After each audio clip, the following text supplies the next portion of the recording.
Have you ever traveled through time? We do it every day. Asgardia is a country with a population of more than 1 million people from more than 200 countries on Earth.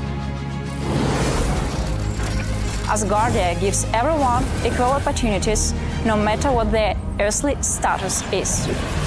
It is possible to create and live in the future right now. Are you ready? Forward progress is the solution to the entire human race. Our mission is to bridge new horizons. In Asgardia, there is no limit to the universal development in the fields of technology, finance, and arts. Asgardia is a new space and digital economy which creates opportunities for the global economy. We deliver innovations. Do you want to get on board with us? We are developing various kinds of digital businesses, attracting them to the Asgardia platform that can be backed by the means of our umbrella, i.e. franchising of the Asgardia brand. We can not only attract investments into space programs from prominent institutional investors, but also affordable amounts from the citizens of Asgardia. We comprise of more than 1 million people. Asgardia is a chance to realize one's dream. This is a dream-driven space nation. Asgardia is a chance to belong to a community of free-thinking enthusiasts, goal-driven dreamers, and fearless innovators, theorists, and scientists. We are the first space nation. One humanity, one unity. Asgardia. We are creating the future.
Hello.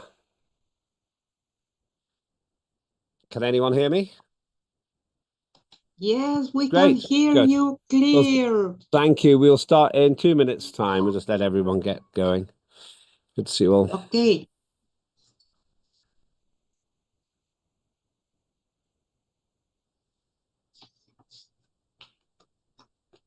So we'll start at 6 minutes past just to get everyone settled down.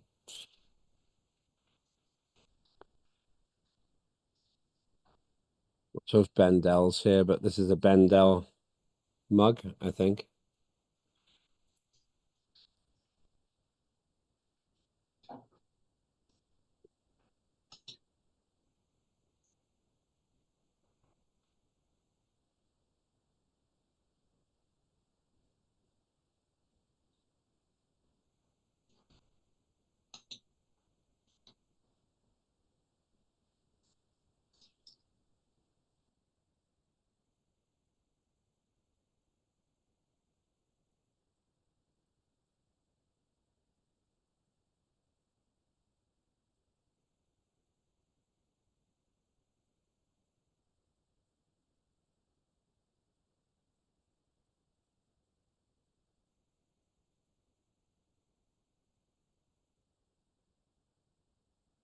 So how is it there in where you're at, Limit? We have, well, the mainstream media is saying it's a storm, there's a weather crisis, it's heavy rain. I've got another word for it, winter. The actual studio which I use is very well insulated, but I can hear the wind, and sometimes I can hear the rain, and it's quite romantic. But I like it. I think it's good that we have seasons, to be honest with you. I would be more worried if it was the same all year round. Yeah. That's the reality. Well, we got clear skies, but it's cold. Are you not getting snow?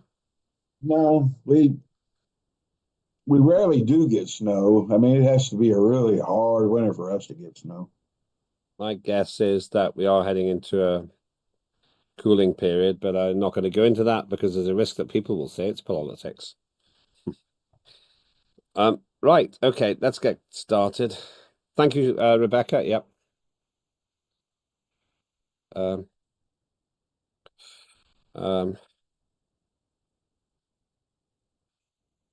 um, also, right. Okay. So let's start then. I'm Len Topic, the chair of the Parliament of Asgardia. Welcome to the second day of this sitting, the final sitting of this year. I chair the event, and my mission is to get through the legislation and the meeting, having covered everything that we need to cover. It doesn't mean that we have to spend a certain amount of time on it. We just need to get everything done. That's the point. So this isn't a test of spending the whole 8 hours working. It is a test of our efficiency to get all the work done. Before I go any further, though, let me invite the interpreters to share how you can follow the process in your language, if it's Turkish, English, Russian, or Spanish. Let's start with our Turkish interpreter. Good afternoon to you. Good afternoon, sir. Thank you very much. Değerli Asgardia parlamenterleri, Asgardia parlamentosunun bu oturumuna hoş geldiniz. Oturumlarımızın ikinci günündeyiz. Yine tercümanlarınız Eren ve Alper sizlere Türkçe ve İngilizce eş zamanlı olarak tercüme yapacaklar. Türkçe tercümeyi Zoom pencerenizin alt kısmındaki küre ikonuna tıklayarak seçebilirsiniz. Söz aldığınızda tercih ettiğiniz dilde konuşmanız yeterli olacaktır. Sizin tüm söyledikleriniz diğer dile anında çevrilecektir. Hepinize verimli oturumlar dileriz. Thank you. Thank you very much indeed. Let's go to our Russian interpreter next. Good afternoon, Mr. Chairman. Good afternoon, members of Parliament. Wishing you good work today. Добрый вечер. Приветствую всех на 7-м цифровом заседании парламента Асгардии, второго созыва, второй день. Перевод осуществляется в синхронном режиме на 3 языка: русский, испанский и турецкий. Русскоязычным слушателям переключать канал не требуется. В случае выступлений просьба говорить чуть медленнее обычного, чтобы мы успели сделать перевод. Спасибо. Thank you very much. And let's go to our Spanish interpreter.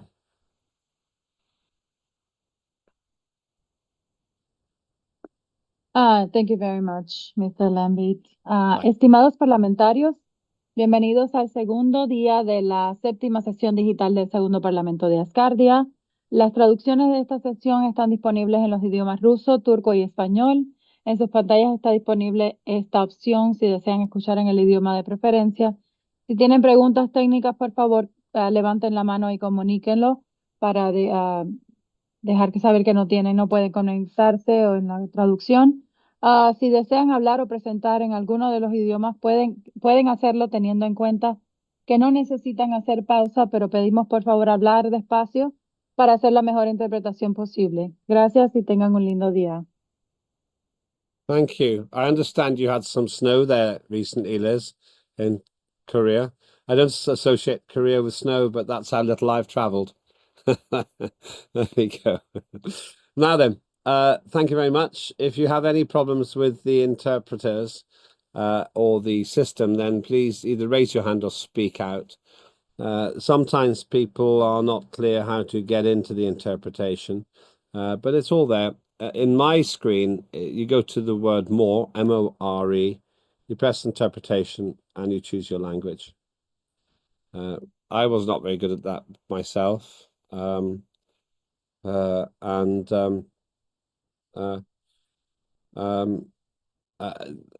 Sometimes people get into the wrong language and they think that the system is not working. Just check your setting first. Just check your setting and that you're in the right language in order to make sure that you get the language you need. Original will not work for you. You need to actually choose your specific language. In my case, it is English. Right, thank you. Okay, let's review where we are.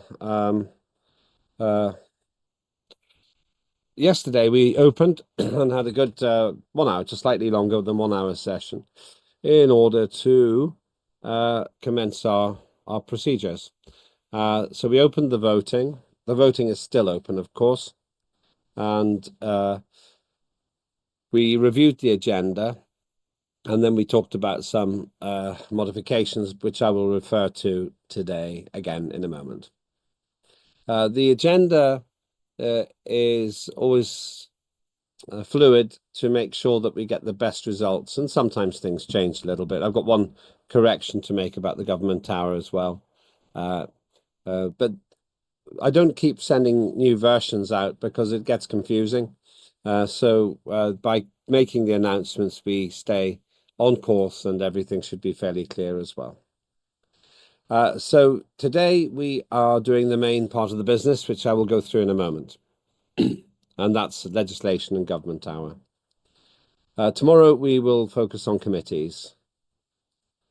The voting is open till 1700 UTC tomorrow. After that, the voting closes, and at the end of the session, I will share the provisional briefings of the results that we have had on the votes. There are 5 things to vote for. The agenda, which is really a quorum count. You can vote for, against, or abstain on the agenda, but we need to have more than half of parliamentarians voting, or present to be exact, in order for everything to be quorate. So please do vote. If you have not voted, please do vote. Today we have 4 items of legislation to vote for, but we'll also be talking briefly, very briefly, about youth and education as a process, and then also a very interesting conversation about a development which will be under the 3rd reading of Consumer Protection Act, but actually it's a process discussion, because late last week we realized we could make a revolutionary improvement to how we do legislation. So today, after the announcements, we'll start with the Asgardia Tax Act with Sarah Clark, and that's as a first reading, which basically means you get an overview of it, and that's the preamble, the core principles, and an outline of the provisional articles.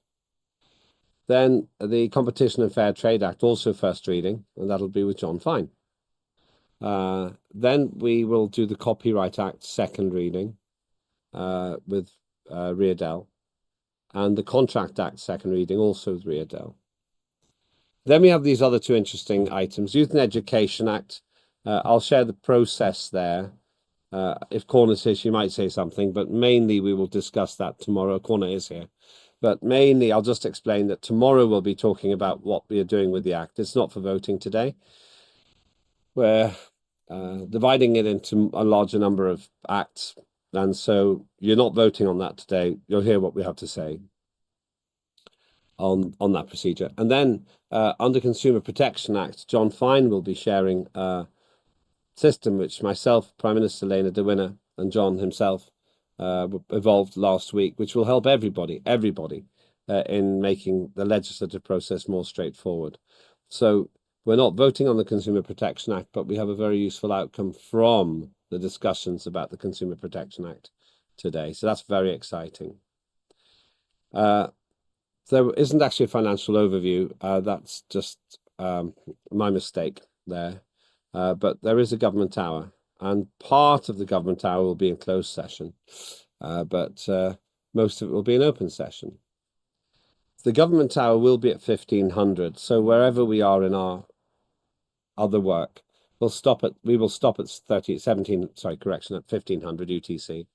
The reason for that is just to give the ministers a good idea of when to attend. They are welcome to attend for the whole session, but they don't have to. So for the sake of clarity and for the benefit of our parliamentary friends and, sorry, our government friends in Asgardia, we will have the government hour at 1500. It may not be exactly an hour, it might be longer, it might be shorter. We just call it the government hour. And then we'll close. My guess is today we will take 4 hours. My guess is the window will be between 4 and 6 hours. I guess we'll be finished between 1700 and 1900 UTC, but I'm not sure. Now, that's just my estimate. It might be less. It's probably not going to be longer than that. It might be less. Any questions on the agenda before we start? Okay, great. So let's move on to the new chair, still the new chair of finance, with her first piece of legislation. Let me set the context a little bit, though Sarah will explain this maybe as well. We did a lot of work on finance bill, and in the end it did not go through third reading because it was realized that this is a really difficult and complex part of our work. So Sarah has looked at what Alexander Rizzi has done. She's worked on this with a committee, and this is our attempt at now, on a very step-by-step basis, making one of the most important pieces of legislation that we can possibly have, and that is the Asgardia Tax Act. So let me hand you over to Sarah in the United States. Sarah, good morning to you. Very much looking forward to what I know is going to be a very beautiful presentation. Good morning. Okay. Are you able to see my screen? Yep. Okay, brilliant. And you can hear me, so that's good. And Ariadne, I promise to speak slowly, so I will do my best. So good morning. On behalf of the Finance Committee, we are very excited to present the first reading of the second Parliament for the Asgardia Tax Acts. Okay, the preamble. This act has been established as a fair, transparent, and efficient taxation structure for citizens and businesses of Asgardia. Asgardia's tax framework is designed to foster an inclusive, resilient, and innovative digital economy. Taxes are levied exclusively in solars, supporting Asgardia's not only our sovereignty, but promoting a robust Asgardian economy. Okay, there are 6 core principles we will be reviewing this morning. The first is, in fact, our digital sovereignty. Second is transparency and public trust. Third, simplicity and accessibility. Fourth, adaptability and future-proofing. Fifth, sustainability, social responsibility. And finally, fairness. Digital sovereignty.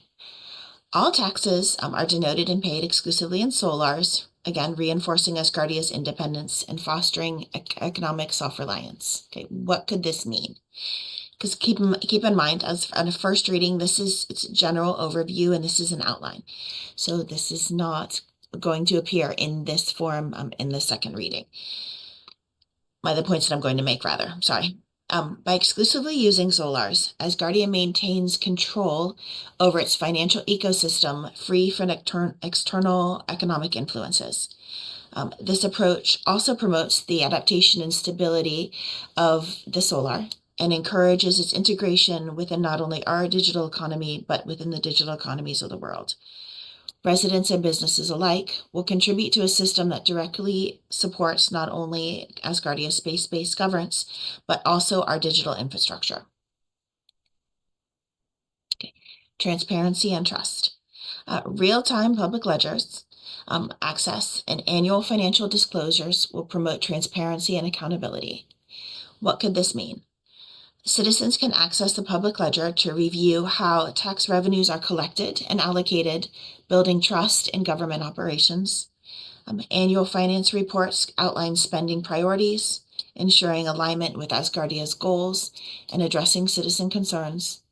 And finally, that all disclosures are balanced with not only robust privacy measures, but safeguards for personal data and complying with Asgardia's data protection standards. Simplicity and accessibility. A streamlined tax structure minimizes complexities and encourages ease of compliance. Again, what could this mean? That taxpayers benefit from clear, concise guidelines that eliminate confusion and ensure a straightforward filing process. Tools such as online tax calculators, digital filing systems, and an automated notifications reduce administrative burdens. And then lastly, support resources, including guides, assistant platforms, just to make sure that those are readily available to help citizens and businesses fulfill their tax obligations and that they can confidently do so. Fourth, adaptability and future-proofing. The tax framework is designed to evolve in response to economic development and technological advances. This could mean regular reviews assess the framework's relevance, allowing for updates that reflect not only the changing economic conditions of Asgardia, but also our advances in technology and shifts in societal needs. Asgardia will proactively adjust tax categories or rates to accommodate emerging industries such as space technology, AI, and blockchain innovations, and that this flexibility will ensure that the tax system remains effective, competitive, and aligned with Asgardia's long-term goals. Sustainability and social responsibility. Tax revenues will empower Asgardia's long-term goals in community development, education, and innovation. Funds will be, again, this could mean that funds are allocated to initiatives that directly benefit Asgardia citizens, including digital education, technology research, and community projects, just to name a few. Policies are crafted to ensure that resources are utilized efficiently, prioritizing stability and the welfare of future generations. Social responsibility, as you know, is embedded in the framework of Asgardia, and we want to ensure that tax contributions translate into tangible and positive outcomes for all Asgardians. And then fairness. The fairness of the tax structure empowers Asgardian citizens and businesses, makes sure that it aligns with Asgardia's mission as a leader in digital governance and economic freedom, and finally, that it facilitates technology and social advances. This could mean progressive elements ensure that with greater resources contribute proportionally, while low-income individuals and small businesses receive necessary exemptions or reductions. The tax system is designed to minimize inequality, providing everyone with fair opportunity to thrive within Asgardia's ecosystem, and that the policies undergo regular evaluation to maintain fairness, ensuring that they reflect our evolving economy and social landscape. Okay, now we have 7 proposed articles.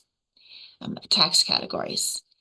The purpose of this article would be to define key taxes, including citizenship fees, businesses and participation fees, digital transactions taxes to fund Asgardia's services and infrastructures. And let me step back for just a moment. Many of these categories and proposed articles are going to overlap with the Constitution, other acts that are already in place, and actually current legislation. So this, as Limbit said, is a big job, because not only will we need to make sure that we are innovative and nimble, but that we are also compliant with other laws. So just keep that in the back of your mind as I say this. Yes, these do curtail with many of the other laws and the legislation that we have proposed. So, sorry. Secondly, licensing and intellectual property tax. This proposed article will outline fees for using such thing as Asgardia's branding and logos, as well as the digital ecosystem, establishing royalties for digital businesses operating within Asgardia. And we're going to hear about that from Ms. Ria Dal soon. The third article, financial transparency and public reporting. This mandates that a public ledger and annual financial disclosures to ensure the transparency, trust, and trust in the management of Asgardia's tax revenue, taxpayers' rights and protection. This article will guarantee fair treatment, privacy, and clear communication for taxpayers, including structured dispute resolution and protection against retroactive taxation. The fifth, future-proofing and adaptive tax laws. The purpose of this article is to establish flexible frameworks to evolve with technological and economic developments, including provisions for public input and regular reviews. The sixth article, enforcement and penalties. Detailed compliance measures, including progressive penalties and flexible payment plans to encourage adherence and accommodating those with financial hardships. And finally, social contributions and community investments. This will allow for the allocation of tax revenue to community development, education, and innovation within citizen-directed funding initiatives, and obviously Asgardian directed funding initiatives to empower public participation. Okay, and this is our amazing committee. We really, truly have an exceptional group of individuals within the Finance Committee, as you can see from all over the world. Not only do they bring together diverse perspectives, skills, and experience, but truly, I feel that with any committee, and as with Asgardia itself, we are stronger and more innovative, not only because of our uniqueness, but from the contributions of each member. So I wanted to thank all of the members of the Finance Committee. And finally, thank you for your consideration. I'm looking forward to hearing all of the input that we have. And once again, a special thanks to Alexander Rizzi and the past and present members of the Finance Committee for the outstanding contributions to the development and the vision of this legislation. Thank you very much indeed. Nice, very nice looking chart as well. A set of slides, sorry. Just two quick questions. Yes. Alexander Rizzi took this to third reading, and I think what we're doing this time is doing it in a very step-by-step way, which is good. In your opinion, can we make a simple tax system? I ask that question because there's always a temptation to think we need a complicated one, but I'll tell you my view. Any system, if somebody wants to cheat, they will try. And so you can make a system very complicated, but then people cheat in complicated ways. Are we able to create a simple tax system which works in a credible way, in your opinion? In my opinion, absolutely. Not only is Asgardia on the forefront of innovation, but I think we will also be on the forefront of an economy that benefits through participation, individuals, small businesses, and then large businesses. And I think that just by going through and systematically defining a very clear-cut and straightforward and very transparent tax code, that we can make it not only easy, just not to understand, but also through for individuals and businesses to be compliant. So I do think it is possible. And the second question has come to me, so I'll just pass this on to you. In Star Trek, the fictional science fiction series, we are told that money doesn't exist anymore around the 24th century. Can you envisage any radical situation in which Asgardia could operate without money? I passed that. I don't know if you can even answer it, but I said I'd ask it, so I'm just putting it out there. I think at that point, if Asgardia has progressed towards, past rather, the need for monetary measures, I'm sure, well, first of all, I'm sure if anyone could do it, it would be us, but I don't have an answer right off the top of my head, but you gotta love Star Trek. The specific, I'll tell you the reason. It is an interesting question. I'll share with you my opinion, and then we can open this up to everybody else. My opinion, first of all, the question comes from I can't remember which Star Trek film it is, but it's the one when they invent warp drive. And for various reasons, the USS Enterprise goes back in time to the world around now. And it's stated that they don't have money anymore in the future. Now, my opinion is that in a material world like on Earth, it would be very hard to see us not using money. So Asgardia would need to have some kind of a financial system to interact with the terrestrial world anyway, unless it changes. But if you've got 1,000 people living on Mars, probably money would not be the first priority. Survival would be the first priority. So I think that the money system would probably develop over time. But I don't know that. That's just my opinion. I think initially hardship would come first. The early explorers who went up to Everest and went to the Antarctic and so on, the North Pole, they maybe traded with the existing local inhabitants, but they probably didn't spend money on each other. So that's my opinion. I think the pioneers may not need money, but a more developed system might start using it. I don't know if you've got any view on that. I didn't expect you to necessarily have an answer, but I found the question interesting when I was asked. I think that the notion of currency and what has value would change. So if we are trading or if we are bartering, again, I don't know for sure that would be in solars. I think it would be needs-based, especially in space. So money per se could look very, very different. Yeah, I think we would still need money for interacting with those societies that already use it. So I think we need it for the interface, basically. Even if we didn't need it for any other reason, we would need it for the interface, I think. Right, okay, thank you. Those are interesting questions, but there we go. Let me open it to everybody else. Does anyone have any questions or comments for Sarah and her interesting presentation on this?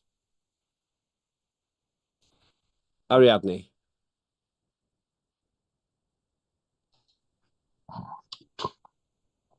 Felicitaciones, Sara. Muchas gracias por hablar Congratulations, Sarah, very much for speaking slower.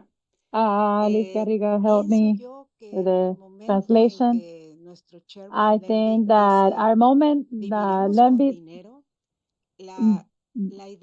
says that we're gonna leave with money. The principal idea is that when a head of the nation thinks of putting solar to the real money, lunar, another one that we are not really utilizing right now, and we don't talk much about it. The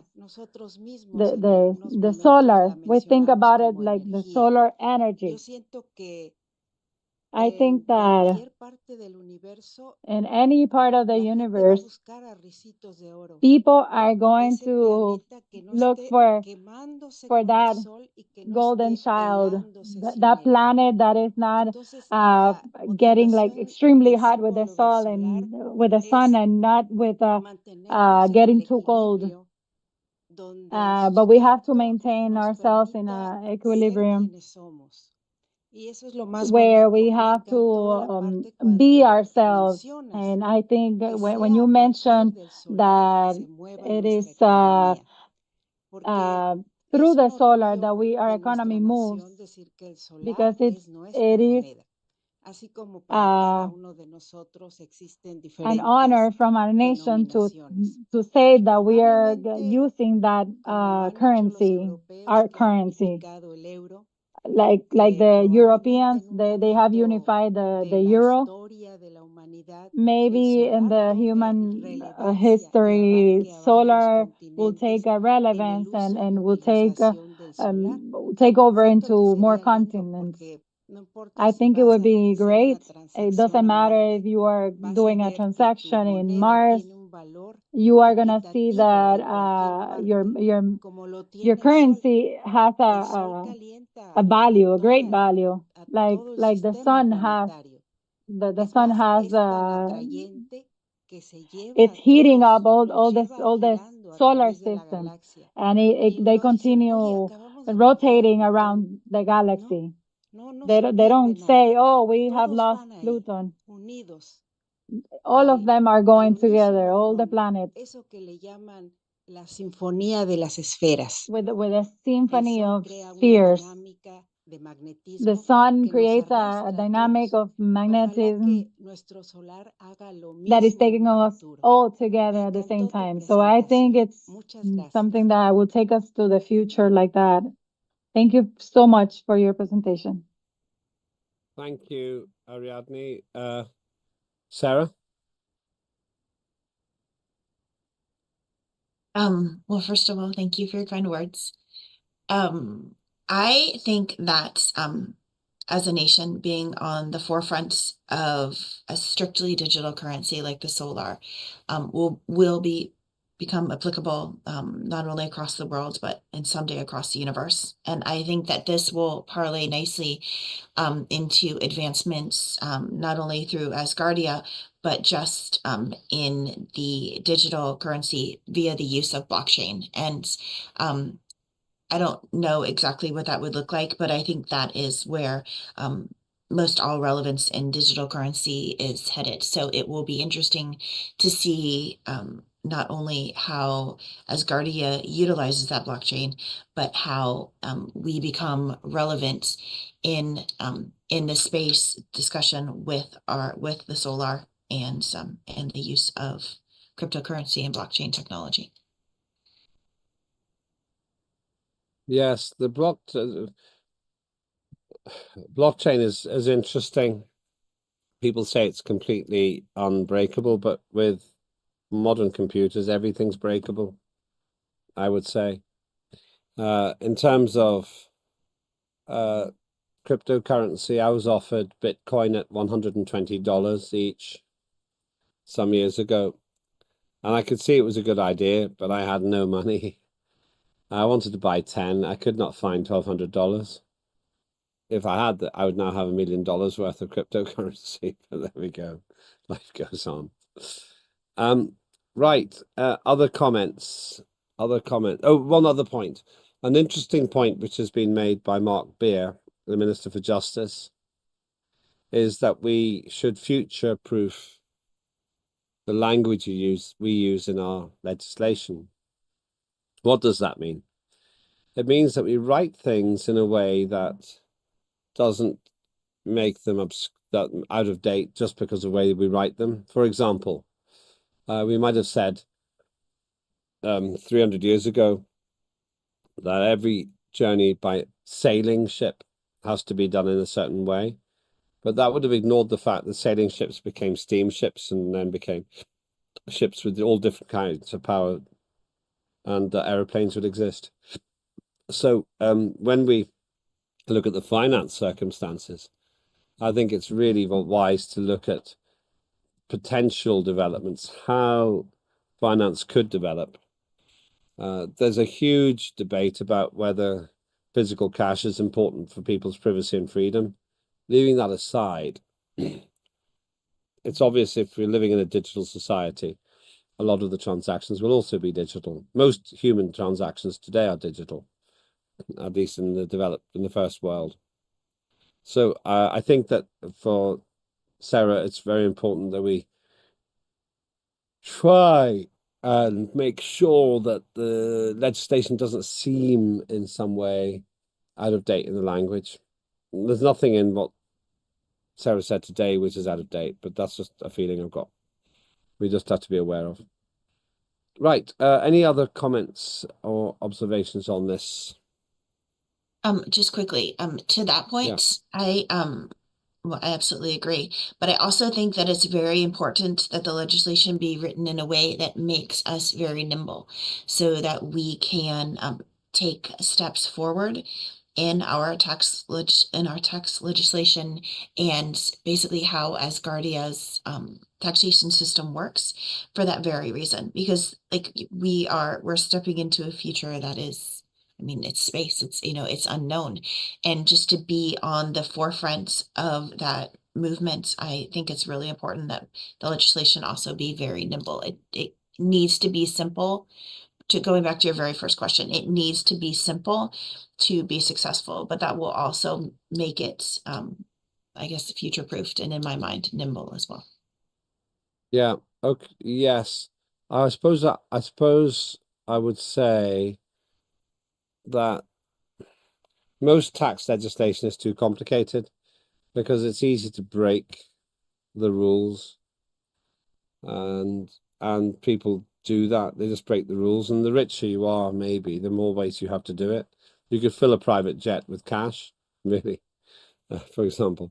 And I like the idea of keeping it simple. I think that there is more willingness to obey the rules if they're simple. Yeah, to obey the rules if they're simple. That's what I would suggest. And so if we make them complicated, it's not a license to cheat, because what I say when people cheat in their tax, I go, well, then you'll lose all your signal, or you'll lose all your services. Somebody has to pay for them. And even if you don't like the way a government is, it still makes sense to have health and education and things like that. But the bigger point here is this. If we don't have a complicated system, then we don't waste billions and billions of solars in just following and conforming to a system. There always has to be some element of trust in every system. That's what I think. And so if we try to over-regulate, we don't really make it easier for the honest people. We just make it less accessible for entrepreneurs. John. Yeah, and I also believe that while keeping our legislation in retrospect of the future, whereas Asgardia is just about all digital, that future will be all digital, and AI and blockchain and etc. We still have to align ourselves with Earth laws, which Earth is still transitioning from analog to digital. So, and a lot of their laws are still analog. And so we still have to use some of that analog language that's in Earth laws in order to align ourselves with uh, Earth laws so that we can actually participate in that system. So we can't forget that. And you know, I also agree that you mentioned overregulation, and sometimes we can get, Asgardia hasn't really experienced anything yet, so we really haven't got, we really don't have that history that we can apply to written word on a piece of legislation like many Earth nations have done, and because we haven't experienced it yet. So we can actually get all caught up in Earth nations' history and apply a lot of their lingo of their laws into ours and make ours overcomplicated. And we've got to try to resist that as well, because like Sarah said, and like the HON has said many times, he wants our laws to be simplistic, simple. And so in order to maintain that simple atmosphere, we've got to be careful that we don't integrate too much of Earth's craziness, and Lambert knows what I'm talking about, because a lot of Earth laws can be very political, one-sided, because you have parties that fight one another and they come up with these ridiculous laws just out of that fight. It really doesn't really help the public any. So, and we got to be careful that we don't pull some of that stuff in. And that's one of the reasons why I like the model well, also because the HON had mentioned it, but I like to model most of my laws off the UN model laws if they have a model law on it. If not, they always have information about whatever subject matter you're talking about. And I try to align with that because, they spend months, years, and hours developing those model laws with all the nations that are recognized across the planet being a part of that process. And so you can see how that has value. So anyway, thank you. Thank you, John. Sarah? Well, thank you for that. I agree. And I think more importantly, as far as just transparency and simplicity, I think that individuals, families, and businesses, whether large or small, are going to be looking at Asgardia's tax regulations. And I think if they're simple, I think that there's more of a I just think it's easier to step into an economy that isn't convoluted and isn't over-regulated and just is very, very transparent and simple. And so if someone was like, yes, I want to do business with Asgardia with a very simple tax structure and a very simple tax plan, it just makes us more appealing. Yeah, I definitely feel that. One of the problems we have is I listen to politicians and terrestrial nations talk about this. Oh, we're going to simplify the tax law, everything, all about that all the time. And then they don't. They make it more complicated. And then you get increasing tax evasion because people actually hide in the complexity. A more complicated system is easier to cheat, in my opinion.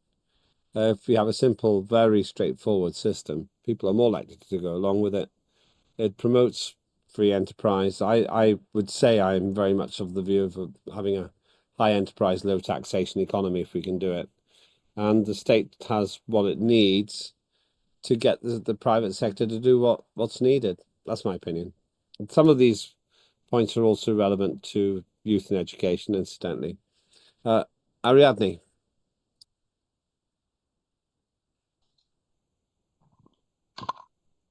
Gracias. En realidad, Thank you. Yeah, in reality, we have talked, and Lemby has mentioned in occasions that we have been pioneers for the world, the First Nation that started with digital sessions after people told us and during the pandemic, and they said they saw that it was very effective.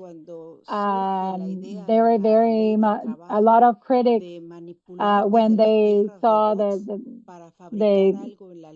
work law to build robots and do the work in the moon. And I was talking to Carol Lockhart today, in a school in China, they were trying to implement that. The news running, we are democracy, transparent democracy, and anybody that comes into our page or is being an Asgardian, they can see what we have done, and people are analyzing and seeing that in other places in the world they're doing it. Why we are not going to do it? And it was really good to hear that, because we are going to have working people that know that industry of robotics that work with probably in China, and that idea came from Asgardia. So I wanted to say that it made me happy to hear that people some people may think that is, they criticize, but in the long run they're gonna say that we are right, and we have heard that like John Fine said, that we are going to the future, and I love what Sarah said.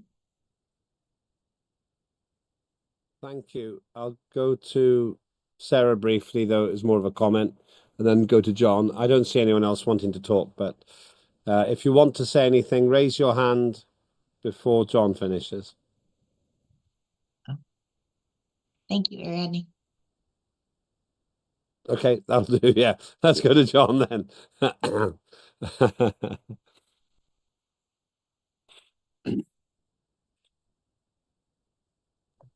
Am I okay to go there, Limit? Yeah, you're next, John. Yeah, you're now. Yeah. Okay. Well, I wanted to answer your Star Trek question. Ah, Okay. right. Okay. Because I have given this much thought, because I am a big connoisseur of Star Trek. And yes, I do believe that we can. Especially Asgardia will have that a unique ability to do that.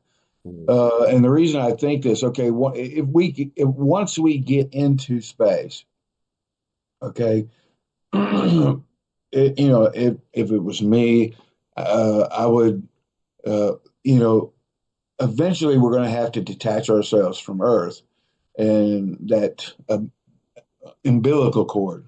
Because when we first get into space, we're going to have an umbilical cord attached to Earth. But eventually we're going to have to cut that cord.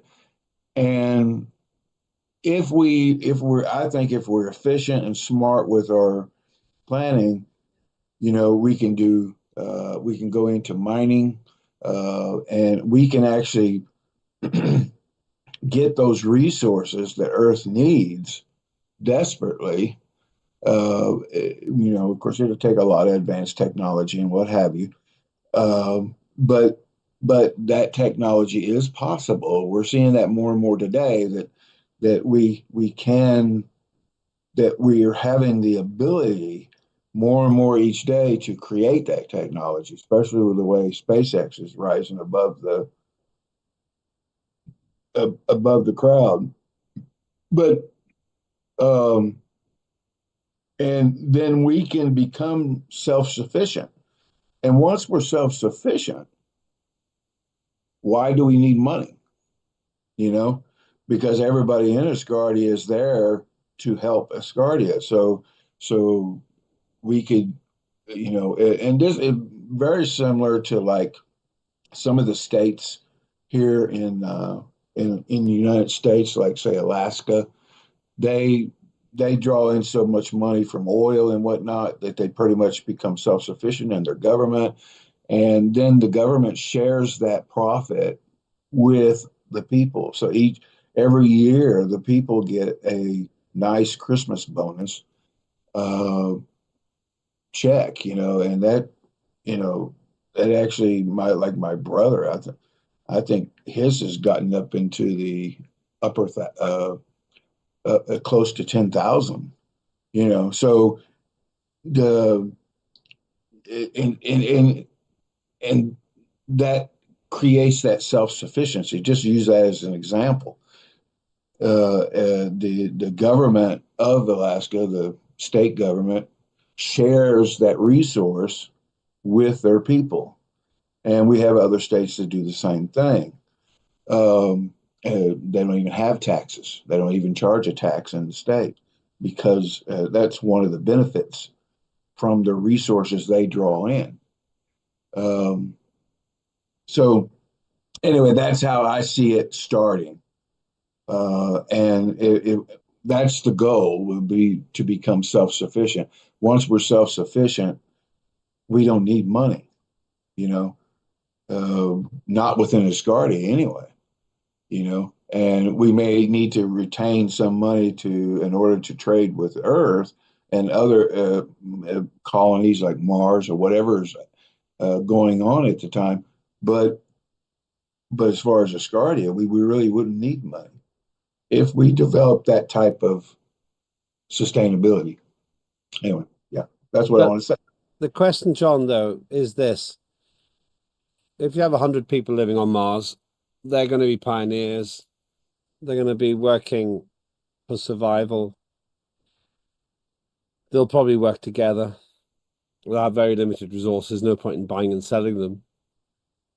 But if you have 1 million people in Mars, some of them will do 9-to-5 jobs. Some of them will be retired. How can you run a system where not everyone is economically active or not everyone is a leader without some kind of without some kind of a wealth transference system? And what about greedy people as well? Well, there's actually systems like that that already exist. They're called resource-based economy, and they've been well explained. There's a guy named Peter, I can't remember his last name, but he's a Russian, and he was a big supporter of a resource-based economy. And that's basically what a resource-based economy does. You see, everybody has to get on board with it. And once they do, then this persona that we have right now, see, our the economy that we've created now creates the things that you're talking about, creates those people that don't want to work or don't want to do that. The politics, the social organizational processes and everything is created by a monetary based society. However, under a resource based society, everybody is pitching in for the benefit of that society, and they know that that's the reason why they're doing it. And therefore, all that stuff all those problems that exist under a monetary based society go away. You know, even crime is eliminated under a resource-based society because there's no reason to steal, no reason to commit murder, no reason, unless of course jealousy, but then you weed those people out. But the there's no need for that under a resource base. And I'm a very big believer in a resource-based society. And there's several people throughout history that have tried to get the world to accept a resource-based society, which they never will because there's too much greed, there's too much corruption, there's too much politics, and a resource-based society doesn't allow any of those things to exist. So until those things go away, you'll never achieve. So Asgardia already achieves the lack of greed, the lack of politics and all that in our Constitution. So if we follow the path of our Constitution, we should naturally evolve into a resource-based society because we don't allow those things to creep into our society already just by our Constitution. So, and that's why I think Asgardia has the best chance of that happening. I don't want to extend this debate too long. I will simply say this.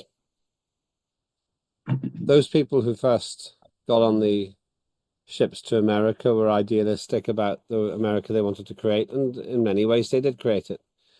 But in America, they have money. And those people who went to the International Space Station don't trade in money when they're there. And the same would go for Mars. But if you had 1 million people or 10 million people, then individuals are born there who aren't ideologues. They didn't choose to be born on Mars. They're just the same as everyone else. And I wonder what happens when you get people who don't have the same motivation, vision, leadership. If you had 1 billion people on Mars, then you certainly would have lots of people who aren't visionary in the same way you're describing. Well, yeah, you have to maintain that. You have to maintain that vision, and that's all throughout messaging. And people are easy. Don't take this the wrong way, but people are easily manipulated. I mean, we see that all the time in the press and everything else. So you would have to maintain that level of that. I mean, like but see, I don't really see Asgardia attaching itself to Mars or to to any planet. I see us being spacefarers, being creating space uh, outside of a planet, creating a societies outside of a planet. Yeah, we may visit the moon, we may visit Mars, but I see us being evolving way past that, way past being a stuck to a planet. Being a spacefaring race. We actually live and work in space and not on a planet. But that's just by the way it's Asgardia's vision and everything that Asgardia, just going by its constitution, by the HON, and all the vision that's been put in there, it seems that's where we're heading, the way we're heading. And in that environment, which is a closed environment, not an environment, you won't have these, what you're talking about. You won't have these people are just hanging out just there because they were just because they were born. Everybody there, it would be will add value to that society, and in doing so, in maintaining that persona, that we maintaining our constitution alone in Asgardia would keep us at a resource based society, and if we use space resources, which are plentiful and never can be tapped out, because they're just vast, vast, vast, vast, vast. I mean, and we've already proven that with our science today. Then we could become an economic powerhouse in space for planets like Mars and Earth and everything, and actually sell our product, not have to buy their product.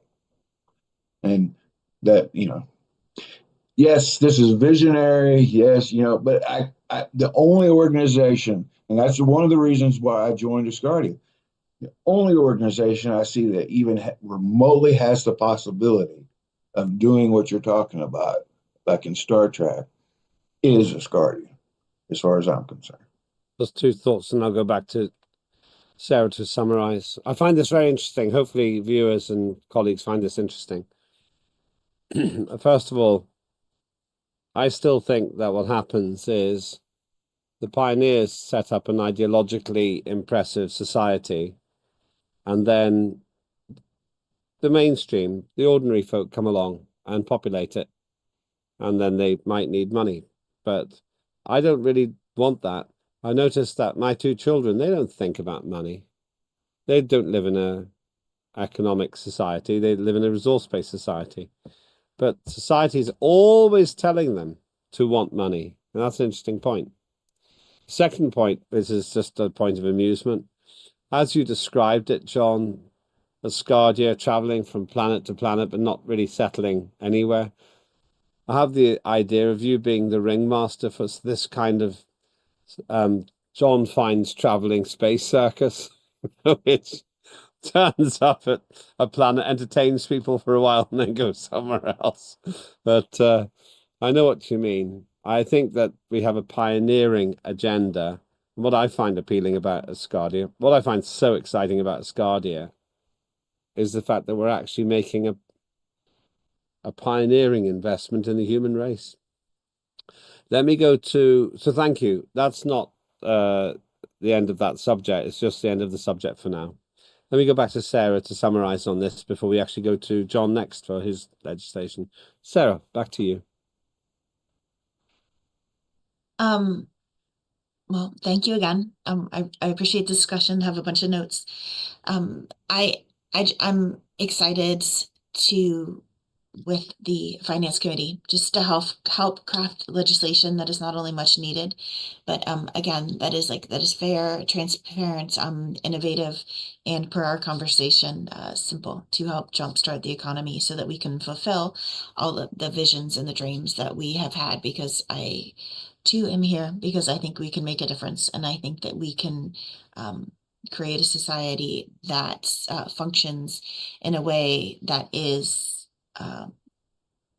forward-looking instead of, getting bogged down in the here and the now. And I think having a very efficient, simple, and useful tax law will help us do that. So thank you for your time. Thank you, Sarah. That concludes the debate on the first reading of that Tax Act. What happens next is, if you agree that this first reading has merit and should be proceeded with to second reading, then vote yes. If you disagree, then vote no. If you are not sure, still vote, but abstain then. I still would like you to record your vote. I'll be voting yes for this. I said yesterday that I now vote on the items. Obviously, by the time you see legislation, you can guess I've already been involved. So I'm a stakeholder, but you don't have to vote for it if you don't agree with it. If it goes first to second reading, then later on we'll talk about a great new process which we're introducing, which would make everything better for everybody here in terms of the procedures that we use. So that's yes if you want it to go to second reading, no if you do not, and abstain if you do not know. Excellent. Thank you very much indeed. That is the first of our items, of our 4 items of legislation for voting today. Let me now move to John Fine on the Asgardia Competition and Fair Trade Act. This is also first reading, which means, once again, at the first reading, we're looking at something which should be legally compliant, but it's the preamble, it's the core principles, and it's an outline of the articles. I have no doubt that John will share the screen. This is a good thing. Yeah. Well, I like to do presentations. They keep me in check and they help everybody understand. So I agree. I think they're very good. Okay, let me share screen.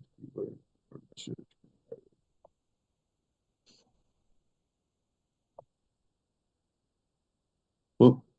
Okay, that's wrong slide.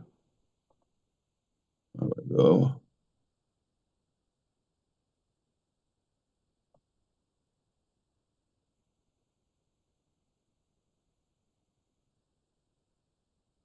Introducing the Asgardia Competition Fair Trade Act and Asgardia Antitrust Law.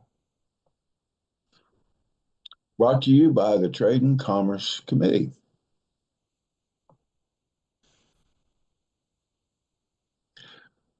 What is antitrust law? Antitrust law is a set of national, state, federal, or local laws that promote economic competition by preventing anti-competitive business practices. Antitrust or competition laws are designed to protect consumers from unfair business practices and ensure that businesses compete fairly. Antitrust laws prohibit various business practices, including monopolies, price fixing, unjust or unreasonable mergers and acquisitions, and anti-competitive practices.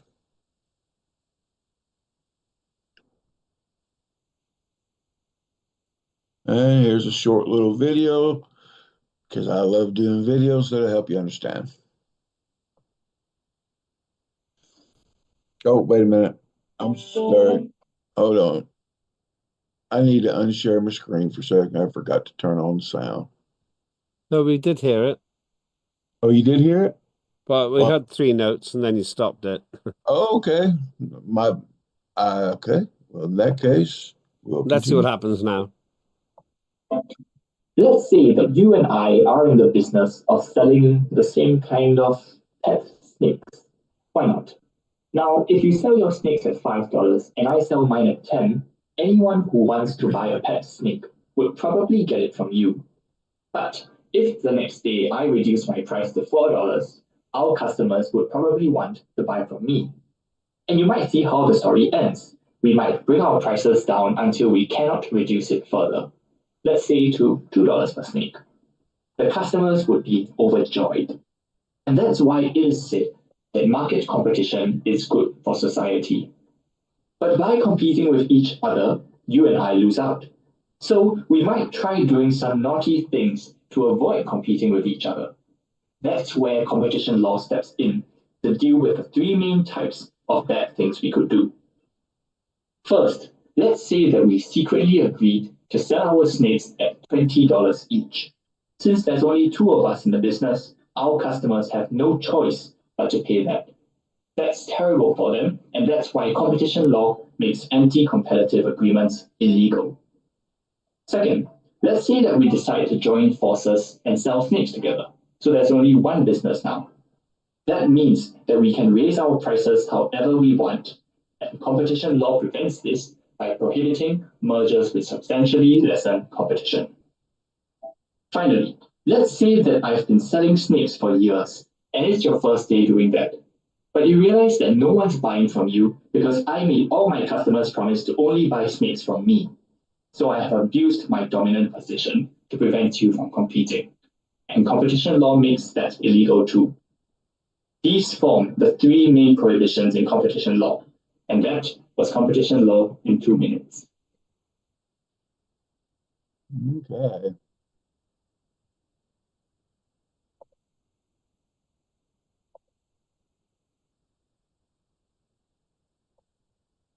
Oh, heck, I mean, I hit the wrong button. Oh, where we at?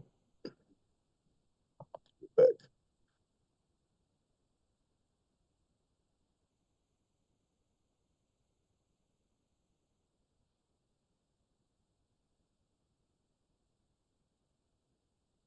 This act will establish the framework for regulating fair and responsible trade and commerce for Asgardia. The scope of this act is to ensure that all foreign and domestic commerce and trade being initiated, conducted, or finalized is done with utmost fairness and responsibility, providing a sense of security and protection to all parties involved. This approach prevents any party from gaining an unfair advantage over another, such as a monopoly or dominating trade or commerce control, that not only stifles economic progress, but burdens fair, competitive trade and commerce.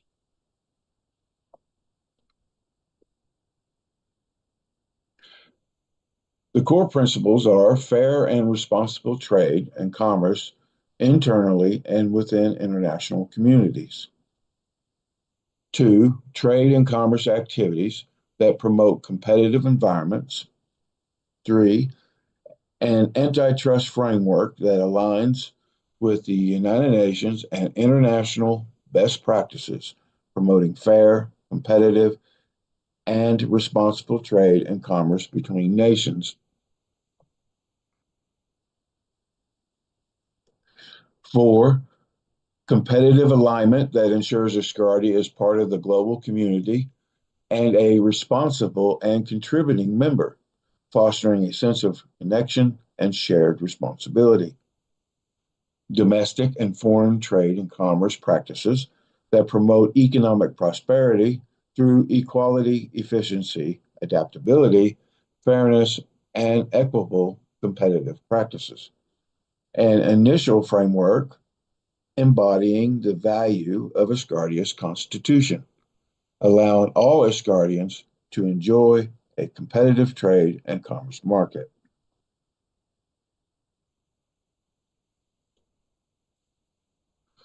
The articles, the proposed articles are purpose. Article 2, definitions. Article 3, obstructive agreements and arrangements. Article 4, abusive market power.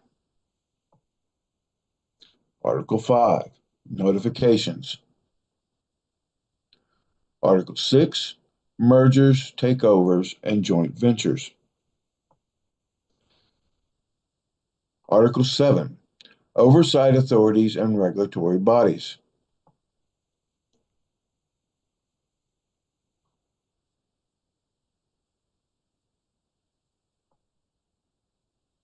Article 8, Consumer Protections. Article 9, Competition Authority. Article 10, Sanctions or Tariffs. Article 11, Appeals. Article 12, Actions for Damages. Article 13, Digital Ecosystems. And Article 14, Jurisdictions.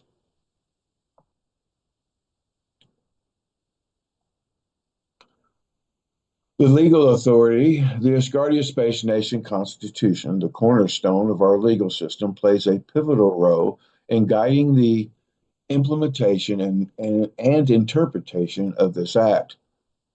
Its relevant provisions form the framework within which this act operates, ensuring the reliability and strength of our legal framework, and instilling a strong sense of confidence and security in our residents and the international communities. The Constitution provides the overarching principles and guidelines for the Act, ensuring that it aligns with the fundamental values of our society.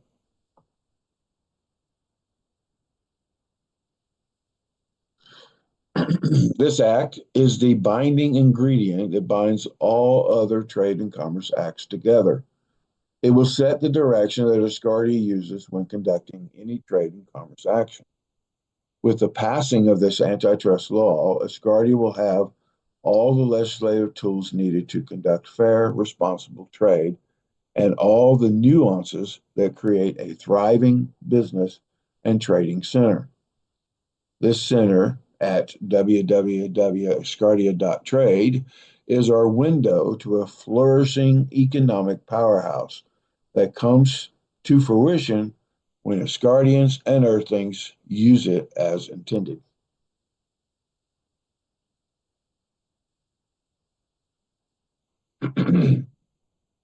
This act aims to prevent price fixing, bid rigging, exclusive dealing,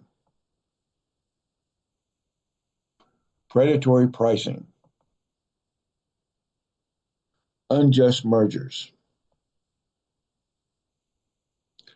and abuse of power, just to name a few. These are some of the main ones. And any anti-competitive behavior or action that has been proven to deteriorate Asgardia core values. And that's the end. Ready for questions, comments, and suggestions. Thank you, everybody. Thanks very much indeed. That's always very impressive. So I'll start with one. Why do we need this if we believe in a truly free market? If I started a business with, say, Ariadne selling snakes, and we could increase our profits, if we were making enough, then other people would enter the market. The market would create competition, or people wouldn't buy snakes. So why do we actually need to worry about forcing competition? Well, this is not to protect the market. This is to protect the consumers. All right. The consumer, if you and Ariana go sell snakes, right, you may be the only one selling snakes at the time, and the consumers are going to have to buy those snakes from you at which you can sell at a higher price. Now, eventually, yes, the market, somebody's going to see you selling those snakes, but you also got to understand that there are other laws that come into play, like your copyright laws, and it may be that nobody can sell snakes like your snakes because you have a copyright patent on your snakes. And so I'm just saying. And so that keeps the competition from being able to. And so the whole time you're making buku money off those snakes, and whatever time frame goes. I don't know what I can't remember what our copyright law states as the time frame where it can become open source. You're the only ones making money off those snakes, and the consumer loses out on that. And as the beginning, competition laws are made for because they're better for society. They're better for the consumer. They protect the consumer because you can sell those snakes at any price. You can sell those snakes at any color that you choose of your choosing. You can sell those snakes defective. And there's really nothing, well, some consumer laws may come into effect, but competition law pretty much it allows the consumer to be part of the process. I guess it's the easy way to say it. And they benefit from it rather than just the people making money off it. Because I call them profiteers. They're still going to make profit. They're just not going to make as much. But then the fundamental point is I don't need a snake. If I don't know, I'm charging too much, then you'll buy a cat instead. So unless it's an essential service like oxygen or water, why not simply let the market decide? Why not let the snake monopoly do its snake monopoly thing and only intervene if it's an essential service? Because profiteers can control that market. But it doesn't matter though. We don't need snakes. No one's going to buy a snake if it's too expensive. Well, what if they do need snake? Well, they have to have snake. Well, then, and you know, what if it is an essential service that somebody needs? You know, but then the model's different. You have the monopoly on that essential service. We have that going on right here in the state that I live in. We have some essential services that are controlled by certain monopolies. And unfortunately, us, the consumer, can't do anything about it. And you know, we complain about it year after year after year, but there are, like you said, why don't let the market? Well, the market's trying to come in, but believe it or not, the ones who are controlling it are keeping those people out through legislation. So, and because they have lobbyists that go up to Washington D.C. and say, hey, you know, and spend all that money to keep that competition out, and so I disagree with you. And what yes, we have anti-competitive laws in Georgia, but right now they're not working as good as what they were intended to work in certain areas. And a lot of those areas are essential services. So, like electricity and water and et cetera. You know, these are being controlled by certain industry giants, and new technology are trying to come in and also offer those services. And it's not, they're basically being run out of town. So, yeah, I disagree with you. I don't think the market's that responsible. I don't think that the people within the market are that responsible. And therefore, we need some sort of guideline to keep everybody on the same page. Not over-regulation, but a guideline to keep everybody on the same page. Something simplistic, but enough to keep everybody on the same page. And that's what an antitrust law does. No, I get that. The principal question here is, which we won't resolve now, the principal question is, if it's a non-essential service, then if people want to try to charge too much, people won't buy it. Maybe the state should only be regulating anti-competitive practice for essential services like food or heat. But it's an ideological point, which I leave it for other people to think about as well. I do think it's an interesting one, and I raise it because I think that from a philosophical point of view, Asgardia might want to decide whether it's willing to allow uh, uh, anti-competitive practice for non-essential services and just let the market decide that while protecting essential services. It's another alternative. I'm not saying it's right, but I think I am saying it's right to consider it. That's what I'm saying. In which case, you'd still do the things you're saying, but only for essential limited services. It is right to consider it, but like I said, I do not believe, and history has shown many times that the market is not capable of that responsibility. And and you and I can have a philosophical discussion later on, and I can show you the historic reference for that over and over and over from one age to the next, where the market was never able to control any pricing, right?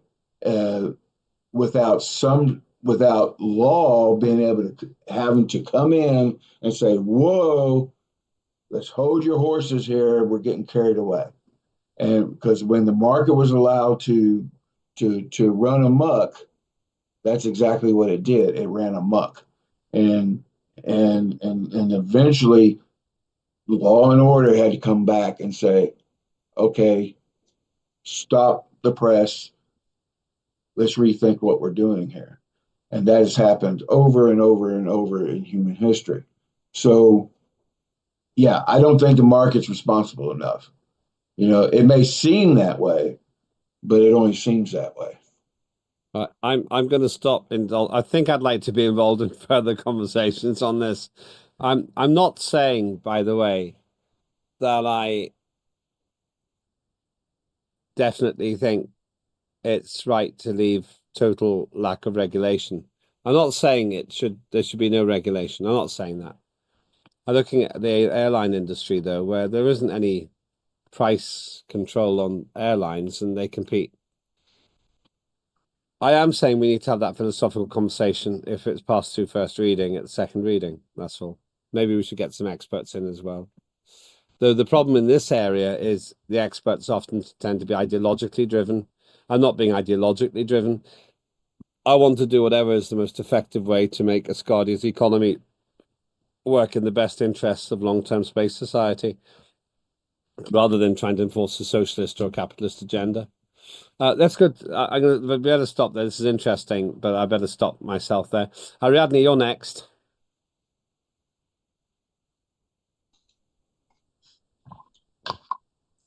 Muchas gracias. Thank you No very sé much. quién es el diseñador del I don't know video de las who designed the serpientes, video about the pero el snake, hombre está utilizando un but the mensaje man is subliminal muy especial. using a Para la very special humanidad, la message. serpiente en la For antigüedad humanity, era el símbolo snakes in de the la ancient times, sabiduría. they were ¿Qué a hace symbol la of serpiente? wisdom. Recorre el camino en The zigzag snake para goes in a ayudarse, zigzag para ser más way eficiente to be more efficient en su trayecto. Pero in al its verlo desde journey. el término simbólico es But when we see observa it qué hace from a con symbolic point of view, al que tienes en las espaldas para que puedas responder de la manera adecuada desde tu lugar. we have to think Y of eso sería who lo we have in our equitativo, back, avanzar ahorrando el tiempo. and the best way to El do it problema está is do cuando it surgen esos in a way that we can save monopolios time. And tan those impresionantes que acaparan el monopolies mercado or para distribuir productos online. Todos sabemos de those Amazon. type ¿Qué of pasa practices, ahí? business Yo practices, voy al like Amazon, supermercado donde puedo comprar algunos no, productos, pero si sometimes I go to the necesito supermarket algo to que buy tenga some un product, valor but if superior I need a something mi that poder has adquisitivo, um consulto Amazon y higher veo que value, Amazon me da un and descuento. I go Voy a to ahorrar Amazon de and I 100 see a that 150 pesos it en un has a discount. producto que me es necesario y que And no that's quiero why pagarlo that I como me lo need, da el minorista I en mi decided I don't propia want to región pay the amount y that lo pido online. the Me local va a tardar seller un is día o offering. 2 días en llegar. I No me decide van to a offer cobrar to el order from costo Amazon del and wait producto 2 more y days. voy a ahorrar. Entonces ahí estoy I, utilizando mi zigzag. so I'm Estoy saving yendo a money la there, tienda and that's minorista, when I use this observando lo que me way sirve of o movement, no, the y me zigzag. regreso al So I lugar go in one donde he direction encontrado un and then I precio take a más different direction. interesante. That Y esto creo that que va a offers seguir me a better sucediendo price, porque and I think that's what si yo me voy a will Europa continue happening if I y go me to Europe dicen el café and le they tell me cuesta 6 this euros. product costs Ay, caray. 6 Pues euros. yo prefiero llevar mi café de bolsita This en la coffee maleta is porque 6 euros. I ese prefer café to take aquí me my cuesta coffee la bag mitad and o prepare it at menos de la home mitad.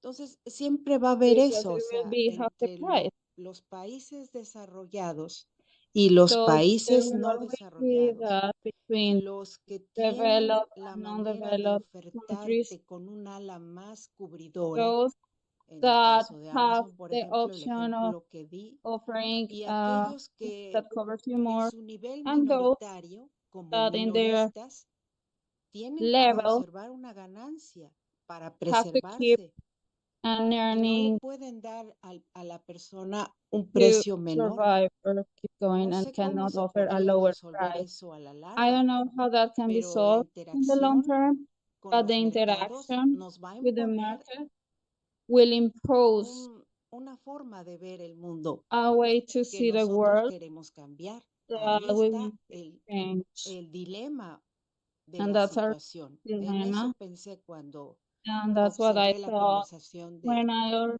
Lembit when I con John heard the conversation between y Lambit and John. recordando todo lo que pues nosotros And vivimos como consumidores well, I thought en about estos everything países que vivimos. that we Y live no todos vivimos de la misma manera. consumers in these Si tú countries. le preguntas And we qué don't tan know the difícil es same way. pagar la residencia a un If latinoamericano, you ask a te va a Latin decir. American Y person si tú how se lo difficult it is to preguntas pay a un rent, europeo o a un and you norteamericano, te ask va the a same decir, question oye, son 100 to a euros. ¿Qué te pasa? person in the No US es and in nada. Europe, it might O be sea, nothing for them, a partir de unlike to ahí the puede person living empezar in la discusión y Latin ver America. que So that's a starting sí, point to se start puede en el papel. a ¿Qué tanto se puede discussion. en la acción? Esa es la pregunta. Is that feasible Gracias. when you come to action? Thank you. Thank you, Ariadne. I'll say two things. One is my general view is, from a philosophical point of view, we need to decide how much free market we have and how much that has to be regulated. My second thought is this. Consumer protection is okay, but the best consumer protection is if the consumer does not buy something the consumer does not need at a given price. That's the point. I think that if a consumer is asked to pay too much and the consumer says no, that's the most powerful protection of all. But let me go back to John. John, do you want to make a comment on that? And then after that, I'll ask for any further comments. Just so that you know, once we finish this item, I'm going to stop, have a short break, and then we'll go to the government tower at 3 o'clock UTC, which is 25 minutes. But I think we've still got another 10 minutes of discussion on this. John. Yes, well, thank you, Ariana. That's a very good point that you make. But I do also want to add that another reason why we need competition laws is so that we are aligned with the world as being a body of what Asgardia is, a law body and a society of its own. We want to be part of the nations on Earth. We want to be part of their system. And United Nations, European Union, and so many others, United States, China, just about every nation on Earth has, including Great Britain, has competition laws. So if those nations felt it necessary, then I certainly think that we should feel it necessary. Um, uh, I understand what you're saying, Lambert, about the consumer's ability to be able to say no, but you know as well as I do that that ability from the consumer is easily manipulated. For instance, here in the United States, we are 24/7.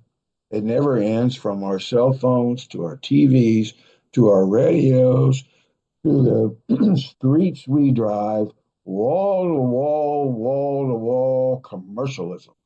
Buy this, buy that. This is what you want. This is what you need.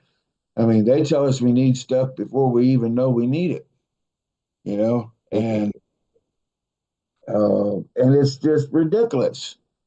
I mean, I spend a good hour to 2 hours a day deleting spam mail from my phone and various other devices so that the spam filters I use don't get out. And a lot of it, believe it or not, is political spam, which has now become very commercialized as well. And everything has become commercialized. And so, yeah. And so that's the consumer has become a commodity to these people. We're a commodity. You know, how can we get them to buy our product? And well, and then so, you know, and they package it to make it look pretty, make it look nice, you know, give it all the sex appeal they can give it and whatever. And then what is going to protect us? Consumer laws, of course, are going to protect us, but on top of that, competition laws are going to protect us well, because, well, let's say, for instance, now Elon Musk is a conundrum. He's got the most he's the largest space agency now across the planet, being able to launch the most rockets, whatever, has the best rockets coming off the assembly line. You know, of course, that's arguable, but I do believe that that's true. But okay, so and is he selling this at the high price? No, he's practically giving it away. He sells it lower than everybody. He's competing. You know, he did the same thing with Tesla and various things, and that has made him a billionaire many times over, because he is dead set in competing and following competition practices, and doing that, he's blowing the competition away, not by trying to fool the consumer, but by actually competing with his competition. And so that's why I think that competition laws are so vital to society, because he's allowed to do that through the competitive process. And the competition laws give him that ability.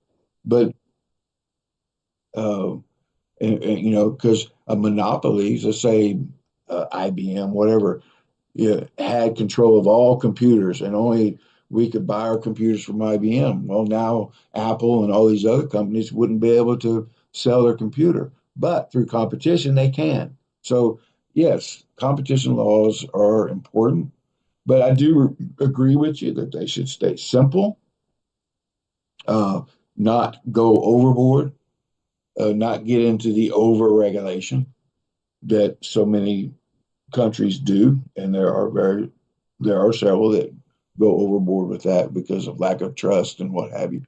But yeah, and I think Asgardia could come up with something that's fair, reasonable, and responsible. So, and still fit the category of a competition law. We still end up with this as I now realize, we end up with this debate about what really is necessary rather than just desirable. And yeah, to what extent is the answer to that question ideological? I don't, if somebody wants to overcharge for tea, I'd let them overcharge for tea because it's not essential for most people anyway. If someone wants to overcharge for an expensive piece of clothing, that's up to them. In fact, that's a good example, John. In the fashion industry, people pay thousands of pounds for jackets that look just like mine, and this jacket wasn't thousands of pounds. So would you apply this to the fashion industry where people can pay $10,000 for a bracelet, which looks the same as something you can get from another outlet for $200? Yes, I can. Because guess what? If it wasn't for competition laws, you wouldn't be able to buy that jacket for $200. Well, Wait, mate. no, well, hang on. It could be that Benedetto realizes that he can make very nice looking jackets for $100 that look like $10,000 jackets. He sells them for $200, and the market's figured it out. Right. But without competition laws, all those people that making those $2,000 jackets would keep Benedetto from being able to market that $200 jacket. But how can they stop the marketing? How can they stop the marketing? How can you actually? You can't stop the marketing. Yes, you can. Yes, you can. And it's done through people who practice anti-competitive practices. That's why they created our competition laws, because it has been stopped in the past.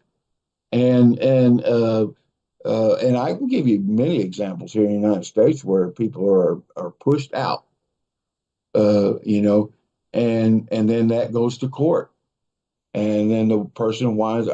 Well, for instance, you drive a car. I assume you drive a car. Yeah. Okay. Now, your car has delay wipers on it, does it not? Yes. Where they delay with the rain? Okay. No, Well, no, I don't know. My car's 21 years old. No, okay. no, Okay. it doesn't. All right. So anyway, delay wipers were invented by a guy here in the United States. Okay. The guy that invented it, the big three, Chrysler or whatever, tried to push him out. And they did. They stowed his invention basically.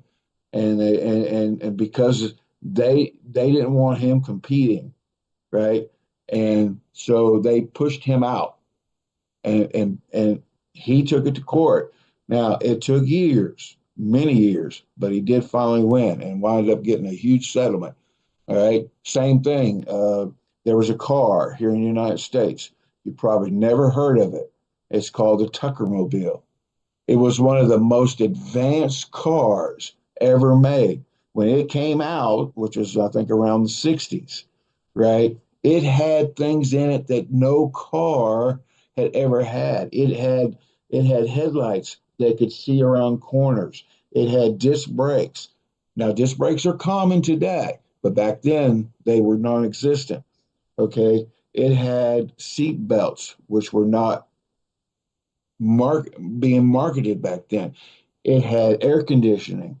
It had a revolutionary engine that was in the rear of the car instead of in the front. And there were so many things this car had on it. And this man, Tucker, tried to become part of the automotive industry. Same thing with Tesla, right? But he was pushed out. Now he went to court and lost, unfortunately, but and he finally just took just and that's why you never hear about the Tucker Mobile, right? But that he made 100 cars, right? He had actually a contract with the government if he made 100 cars, but then the politicians got involved and pushed that contract, made that contract void, because the big three got involved and with their lobbyists and said, "Hey, push this guy out." make them disappear, right? And they did, right? And so the competition laws back then were not that developed back then as they are today. That wouldn't happen today, but it happened back then, and we would have got that revolutionary car in the '60s. Whether it took that those modifications didn't actually start showing up here in the United States until around the '80s. Some of them, and some of them continued, but and so that's what I'm saying, and it's competition laws that protect that from happening. Are you talking about the Tucker torpedo? No, it's called the Tuckermobile. Is this Preston Thomas Tucker? Yes. All right. Okay. Yeah. He made 100 cars. There's still 99 of them is still in existence, I think. And it was an outstanding car, but it never saw the light of day. They tried to do the same thing with Tesla, but Elon Musk wasn't going to have it. So he took over, and Elon Musk is a good businessman, so he was able to do what everybody said couldn't be done. But yeah.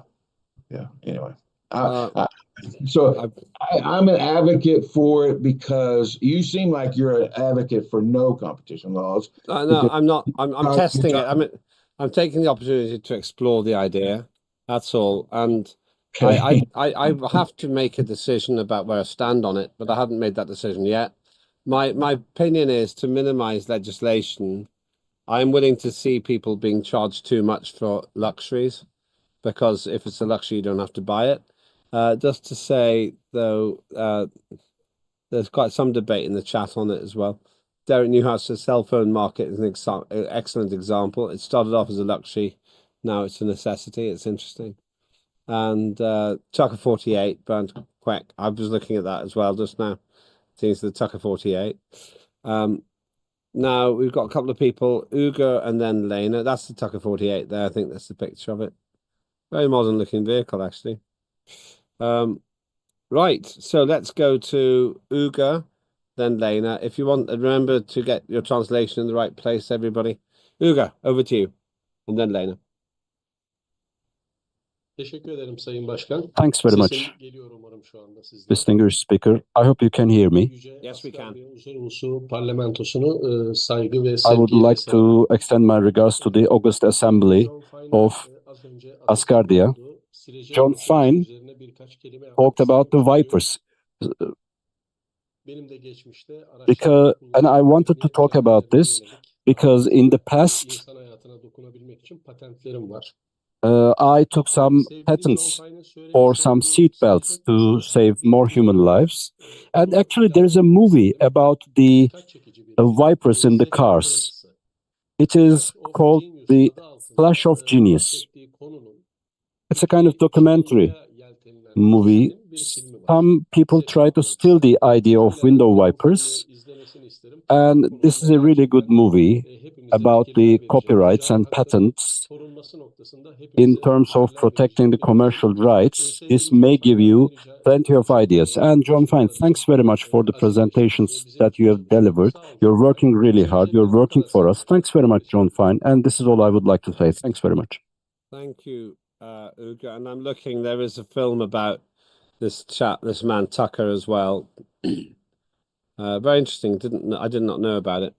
Let me go to Lena, then back to John, and then we'll have a break. Lena. Hello, everybody. Hi. So first of all, my compliments to everything what has been presented so far. I've been observing it silently. I'm very impressed. Again, I've seen the drafts before, but now I understand more by seeing live presentations and debates. So I can't praise enough the people who contributed, who initiated the development and who contributed to bring it to the level where it is now. Concerning what we're discussing now, my first reaction is exactly what Lambert just said. From the legislation debate, it's turning into a social justice debate. And it's a very fair question we're discussing. Well, you're discussing, I'm observing. But then I suggest we need to be more pragmatic because social justice is defined by the Declaration of Unity and by the core values of Asgardia. And at the same time, there is legislation already in place which effectively addresses the matters of social justice, like civil rights legislation, for example. So my practical recommendation is to be pragmatic about approaching this specific issue. I do not think it's very interesting. If you ever have an ALF on this, I would participate. Again, as an observer, benefiting from my right to join you in your meetings. Because for me, for example, as a person, it would be very interesting to know what is considered a luxury and what is considered a necessity. For example, the comment from Derek Sooner earlier at 41 minutes past the hour about the cell phones. Yes, it's a necessity, but you don't need to have the latest model Samsung or iPhone. You can have a basic Samsung and you can have all the same features, but your camera is not brilliant and your change between the screens is not so fast, but you get exactly the same operations. You are covered for emergencies. You can get contacted. So again, when we talk necessities, there is a devil in the detail. And it's very important. Yes, the way we live, today what we consider as a basic, as a necessity, then still it depends on the country, it depends on the personal experience of each individual. So we are not in the position, probably, I think I might be wrong, to define that for the entire world, because Asgardia potentially is the entire world. So for me, it's a question how to advance while remaining within the common sense, capitalizing on the best knowledge and experience we all have due to our daily life, and at the same time being realistic about where we stand. Because our realities, again, we have I don't know how to say it diplomatically, so I am where I am. I always say things as they are. Our economy exists only in theory so far. It's a good theoretical background, but very little is happening.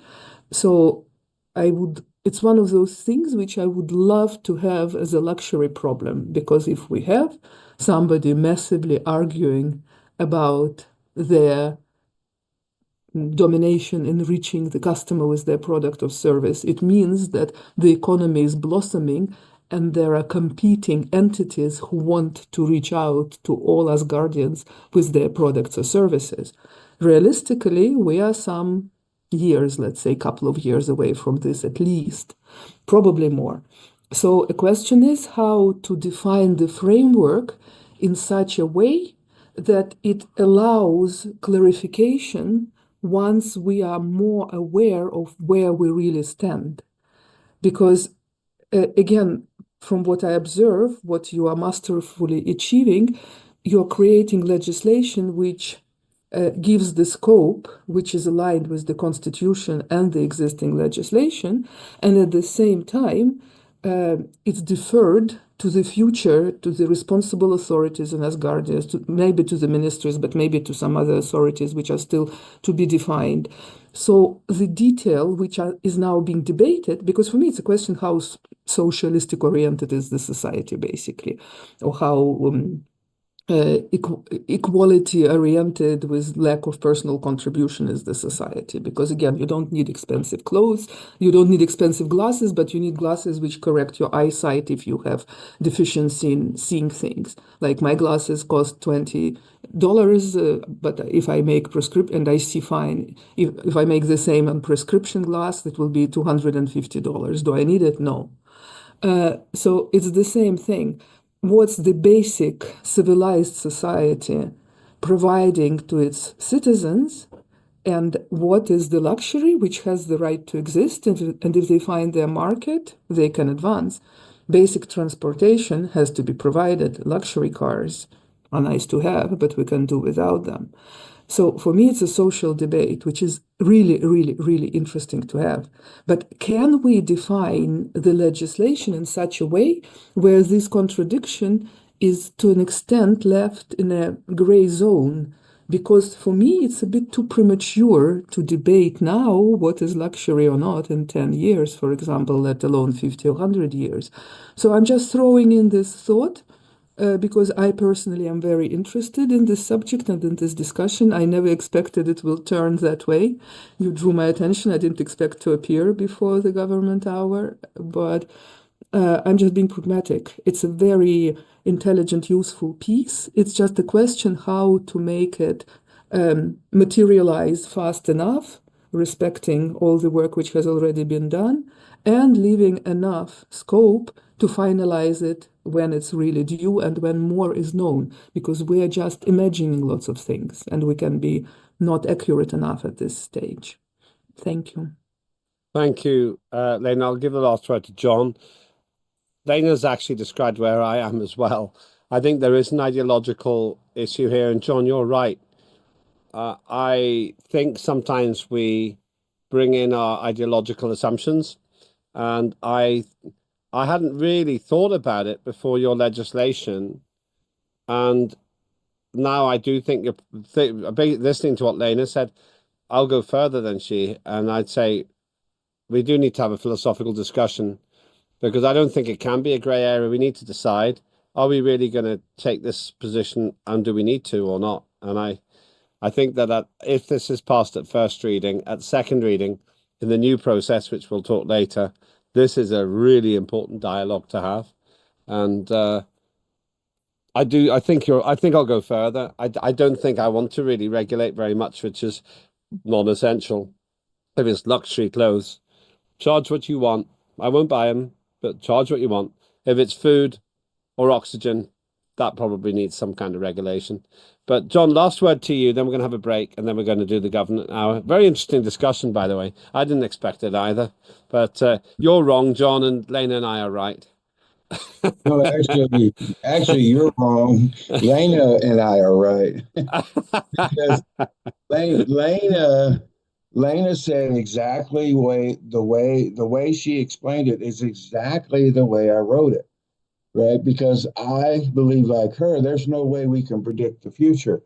So I wrote it to where it's basic enough to be aligned with what's currently going on Earth, but not get carried away like many of them do.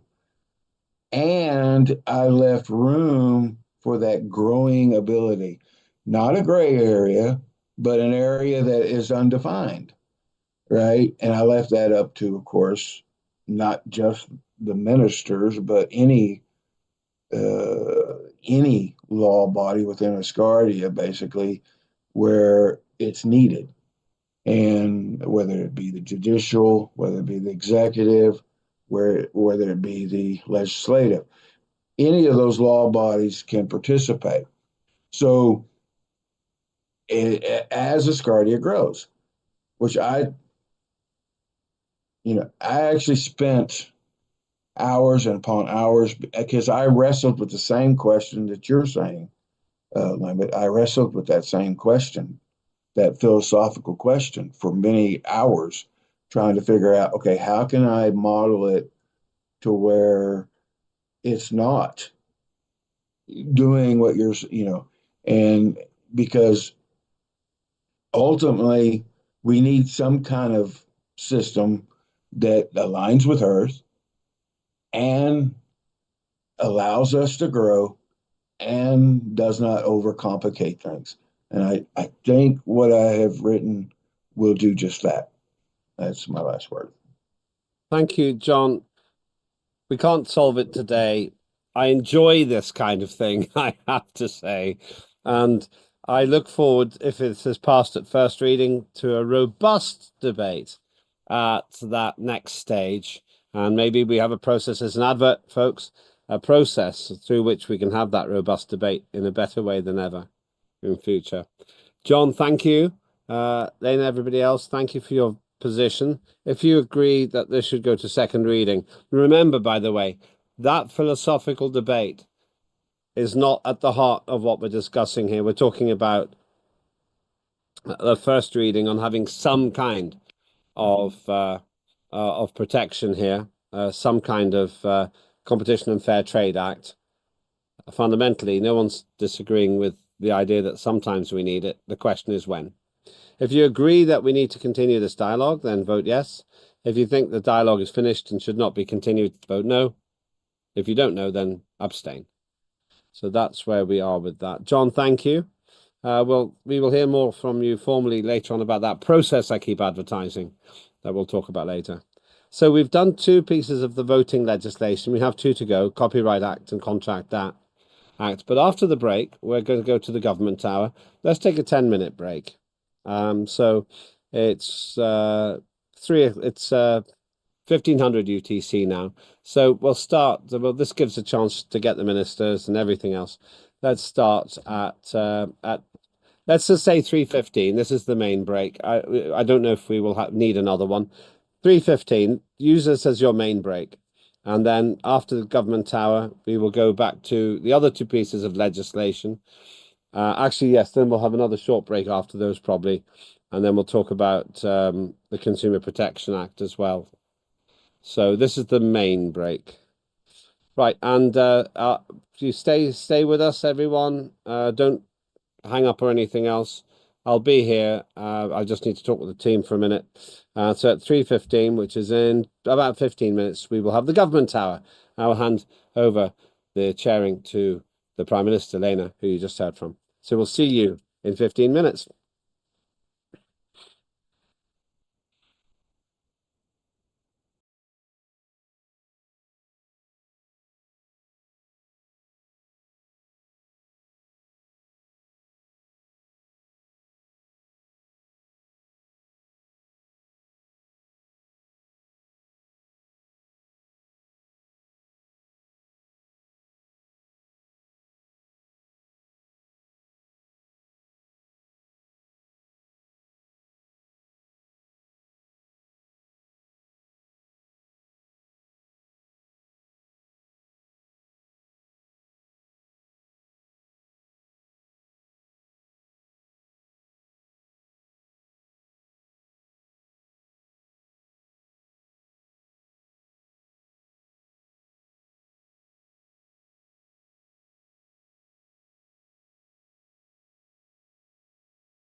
Greetings, everyone. Welcome back.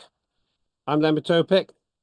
I'm the chair of the Parliament of Asgardia, and I'm here to hand over this part of our session in a moment to our Prime Minister and our government. If you've just joined us, Asgardia is the world's first fully functioning digital democracy. No one's ever achieved this before. And our mission objective is to create a stable society in space, create a framework which can be exported into the space environment. We don't have political parties. We have a collective interest in getting this right for all humanity. Every few months, we have a formal digital sitting of our parliament. That's what you are observing today. Our work today of day 2 of 3 days is to talk about legislation which is being passed or debated, and also to speak with the government of Asgardia. And that's the stage we are at now. After the government tower, we will be covering 2 more pieces of legislation for voting. And that's the Copyright Act and the Contract Act. And then we'll be having 2 process commentary, a very short one on youth and education. We'll cover that more tomorrow. And then an exciting new development in how we develop our legislation. That's the Consumer Protection Act debate, which John Fine will be leading. But for now, we hand over to Lena de Winner, the Prime Minister, and the Government Tower. Some of this session will also be closed. In other words, it won't be broadcast. Not because we're keeping secrets from the world, but some things need to be confidential in any political system. And Lena will tell us when she wants those cameras to be off, and then we will return again to the public session after that. So Lena, this is your space. Welcome, Prime Minister. Let me hand over the chairing to you. I'm doing the mic helps to chair. So thank you very much, Mr. Speaker. So hello again, esteemed colleagues. Now I officially within the government tower want to start by expressing my respect and appreciation for all the work which has been done. I observed most of the debate which already took place, and I am very impressed, even though I was familiar with the documents beforehand. So my compliments to everybody who have initiated and who have contributed to the acts which have been discussed already and will be discussed after we complete the government hour. So today I will say only in a couple of words that the serious isolation experiment, which lasted for 1 year, is successfully over. The news have been published on the website. Rebecca, if I may ask you just to look up at your ease, it will take me a few minutes to speak about it, and to post the link about the Aggress event. So there is a nice picture gallery there as well. Now, Dr. Ksenia Orlova, Asgardia resident who was a member of isolation, the crew surgeon and the scientist, she is in a rehabilitation resort together with the entire crew. So today she could not join because she has a medical schedule which the whole crew is following after 1 year of isolation. So even though they were on Earth, and the lack of gravity obviously does not have an impact on their well-being, but nevertheless, imagine yourself being locked up for 1 year in the volume like maybe, I don't know, 2 airplanes or something like that. That's the size of the place where you're locked up, and you live and you work and you're together with the same 6 people for 365 days, and you don't have your mobile phone, and your communication is limited to simulate your trip to the moon. So there are a lot of psychological aspects in such isolation, but also due to the, Rebecca published the link, thank you. And also due to the limited physical environment, there are also physiological impacts, and they are recovering from them. For example, your immune system is suffering a lot because you are locked up with only 6 people and only artificial air change, things like that. So we will hear from Dr. Ksenia Orlova as a guest to the Parliament session once she's available. I expect it will be the next sitting, so 3 months later. And also Dr. Bilakovsky, who is a member of parliament and from whom you were hearing regularly, he is on a business trip in a very inconvenient time zone this week. So he left Thursday for 1 week. So it's unfortunate, but this Sunday, nobody from the Sirius core team is available to talk. They trust me to tell you that they're doing great and they're looking forward to brief you directly at the next sitting. So we have done very well, and the results will be gradually published on the Asgardia website and in the Room magazine. As you might remember, there are 3 experiments dedicated to female health in long-term isolation, which is a precursor to the interplanetary flights. So Asgardia is cooperating with the scientists who are running these experiments. So the results, once they're processed, will be published and presented. So in that sense, please follow the news. We will be writing more about it. So that's one thing I wanted to mention. Now there are 2 more things which are on the government hour agenda. Today, you will hear from our Minister of Youth and Education, Dan Profir. He has already successfully recorded a number of podcasts, and some of them have been aired, and Dan will give you a detailed briefing about it. I'll remind this podcast, in a way, as we concluded, it's an audiovisual version of a Room magazine. Basically, it's everything about space. It can be all sorts of things, like cross-disciplinary, anything to do with space, which is interesting to people who care about space. So some speakers, for example, are the authors who have contributed to Room some years ago. They are experts in their domain. So we are, as Asgardia, establishing a platform and a dialogue and becoming a source of audiovisual news on specific but popular space-related subjects. In order to avoid any misunderstandings or any possible future questions, it's not something where we talk between Asgardians about Asgardia.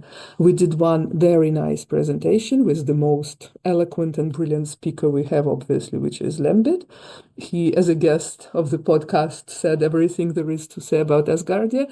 So maybe some months later, we advance in some specific direction and we do more.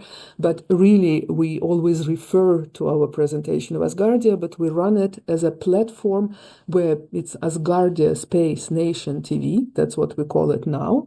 Eventually, we're aiming to become a recognized brand, ASN, Asgardia Space Nation, so ASN TV. So we're gradually introducing the terminology.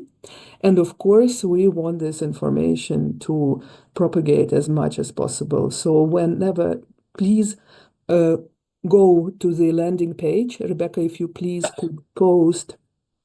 We have it on the top of the website, of our website. There is a horizontal line of rectangular clickable boxes with news. One of them is clickable to the podcast. And once you click on it, you're inside the landing page of the podcast. So you can see already all the episodes which have been broadcast. You see the announcements. And if you find any of this interesting to the people who are signed up to you in social media, for example, I would encourage you to share this information. And of course, if you have any ideas about space-related external experts, that's also interesting for us to reconsider. It doesn't mean we can invite every guest. There are technical shortcomings maybe, and there are some details which we must take into account, but we are grateful for any ideas, even though not all of them might then come to fruition. What also is important to mention that, please watch the chat. Rebecca posted this Asgardia Space Nation TV link. So it's important that it's a national TV thing, so it's run as a national TV. So we're promoting things which, in terms of values and scope of interest, is resonating with Asgardia. So again, I'm praising Dan as much as I can, and I can't praise him enough for achieving this. Soon you will hear from Dan about this endeavor. Then Cheryl Gallagher, who is the Minister of Culture, she has completely on her own generated a very impressive initiative. She's cooperating with the two entities who arrange the launch to the moon, and as a part of this launch, taking with them cultural legacy. So you all know about this project, obviously. It's been in the making for a while. So some how do I say it, important milestones are upcoming, and that would require some work level coordination on our side. So while this project is famous and known, the session with Cheryl today, I will ask to have in private. We will be discussing technical details. So once Dan is done with his presentation, then Cheryl will take over. And again, I would start by asking a round of applause to what has been achieved so far and all the plans which are ahead of us and give us ample opportunities. But specifically, the details we're discussing when Cheryl runs her subject will be done in a closed session. To avoid any questions in the future, today Mark Bogan is not joining us because it's now middle of December, so the end of the year calculations are not yet done. Just it saves time because you have seen only a presentation 1.5 months ago. What was the state of affairs in the third quarter? So it saves us time and nothing much changed. So the full presentation of the final closed financial overview for 2024 will be in your first sitting next year. So no Mark Bogan for you today. I see Jakob Mulder is also here. I don't know if Jakob has anything specific to contribute. I know no, Jakob doesn't have anything to contribute. So that's pretty much all from me. I would ask then first Dan to speak, and when Dan is finished, okay, I'll show up again to remind how impressive is the work by Cheryl, which she will be presenting, and reminding that we're switching off the broadcast. So please, Dan, go ahead. Thank you, Prime Minister. Good day, afternoon, whatever, to everybody here, my colleagues in the cabinet, and also all the AMPs. It's an honor to be here now and to tell you about this endeavor, about the podcast, Asgardia podcast, which already Prime Minister already has introduced very, very beautifully. Thank you very much. So basically, the podcast is called Highway to Space. It's a bi-monthly podcast, so it takes it happens every Tuesday, every other Tuesday. But basically, every Tuesday we have a release. But because we do, for instance, this Tuesday we do an announcement of the podcast, and the Tuesday after we do a release of the episode announced. So basically, every Tuesday we have something to come up with. It's a very interesting endeavor, and as Prime Minister said, it's not necessarily about Asgardia. It's a program, it's a show addressed to everybody out there, all people who are interested in cosmos, like yourselves, like ourselves, in space-related matters, being law, being I don't know, AI, economy, development, design, and so on. So it's a culture. Yeah, we had one of the episodes you will see. It's with my colleague Cheryl Gallagher, the Minister of Culture, talking about art. So it's about everything, and I think it's important for us beyond the spectrum of its subjects. It's important for us because it's an opportunity to talk about, well, to mention or to raise awareness indirectly about Asgardia. And I can tell you a few more words about Highway to Space. It's not just a podcast, it's a platform. Is he on mute? I can't hear him. We can hear him okay. I can hear him. Who's saying that? Who can't hear him? I think maybe switch to the English channel rather than the main room Yeah, channel? I see in the chat that English channel works the same as being discussed. I'm on the English channel now. Sorry to interrupt you. I'm on the English channel now. So try the English channel, and as Lena says, try the original. All right, it's up. Dan, can you go ahead? Sorry. If you can hear me, Yeah, you'll be no able to worries. hear Dan. If you can All right, hear me, you'll hear Dan. All right, I can hear him you perfectly can hear now. me now well, yeah? That's fine. Yes, Okay, thank so you. I was saying Highway to Space is more than just a podcast. It's a platform of thought-provoking conversations about the future of space exploration, about governance and humanity. So it's a very, very wide spectrum of interest. Each episode is designed to engage and inspire our audience, fostering a deeper understanding of, the complex issues and opportunities that lie ahead. So my point today is, beyond explaining you about what it is and what it is not, I would like to convey you, to invite you all, to urge you, if you want, to actually watch this podcast. So on the channels indicated in the chat, why it's important you watch it. It's because we need to make it to raise its popularity out there. And the first thing online that it works by actually watching it and viewing it and adding views to it. See, the program is based on YouTube.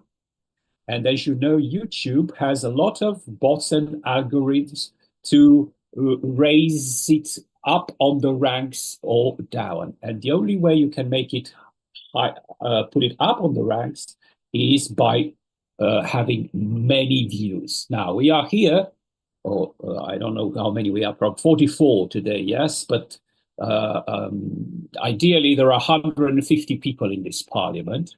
We are about 10 in the government and so many others. So I would say about 200 people, Asgardians, should be aware of this program and watch it systematically, add views to it. Not only that, but share it on your own channels. I hope you take pride for being Asgardian, so you're not hiding it under the mat.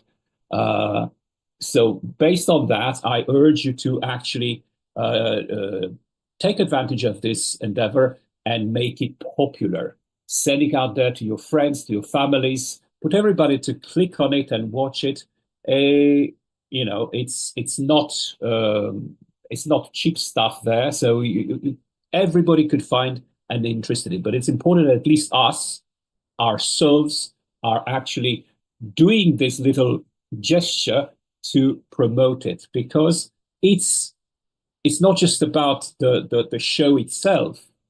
It's, as I said again, an opportunity to promote Asgardia, to raise awareness of the public, not only of Asgardians, but also of non-Asgardians. And this is why the programs are available on the Asgardia.space website, but also as standalone on Asgardia Space Nation TV channel, YouTube channel. So I want you to understand, and I want you to agree with me that it is a brilliant opportunity, and we could do our little gesture to raise awareness on Asgardia in a passive way, really, because you don't have to do much. Just click on it, put it on, listen to it, watch it, do whatever, and send it further. Share it with your contacts, share it with your family, share it with your children, friends, and everything. So it's important. It's a little gesture that will help raise awareness of this podcast. And the more we raise awareness of the podcast, may I remind you that we are still hoping to increase the ranks of Asgardians, and the only way, one of the ways of doing this is raising awareness of Asgardians. People looking for an interesting subject about space, and there are many, many space people passionate about space out there who are not Asgardians, who never heard about Asgardia, matter of fact. And now is a good opportunity. Indirectly, they see a show with interesting people, with really good subjects. And in a corner, they see Asgardia Space Nation. So what the heck is that? Let me check. And there you go, they come and they become members. And when they become members, they realize it's a good opportunity to become residents. When they become residents, they pay the fee. And when they pay the fee, that's a good stuff. You know what happens. And so your hard work will be repaid. I don't want to go into the behind the scenes of this, but I think it's a good opportunity. So if you want to know, please visit those channels. So I said one is the website itself, our website itself, asgardia.space. You have the link in the chat, and then you can watch it directly on YouTube on Asgardia Space Nation TV, which is the new name of our platform, Asgardia Space Nation TV. That's the channel where you have all the episodes. Or you can follow it on Facebook. If you are a Facebook fan, you go on asgardia.space. And again, you have those links there. So it's everywhere, easy peasy. Just click on it, watch it. Unfortunately, there are no subtitles in other languages yet, but we hope, thanks to you, if this program gets popular, we hope to be able financially at some point to add subtitles in at least the 12 languages of Asgardia. Thank you very much to you all. I also would like to add Dan gave a very accurate overview and our request to you to support this, that Rebecca is now working together as a part of the media team which runs corporate PR on making reels out of the podcasts which are already recorded. So soon we will start publishing reels or shorts, and those will be on the Facebook pages, of course. So again, my informal request to all of you, whoever runs whichever social media as a person, when you see it on Asgardia, please repost and encourage people to watch. So we are doing everything what is expected nowadays from the social media to make things appealing in the format in which people are used to having them. So please do that.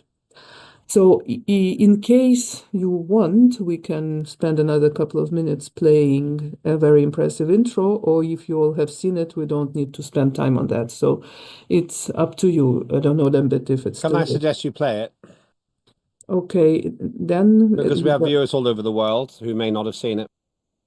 Then if you can then please go ahead and then just play the intro with... resulting in your hello, and then we can basically intro any episode. You just do screen share. It's at the bottom of the screen and play any episode the way it starts. Oh, the episode with Lambert would be the most obvious. Okay, just a moment. If I do.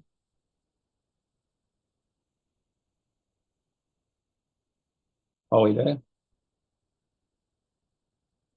Your screen is shared, yeah. It's not minimized, but we can see it.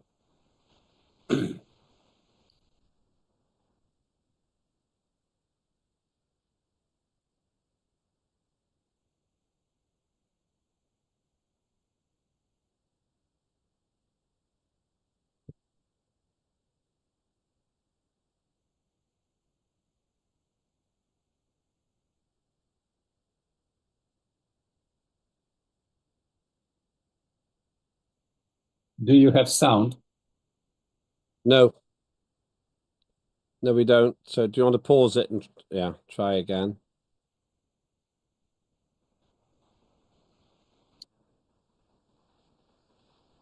We can hear you, but we could not hear the broadcast. Yeah, sorry, somebody told me once how to get the sound. Don't worry, don't feel too much pressure. It's okay. We'd like to see. We'll get this right. But just while Dan's doing this, Dan actually came here to my studios here in the south of London, and it was very impressive. He brought his camera team, and it was really impressive to see Dan in action. You can see Dan moving slowly there.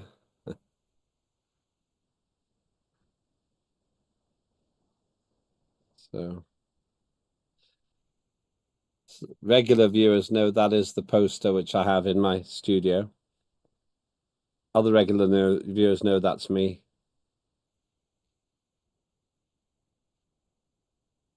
Lambert, I dread to ask, what do irregular viewers know? Watershed. Watershed answer to that. Oh, I don't do this. This is a great studio, I have to say. It's purpose-built because I spend so much time doing Asgardian broadcasting and other broadcasting as well, actually. Are you still trying to get this to work, Dan? It seems to be operating at a slow level. The feed is quite slow. There. Yeah, something is not right with the... Do you want to, why don't you leave that file and come back into it again? Yeah. Yeah. It will work. It's clearly nearly there. It's 90% there. If you're as long as sorry, I found how to optimize the video sharing and how to share the sound. Sorry, I'm gonna put it again. Yeah, great. Good. Great. I knew you'd get there. New world. You start all from the beginning without the burden of Wait just a moment. It's coming. So this was filmed right here where I am now. Clear, transparent rules. Do you hear now? I think that's, yes, let's see it from the beginning. Between Asgardia as a whole fellow Asgardians. Because this is impressive.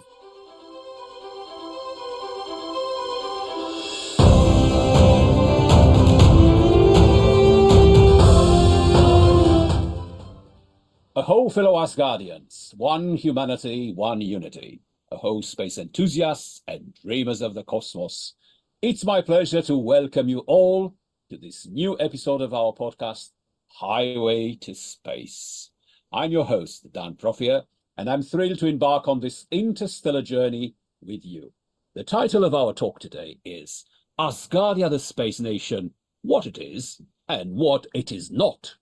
My special guest today has carved a unique niche in the annals of global governance. As a former Member of Parliament in the United Kingdom, his career was marked by his dedication to public service and his ability to navigate the complexities of British politics with grace and intelligence. However, it is in his role as chair of the Parliament in Asgardia, the Space Nation, that my guest has truly distinguished himself as a pioneer of the 21st century. Under his stewardship, the Parliament of Asgardia has become a beacon of innovation and international cooperation, fostering dialogue and collaboration across borders and boundaries. My guest's commitment to exploring new frontiers and his ability to inspire others by dreaming big have made him a beloved figure not just in the UK, but across the globe. His work with Asgardia is a testament to this forward-thinking approach to governance and his unwavering belief in the potential of humanity to achieve extraordinary features when united by a common purpose. As chair of the Parliament in Asgardia, my guest continues to play a pivotal role in charting a course for our species' next great adventure among the stars. Ladies and gentlemen, please welcome Mr. Lembit Opik. Thanks very much. Very kind words as well, Dan. Really appreciate it. Good afternoon, Lembit, and thank you for accepting my invitation. It's such a privilege to have you today here in studio for this new episode of our podcast. Well, it's great to be here. I've got a lot to say and a lot to celebrate as well. So the title of our talk today is Asgardia the Space Nation, What It Is and What It Is Not. That's an intriguing subject. As a chair of Parliament, you've been in Asgardia since its very early days, back in 2017. And we met for the first time at the Head of Nation inauguration in Vienna in June 2018. So at the time, very little information was available on the public domain, and most of the articles were, let's say, skeptical towards this new space nation that came out of the blue. What was your very first thought when you first heard of Asgardia? When I first heard of Asgardia, I thought, at last, this is absolutely essential for the long-term interests of our society. If you look at the history of the human race, we've always had a wanderlust, whether it's been between continents or beyond. I think it defines our character. So it's just a matter of time till we populate space, initially the solar system, and after that, who knows? So the one missing ingredient was, what kind of society are we exporting from planet Earth? Hopefully not a violent one, hopefully not one which involves war. And for decades, my grandfather being an astronomer, I've wondered how that would be created. So in a sense, I was waiting for something like Asgardia to come along. And then when Dr. Igor Ashabeli, the founder of Asgardia, had the vision to do this and the courage to do this in a skeptical world, I thought, I have to be a part of that. And it was really just a matter of months from looking at Asgardia from the outside to ending up being right at the center of it. And I would say this is one of the most exciting journeys I've made in my professional life. I think we have a taster, a very good taster here. So please do click on the real links and watch it in full. Not only this one, but all of them. I'd promise you, there are subjects you will find really appealing and you will regret. But also, it's a matter of pride, of taking pride of being Asgardian and sharing this with everybody around. Thank you. Thank you very much, Dan. So I'm glad we had an opportunity to get the flavor of what's going on. And like I said, I fully support what Dan just said. Do scroll through the already published episodes, and there are more coming, because they are totally different. It can be about law, it can be about culture, which is coming up, obviously, with Cheryl. It can be about Asgardia itself, but there are other things about the technical issues. There is a podcast coming with the Asgardian resident who was the isolation crew member in Series 21, Dr. Victoria Kirichenko. That's already recorded and it's coming soon, so please follow it. And please help us promote it, because potentially it's our promotion tool which shows us for our values and our level of development and draws people to Asgardia while they are benefiting in evolving their knowledge about everything to do with space. So again, thank you very much, Dan, for displaying this initiative and for leading this project. So the other project, which is again totally an initiative of the minister and totally under her management, is, well, Cheryl, I don't know, Cheryl, if you want to go into a closed session straight away, or if there are a few things you want first to say for the broadcast and then say when you want to go into a closed session. It's up to you. Please go ahead. Hi, everyone. Hello to everyone, no matter what time of day it is or where you are in the world. Today I'm going to discuss some important details of the launch. I was receiving new information up to last night, so today's information will be presented in a slideshow form, which is not my usual usual style, but I'm sure you'll understand. And I have some important points. Some of them have to be Cheryl, sorry, we're still broadcasting.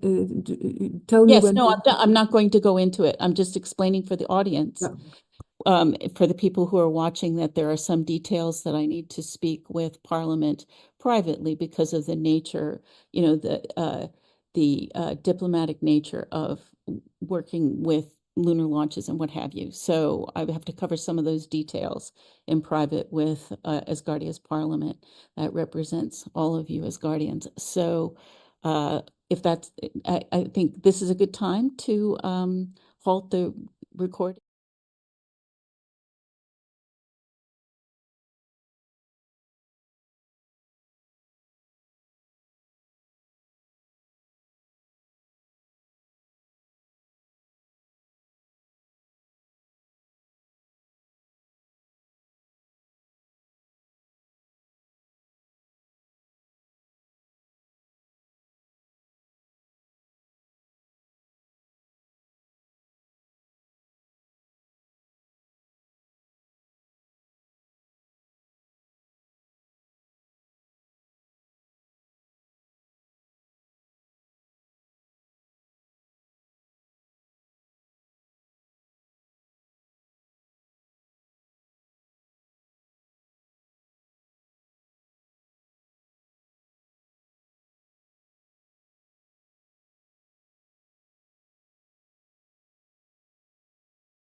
If there are no questions to Cheryl, I would like to summarize for our viewers today that Asgardia has a contribution through the Ministry of Culture to the cultural legacy capsule of the upcoming launch. And we encourage everyone to read the news on the website of Asgardia dedicated to this project. The details which we now discussed in a closed session on a working level will be released when they are firmed up by the source of the launch. That's beyond our scope. We're just cooperating with them and using their opportunities which they are gracefully providing to us. And once the launch date is known, we, Asgardia, since we obviously have our cultural heritage as a part of the project, will be hosting an online party. The media team is working on developing the format. Once this sitting is over and the news cycle which goes with it is over, indeed, that's the first thing they will be doing is developing a format where the mix of YouTube broadcast and Zoom login with participants allows a live event where on the one hand we can share the existing information and the existing programs like podcasts and live discussion where, of course, I expect together with Lembit to be present. We expect to invite members of parliament and government, so the civil servants of Asgardia. I expect it to be invited into that Zoom session. And we will see, it's a question of technicality, how we can make sure that it mixes, because we don't have a very sophisticated team. We're just subscribed to the commercial products which we're using to run our activities. But that's indeed in the making. The media team is fully briefed, and it's once we complete the year, that's our next big task, is to make sure that this launch event is available and visible to everybody who is interested. And we, of course, encourage everybody to join because we ourselves find it very exciting, interesting, symbolic, and very meaningful in its symbolism. So again, big round of applause to Cheryl, unless there are questions. So I believe these were our two and a half, I briefly spoke about serious contributions. We fitted exactly into an hour, or rather into 56 minutes. So if there are questions to me, of course, I'm available. Or otherwise, I just thank the ministers for their contribution. Everybody is, of course, welcome to stay and listen into the parliament debate. We enjoy having permanent open invitation. I myself will be staying in the background because when you are done with your debate of the upcoming acts, the next subject for the processes, I'm involved in that subject as well. So I will be then online also actively. In the meantime, I switch off, but I am here. So in that, if there are no more comments or questions, then again, thank you for offering us the opportunity to talk. Thank you, the ministers, for your contributions. And I switch off, but stay silently involved until the process agenda item. Thank you very much. Indeed. Any other points anyone would like to make? Thank you. Thank you, Prime Minister, as well. Ministers are welcome to stay, of course. It is quite inspirational. The visual at the end there, Cheryl, I felt that we really were going somewhere. Yeah, it's real now. It's happening. So that's exciting news. Yeah, it is. And the idea of having an actual, real, small physical part of some of us in space, that's really special. Because those of you who haven't done the live ship thing will be jealous, because once it gets there, you can look up at the moon and say, part of us is literally there, not in a metaphorical sense, in an actual sense. And even the electrons, even the virtual memorabilia of Asgardia is still there. There's some actual electrons. We can get into quantum physics here, but there are actual electrons in an actual thing, which will actually be up there. And that's very exciting. So well done. Well done, everybody. And I did enjoy doing the video with Dan as well. And it came out very well. So thank you, government. We're broadcasting now. Ugo's going to say something. Ugo?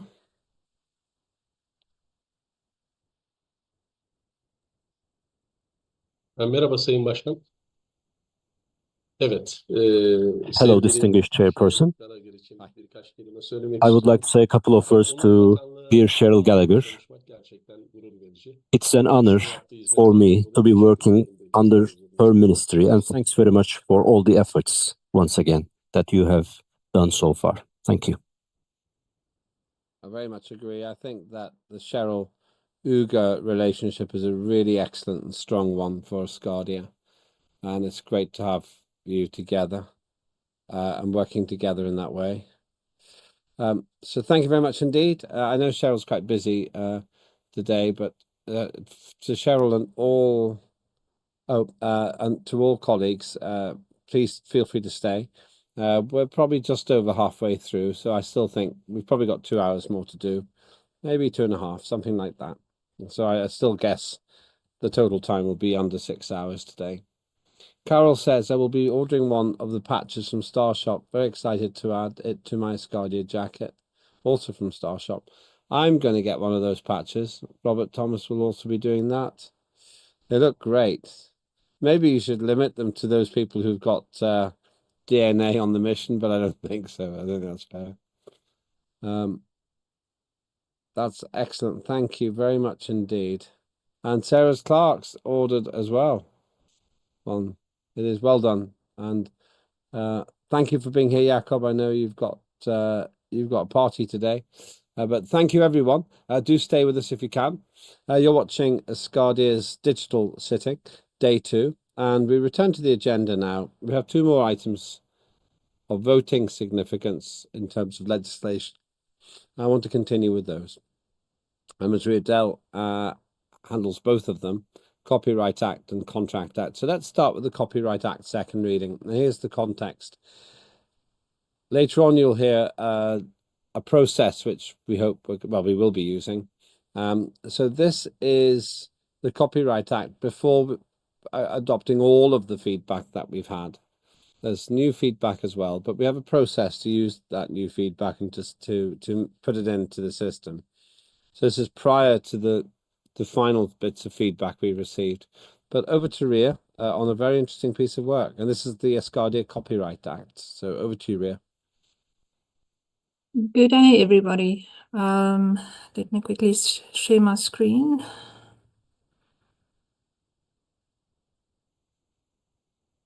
Okay, the Copyright Act for second reading. The Copyright Act of Asgardia is established to safeguard the intellectual and creative works of creators, balancing the need to protect and control their work with public access to information and innovation. It grants exclusive rights to creators while allowing exceptions that serves the public interest. The Act upholds these rights to promote creativity, knowledge dissemination, and innovation across Asgardian society. The Act provisions align Asgardia with the international copyright standards, which addressing the unique needs of its creators and consumers.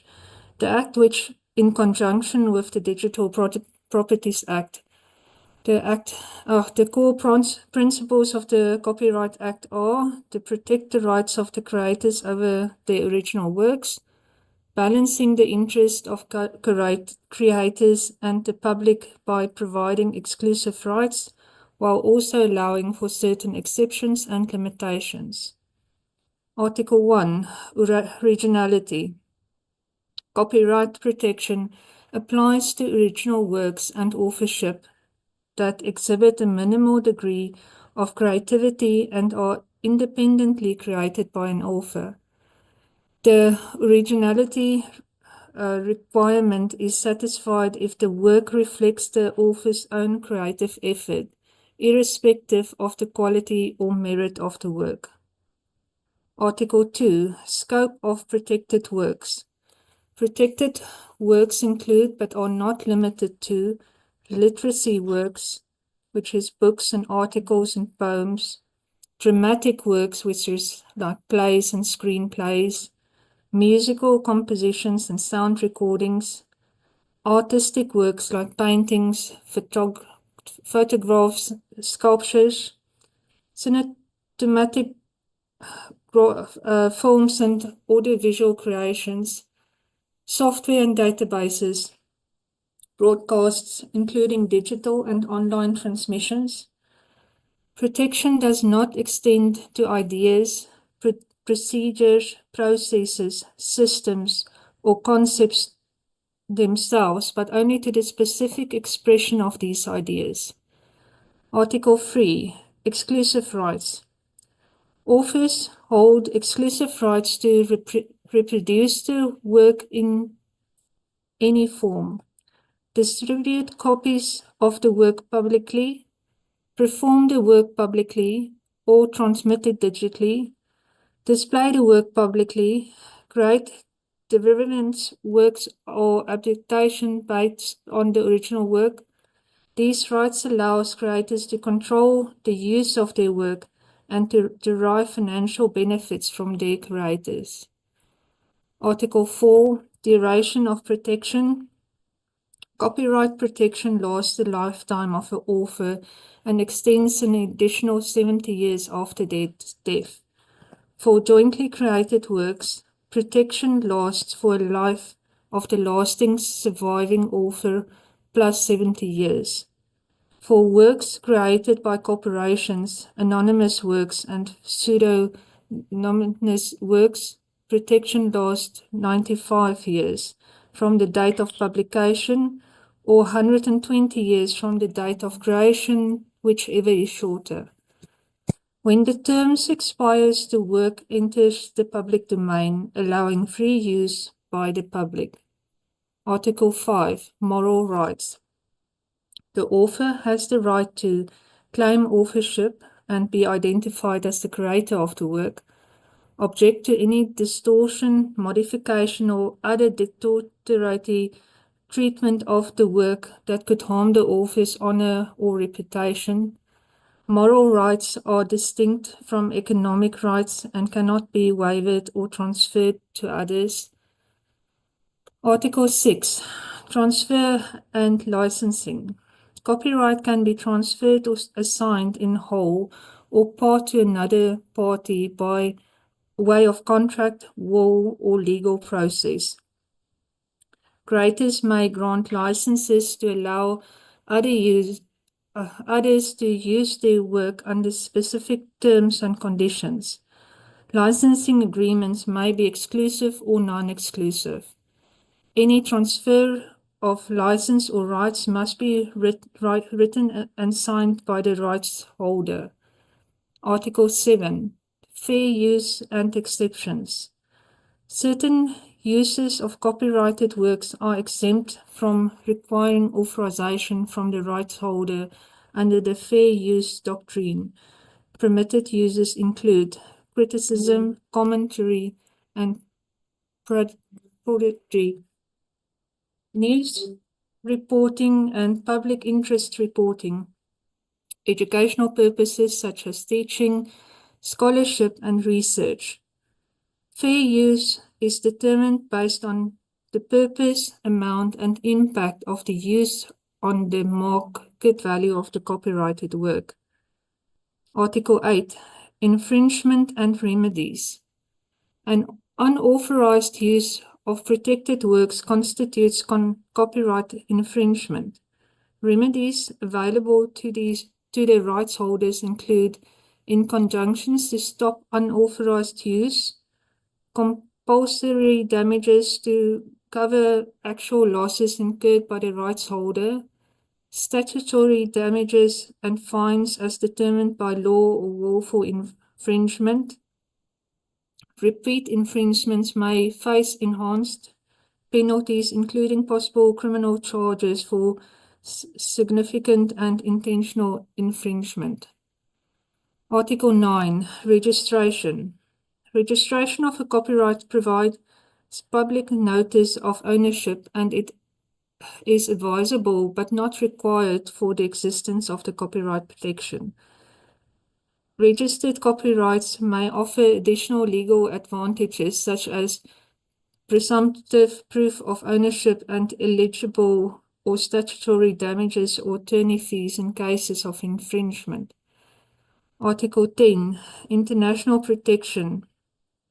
Copyright protection extends internationally through treaties and conventions, including the Berne Convention and the World Intellectual Property Organization treaties. Asgardia is committed to adhering to these treaties, granting reciprocal protection to foreign works as afforded to domestic works.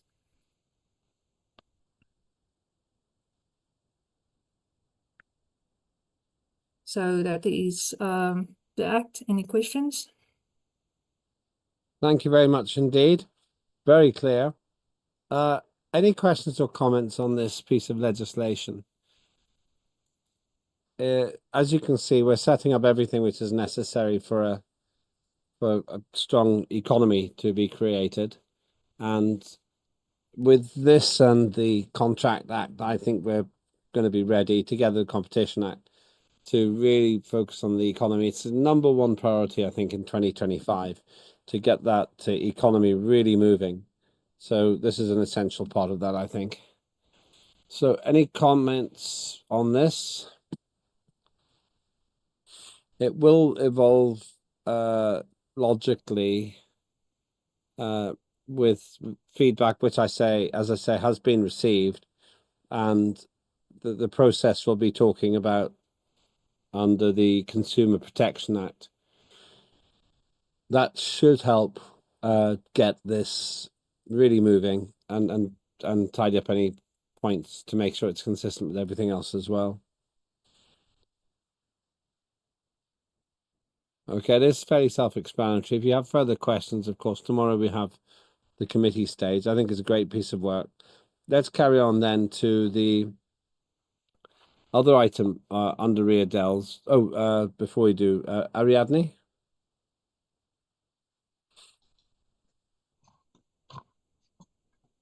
Felicidades a Ria Dell, muy explícito. Congratulations, Ria. Very explicit, all the details very well explained. I really liked. I feel like I can see myself in the future, 120 years, being published by Asgardia, but independently. Aside from thinking about me, HR's Guardian will think they're gonna be happy for counting with this law and making their creativity real for all the people that reside in Asgardia and in any part of the world that they see that possibility and being creative and it has a way, specific way, even there where there's no gravity. Congratulations, Ria. Thank you. Yeah, it is a good piece of work. It's very thoughtful, and it's consistent with what John and others have said all the way through. So I totally agree. I think this is very, very good. Would anyone else like to add anything? I'm going to make a comment about both the piece, this and the other piece of legislation that we're going to more generally. So let's move on to the Contract Act next, Ria. That's also second reading. For those who are not familiar, it's a first reading, a second reading, and a third reading. The first reading we've seen two examples of today already. The second reading is the time we see the full document for the first time. And the third reading is the modified document based on the feedback which has been given to the proposers of the motion, in line with a process we'll be talking about later. So let's go on to the second item of yours, which is the Asgardia Contract Act second reading. So on to you again, Ria. After that, we'll have a very short break, and then we'll do the youth and education. Oh, sorry, then we'll do youth and education. That very short break, and then we'll do something else. Right, back to you, Ria. Okay, the Asgardia Contracts Act is enacted to ensure that the formation, execution, and enforcement of contracts within Asgardia is governed by fair, clear, legally binding principles, protecting the rights and obligations of all parties involved. The core principles are: uphold integrity, fairness, and enforceability in contractual agreements within Asgardia, guaranteeing all parties entering contracts complies with terms which ensures lawful, transparent, and mutually benefit engagements. Article 1. Offer and acceptance. A contract is established when a clear, defined offer is made by one party is unequivocally accepted by another. The offer must include essential terms such as price, subject matter, and parties involved, and be communicated efficiently to the offeree. Acceptance must be absolute, unconditional, and conveyed to the offerer in an agreed or reasonable manner. Counter offers and conditional acceptances are treated as new offers, not as acceptances of the original offer. Article 2. Consideration. For a contract to be valid, both parties must exchange consideration, meaning something of value. Consideration may be monetary, a service, a benefit, or a promise to do or refrain from an action. Consideration must be lawful and tangible, creating a benefit to one party or a detriment to another. Past consideration, something given before the contract was formed, is not deemed valid consideration. Article 3. Intention to create legal relations. Parties must intend for their agreement to be legally binding and enforceable by law. In business and commercial contexts, intent to be legally bound is generally presumed unless explicitly stated otherwise.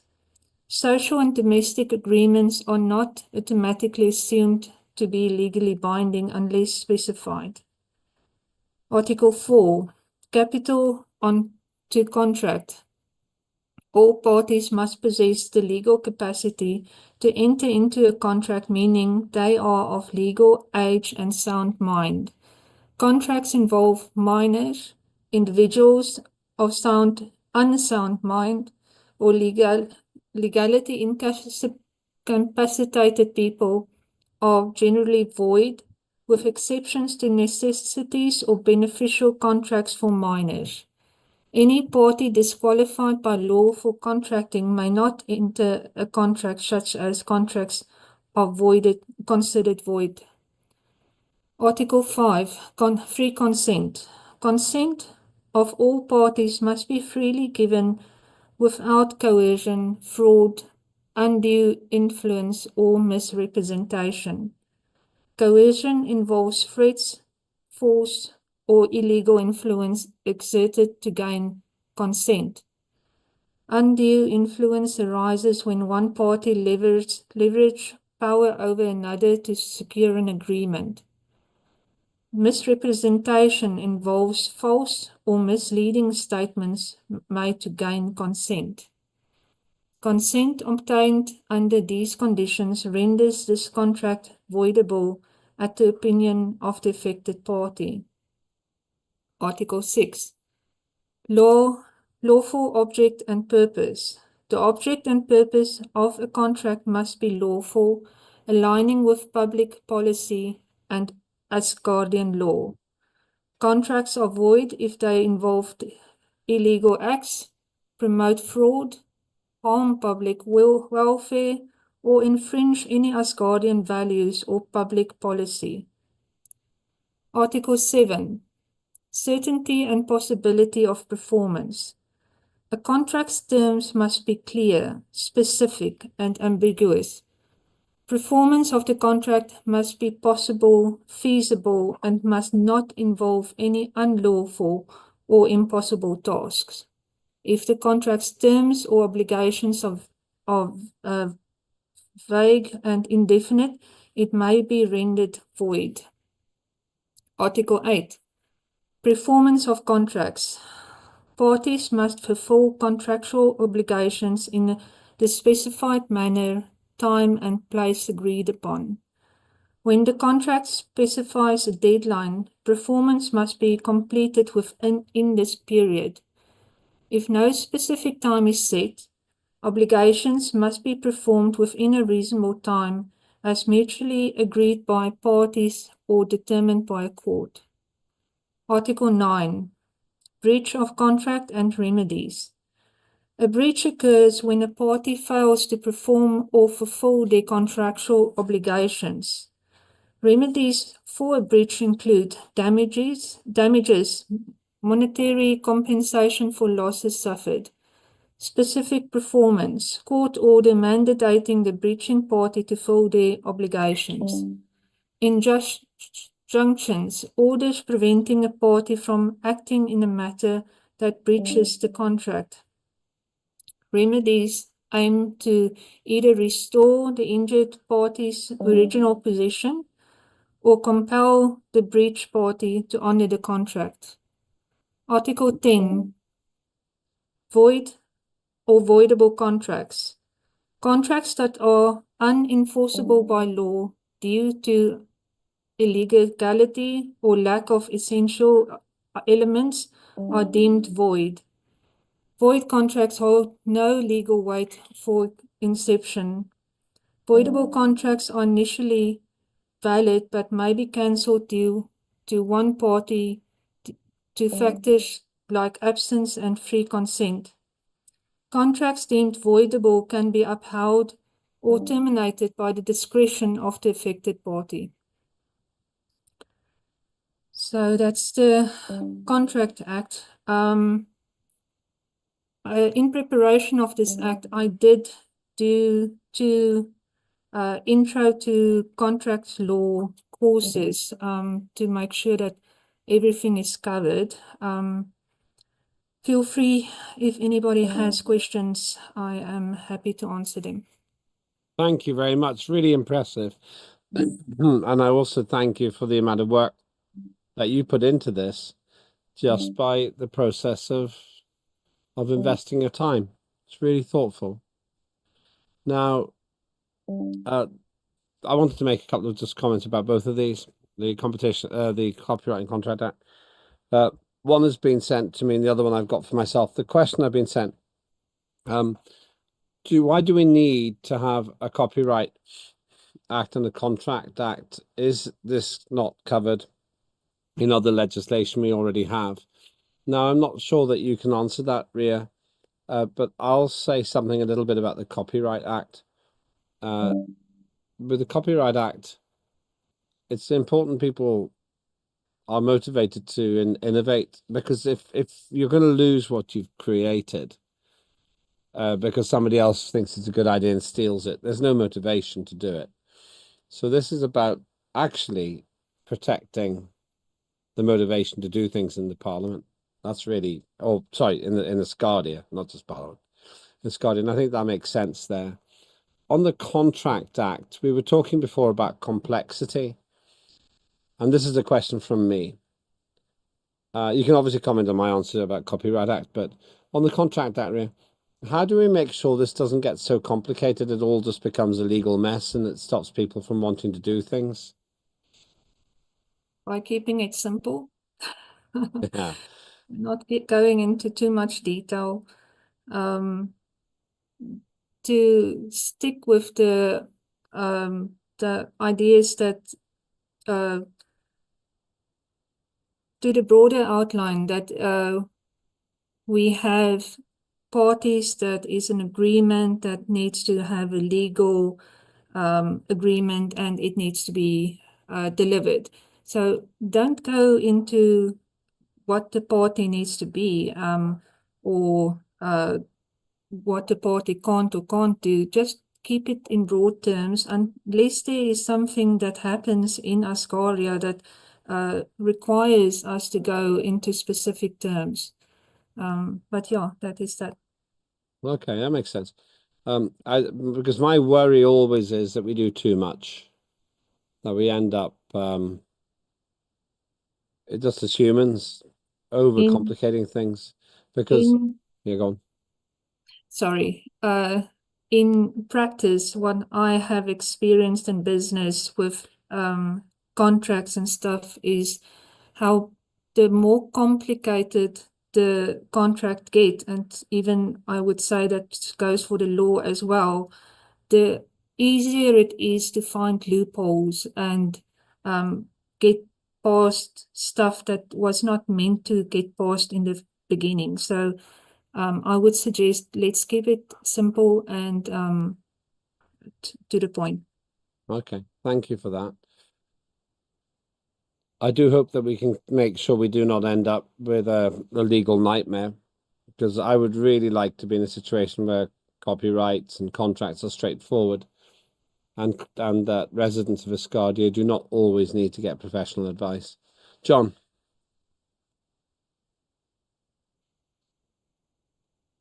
Yes, well, I would like to put your paranoia to ease there, Lambert. Okay, we're all in the business of keeping it simple here in Asgardia, so you can sleep good at night tonight. Well, yeah. I wanted to say that one of the questions that you asked, yes, there was acts that have already been passed that do cover this. In fact, they were passed in the Trade and Commerce Committee. But what was put in that act was very vague and did not produce any detail, because I left that open for further development. And so I would say that these two acts are that further development. And since the acts were coming from Equity and Resources and Rhea Dale, who is closely related to Ben Dale, who is the Minister of Trade and Commerce, I felt confident that they would be presented properly. So I have no quorum. I will give both acts my blessing. Okay, well, that puts my mind at ease, John. Maybe you're just trying to get a vote for your own act from Rhea. This could be some kind of trading going on here. But there we go. Thank you very much indeed. Those are the comments. Insider trading, yeah. Insider trading. Well, it's legal. I think it's legal, actually. There we go. Maybe that's just the way it is. Anybody else like to raise anything with on these two with of Rhea's proposals? And just while we're waiting, I'll just explain what we're doing. After this, I'm briefly going to cover the work that Corna's been doing and see if she wants to add anything. And then we'll have a break, and then we'll move on to the interesting development in how we're going to do legislation from here on. After that, we'll be, well, really getting close to the close of the day. Okay, I don't see anyone raising anything else now, so thank you so much, Rhea. 2 pieces of legislation. If you agree with those 2 pieces, with one or both of those, then please vote yes for those pieces of legislation. If you disagree, then please do say, and then I will make the necessary announcement tomorrow to see how people voted. If you do not know, then please just abstain. But don't not vote. Do actually vote. But the crucial point there for me is that you do still express an opinion, even if it's I don't know. So yes, if you agree, no, if you disagree, and just leave it as an abstention, just mock abstention, if you aren't not sure which way to vote. All right, thank you very much. Let's move on to one more item, then one very short break, and then we go to the last main item of the day. This is the Asgardia Youth and Education Act. And actually, I'll ask Corna if she wants to say something herself, but this is an interesting development, and I've been working with Corna on this. The original document's 34 pages, very long. And John's made a point to me, we were talking about this recently, that's longer than the official length should be, but it's actually another point that I realized. It will be easier to manage a smaller document, a shorter document. And I found a way to break it into 4. We can have a look at the first part tomorrow as part of Corna's legislation. I'll ask Corna if she'd like to do anything or say anything about it today. But it does seem to me that we have in Corna, Olivier, we've got someone who really, really does understand the whole question of how these educational matters should be organized. And we have a holistic approach, a complete approach towards education. We might be able to add some smaller things later, but this is about youth education. It's about ongoing, continuous education, lifelong education, sorry, they call it. And it's about the skills that Asgardia will need.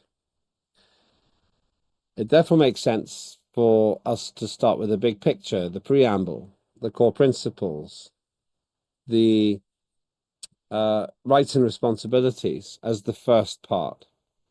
And once we've got that going, even perhaps to second reading, once it's been approved once that's been approved at second reading, we can move the other parts, I think. Or we can go put that one all the way through, then move on to the next part after that. But we'll discuss this more tomorrow. So we now have this precedent where when we find something which is really big, we take a bit longer and we get it absolutely right. And I think that's what's happening here. So tomorrow, Corna will just talk about this as she likes, as she wishes.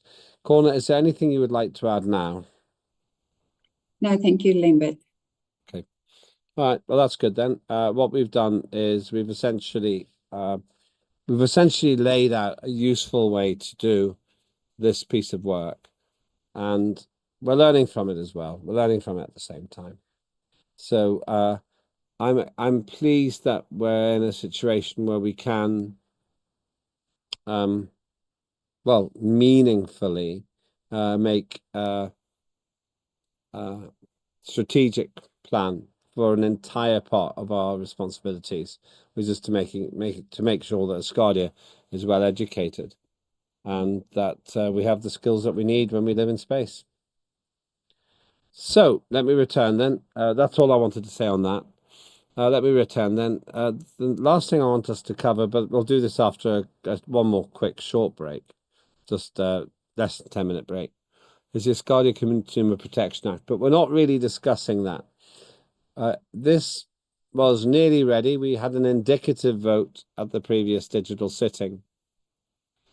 However, for reasons we will explain in the session, we realized that the feedback and legislative development process can be done better. And now we have that better way. We're ready to share it. And John is going to be in charge of how that will happen. Just seeing if TJ's here, because she should be here to watch. She wanted to know about it as well. TJ, you might be watching this as a recording, but TJ, the session after the break now will answer the questions you raised on Thursday. And so the objective in the final main session for today is to hear from John how we will be proceeding with the process of legislative development. So let's take a short break, just 8 minutes, and then we'll go to the final session for today. So at 4:55, 16:55 UTC, we'll start again. I'll just give you a short break. 16:55 UTC, we'll start again for the final session, and I expect that to be not more than 45 minutes. So I expect we will be finished by 1800 UTC. Maybe a bit earlier, but I was right. It'll be around 5 hours today, which is more than enough. Okay, so John, sorry, before we break, John. Yes, don't forget you promised that Benedetto that you would allow him to do his You're committee. absolutely right. Sorry, Benedetto. Hold the front page. Benedetto, you're completely right. Sorry, how rude of me. I had it in my notes. I had it under AOB, but it's bigger than AOB. Today, Benedetto will be doing his chair of committee presentation today. Thank you, John, for reminding me. So after this, after John's part, then after John's contribution, then we'll do Benedetto's committee report today as well. Thank you, John. Sorry, Benedetto. How rude! How rude of me. Please forgive me.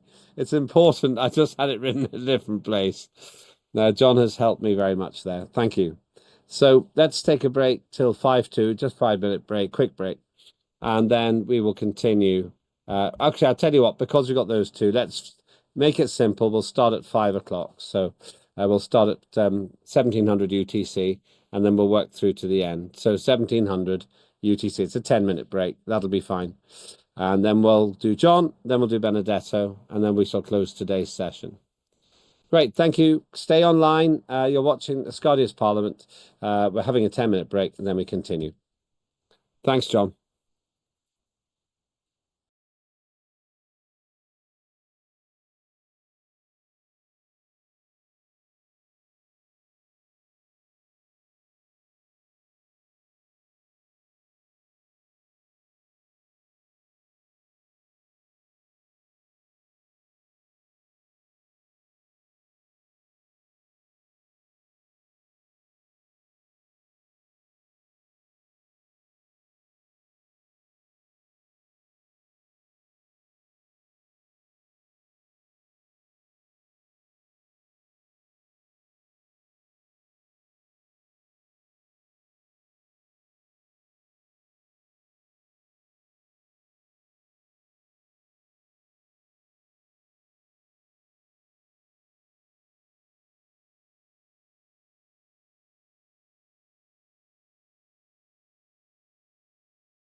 Welcome back.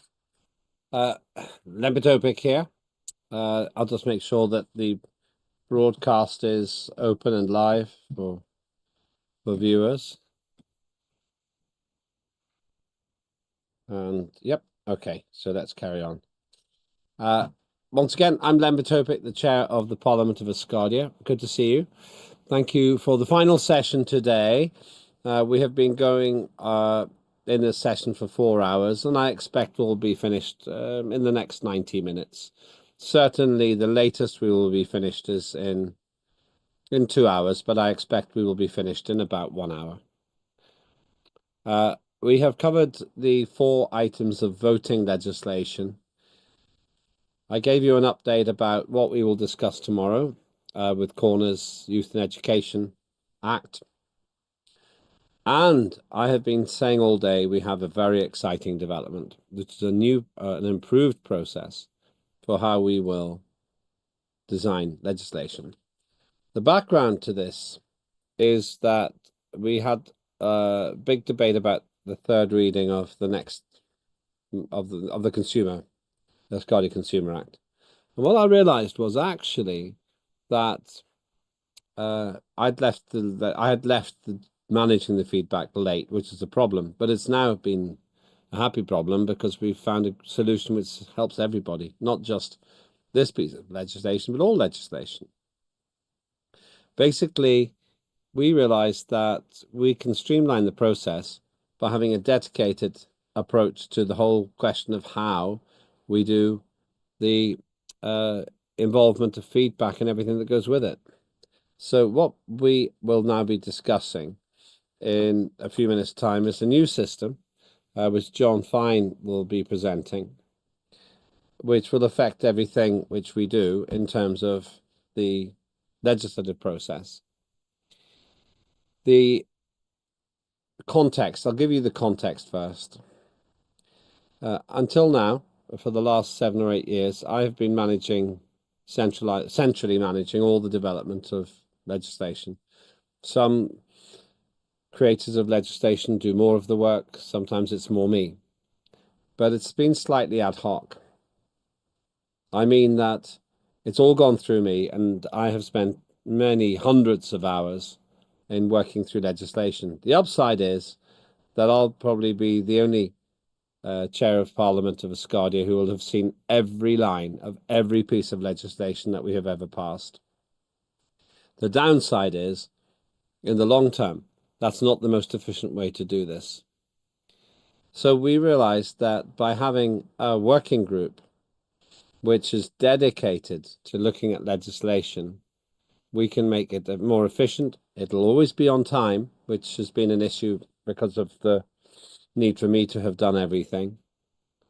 And thirdly, and perhaps most importantly, it means that the system is transparent and gets the best feedback in the right way into the process. So what we're going to see next from John is this system. I've asked John to be the delegated chair of this committee for 2 reasons. Number one, he is the most experienced legislative developer, and he is qualified. He's studied for many years now in this field. So he's actually a qualified expert in this field with real hands-on experience in Asgardia. The second reason is because it's right for me to delegate power and authority where I can. My job isn't to do everything. My job is to make sure everything gets done. And so by testing this process with one of John's own pieces of legislation, we can put in place something which will hopefully serve Asgardia for many decades to come. It's a natural evolution as we continue to professionalize and establish protocols which can really stand the test of time.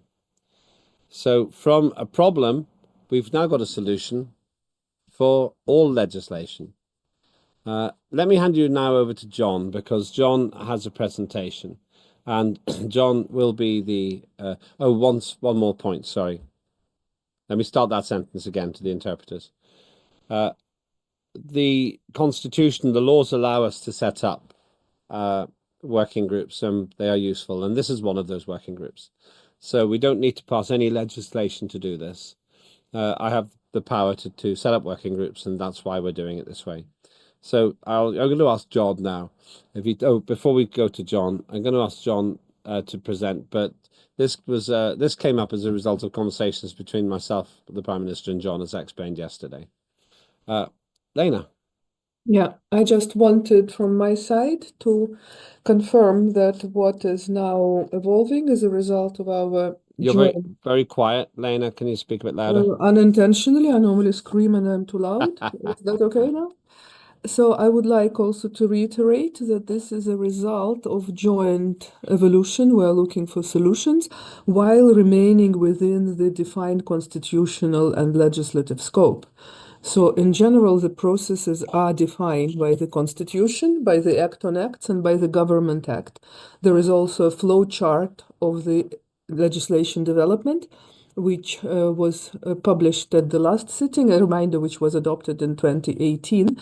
It remains a reference because basically it defines cooperation between all the involved bodies, committees, respective ministers, legal advice from the legal committee and from the Ministry of Justice to make sure we're within the scope of the legality. And then it goes to the final vote for your official sitting. So we are looking for a new applied method to exercise the same rules of engagement and while capitalizing on the 7 years of operation of the parliament together with the government. So just from my side, I confirm that we are looking to make things as legal as they were, but more efficient thanks to our experience. And I'm very grateful to the colleagues in Parliament for finding this joint opportunity. Thank you. And as Lena says, this came up from conversations in the last few days, last week, really. It was designed to fix a problem, but has actually now become not just a fix. It's a solution which is actually very important to all of us.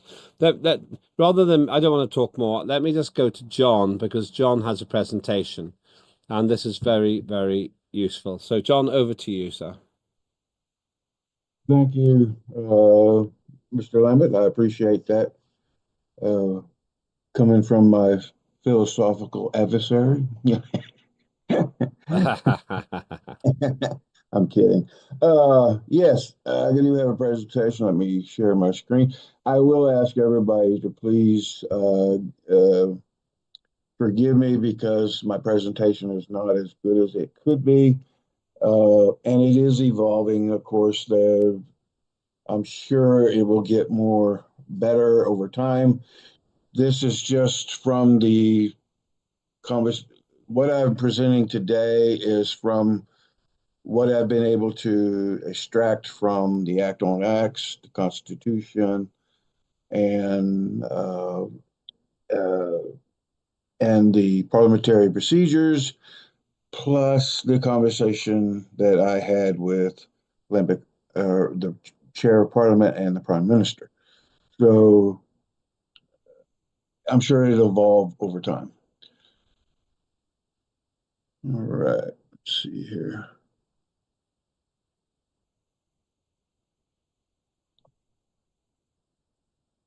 Oh dear, I'm still stuck in another. Hold on, let me stop sharing, get out of this slide.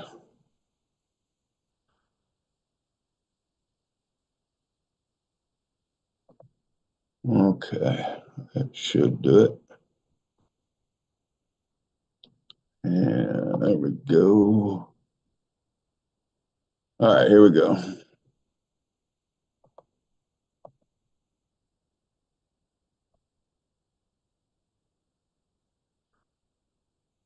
Okay.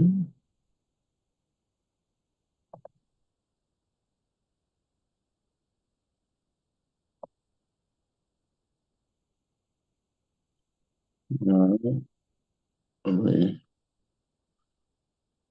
I need to minimize.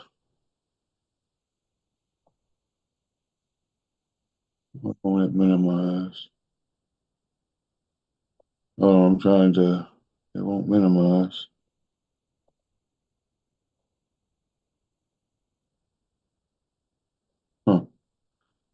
I'm trying to minimize the little windows over there. It shows y'all's faces and it won't let me do it. So we'll just go with what we got here.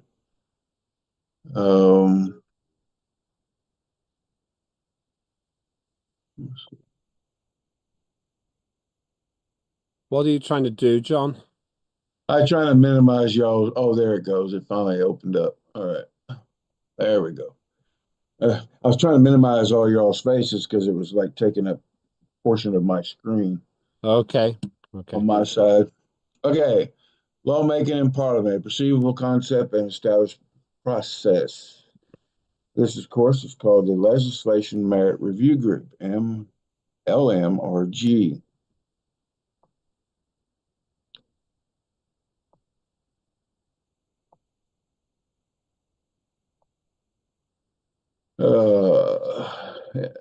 The agenda, we have, of course, my introduction, a description of the merit group duties, the flow process, legality, and summary and closing remarks. And of course, we'll leave it open for Q&A.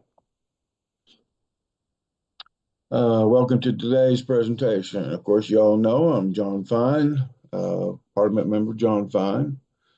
I want to thank everybody being here today.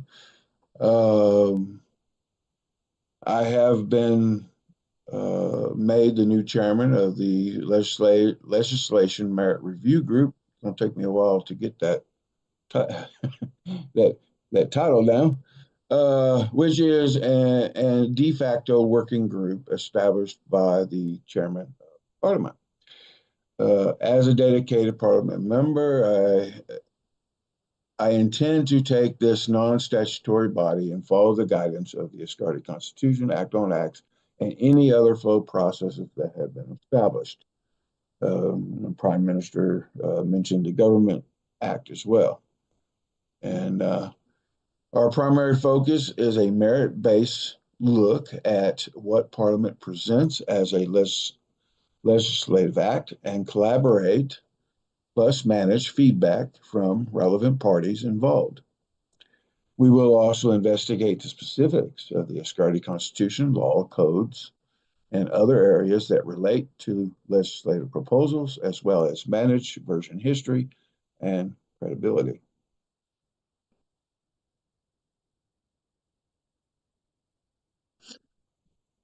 Merit group. Those who would be invited to participate and attend the merit group are as follows. Of course, the chair, either the chair of the working group, which is myself, or the chair of Parliament. The chair of Parliament, always an open invitation if not chairing the group. Prime Minister, always an open invitation. Proposers of legislation or sponsors need to attend or interact for the proposal to move forward. Relevant committee chairs or appointed designee need to attend or interact for the proposal to move forward or to fulfill the collaborative Act on Acts mandate. Relevant ministries or appointed designee need to attend or interact to fulfill the collaborative constitutional and Act on Acts mandate. Chair of Justice Committee or appointed designee need to attend or interact to fulfill collaborative constitutional or Act on Acts mandate. Minister of Justice Ministry or appointed designee needs to attend to fulfill collaborative constitutional or Act on Acts mandate. So basically what I mean by that is that our Constitution encourages collaboration between the legislative body and the judicial body and, of course, the executive body. So, and that collaboration ensures that we have good, efficient laws passed in Asgardia. Merit group duties. Manages courtesy merit reviews of fully developed act proposals. Merit reviews consist of an in-depth courtesy legal review and feedback from the Justice Committee and Ministry, a courtesy legislative structure and feedback review, a courtesy review comparison to Constitution, Act on Acts, codes, and any relevant documentation, and manages document version history and credibility of contributors.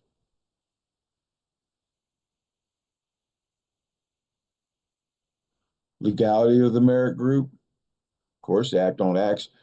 I did not look up the Government Act. I made a note when the Prime Minister said that, so I will be researching that and put that in there as well.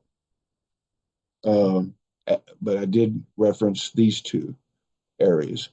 Act on Acts, Section 9, 10, 15, and 16, and Asgardia Constitution, Articles 34, 35, and 40.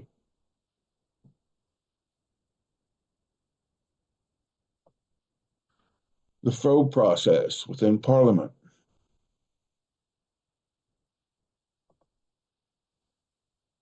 Okay, hopefully this link works.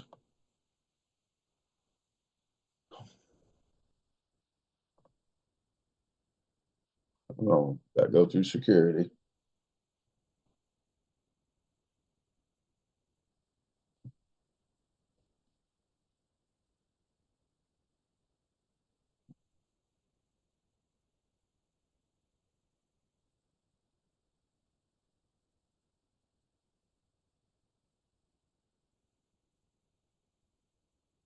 Okay, I took a liberty to use the Asgardia standard format that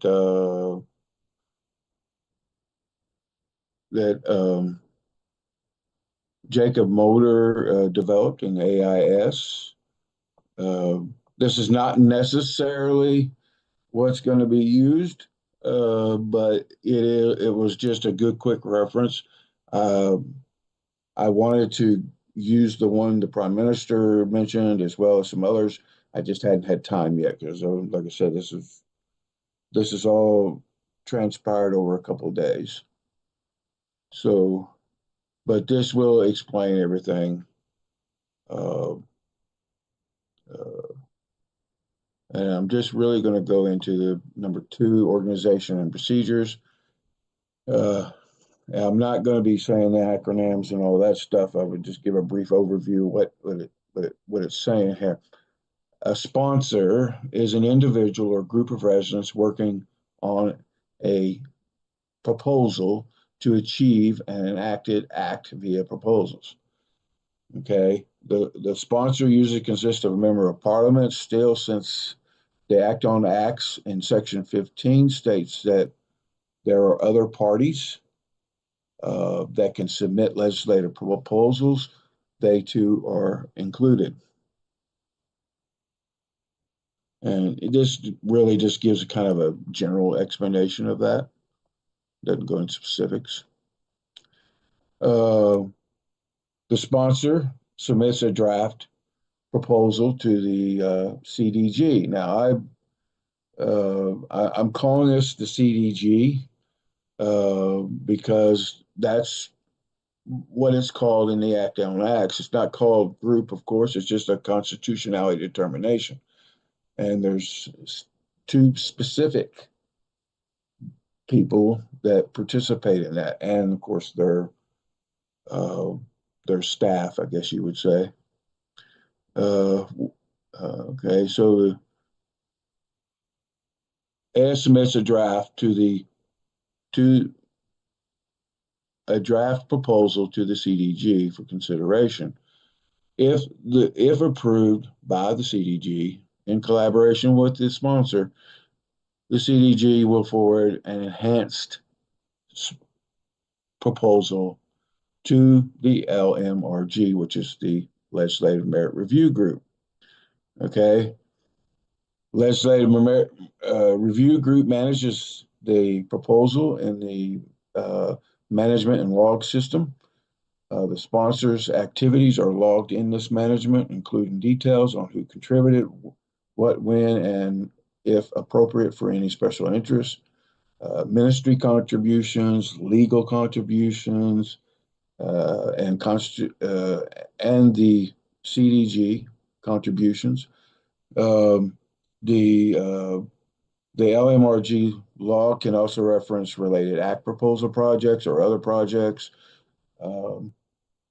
The LMRG will coordinate all log activities with the sponsor, or no, with the Parliament coordinator. All right. Parliament coordinator and management is handled, of course, by the Secretariat, commonly referred to as parliamentary coordinator. The Parliament coordinator is appointed by the Chair of Parliament. These things you already know. They've been going on. They're just explained here, so it's really not pertinent. Okay, so the CDG, what is that? Constitutionally determined nation. That's listed in the Act on Acts, Section 15, Item 2. It consists of the Chair of Parliament and the Chair of Justice, who have, and that's just some jargon for make people, but basically the Chair of Parliament and Chair of Justice. Okay, and their team. A light review is performed under the responsibility of both chairs, who can delegate part of that actual review to others. If after review, the CDG approves the proposal in collaboration with the sponsor, the CDG will develop a first reading proposal and have it put on Parliament agenda for a vote of yes, no, or abstain. Okay. If Parliament approves the first reading, the sponsor will develop an enhanced draft proposal with the preamble, core principles, articles, legal basis, definitions, and provisions. The CDG, in collaboration with the sponsor, will forward the enhanced first reading proposal with all necessary articles and provisions to the LMRG for second reading development. The LMRG performs courtesy merit reviews of the enhanced first reading proposals passed and approved by Parliament and the CDG, consisting of the preamble, core principles, articles, legal base, definitions, provisions. The LMRG consists of Asgardians relevant to the proposal subject matter. This can include individual Parliament members, committees, ministries, the COB, which is Chair of Parliament, the Prime Minister, PM, special interest parties, and those with relevant knowledge and experience of the appropriate subjects and the legal system of Asgardia. The authority is according to sections 9, 10, 15, and 16 of Act on Acts.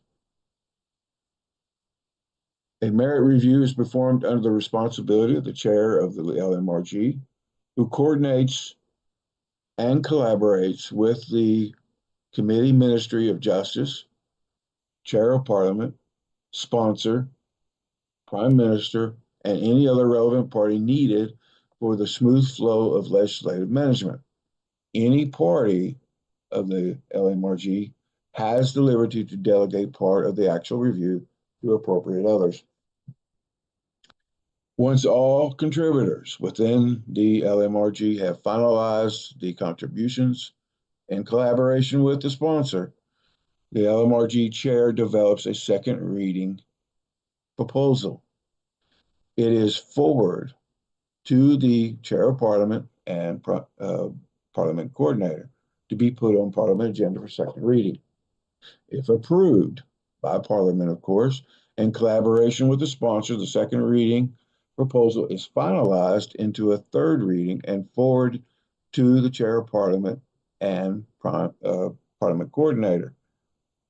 Before third reading is put on Parliament's agenda, it is considered for a final review. If the final review is approved, it is placed on Parliament's agenda for a final third reading vote. If Parliament approves the final third reading, it becomes law after it has been decreed by the HON. Okay, a final review is conducted by the Chair of Parliament and any relevant government officials including the administration, before the third reading is put on the Parliament agenda by the Chair of Parliament. Once Parliament approves the third reading, it is forwarded to the head of the nation by the Chair of Parliament for approval, or, and of course, it may have to go through channels, and made into a decree in the process. At any point of the process, except after third reading, approval and decree, the AS or the sponsor can withdraw the proposal for consideration.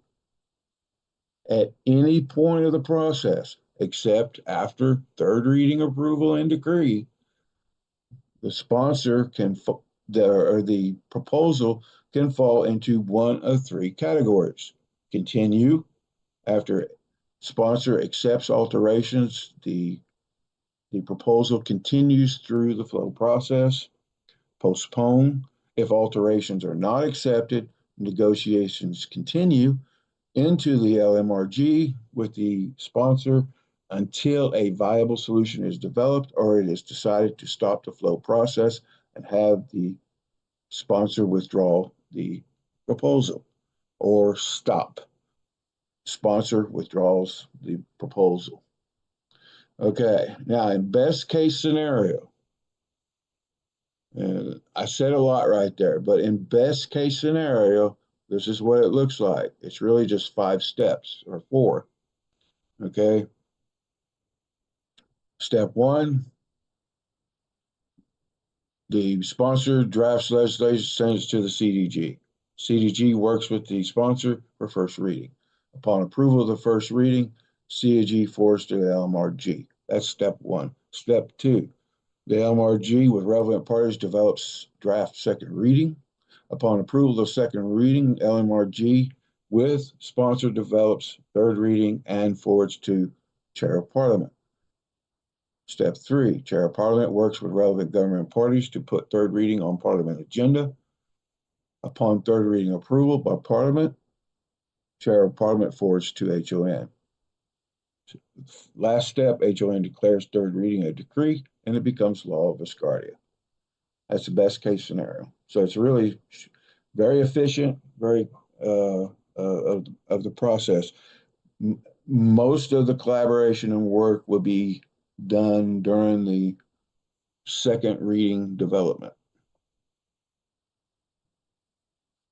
Okay, now then, let me get out of here and go back to my slide.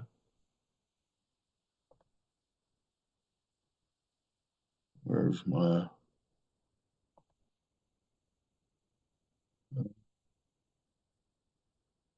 go away there? Okay.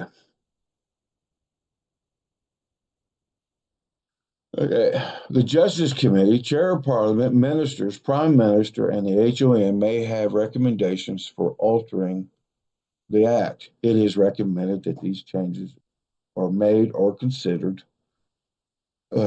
because approval and scheduling authority come from these people before an act, and plus it's part of the collaborative process. Before an act reading, these people through the proper protocols should all have seen the entire act, which will be managed by the LMRG. Okay, this system ensures ownership. The sponsor always maintains operational control. Collaboration, all those who need to be involved are involved. Accountability, records are maintained in an organized pattern and recorded for proper accountability. Productivity, thus legislation approval process is streamlined and efficient. And thoroughness, all aspects of Asgardia law and procedures are observed and aligned with law approval process.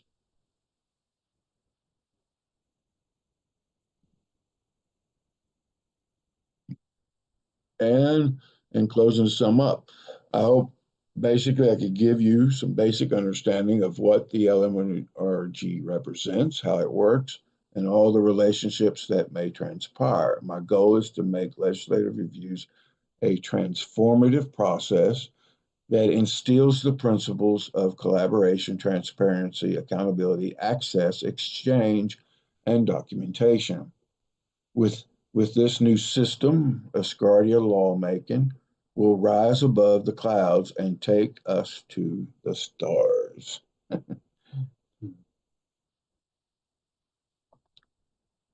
And thank you. Ready for questions and answers. Thank you very much. Really interesting presentation. Just to add that this has been a solution waiting to happen. And now we've got this solution. We will start by applying it to the third reading of John's own legislation. And we'll see where we get with that. And then we can, if that works, we can use it with others as well. Ariadne and then Lena.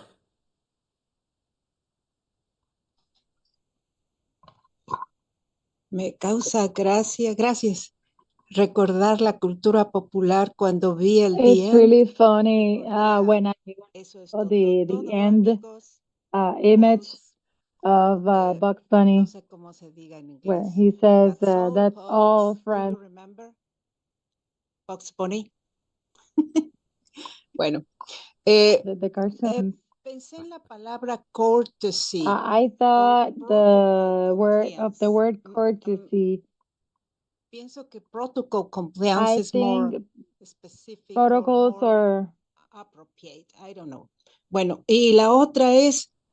And the Me other pongo a word pensar is, en tantas I think, siglas. so many Son las mismas acronyms. siglas que se usan en turco, que se usan en Are francés. they in the Son las same mismas siglas que se acronyms usan en, for por Turkish, ejemplo, si French? tú vas a hablar con alguien de Turquía, If you are vas a usar talking with somebody el in mismo Turkey, orden de siglas. are you using the Vas a same decir, tienes que pasar acronym por order, or you have to say protocolo de tal sigla.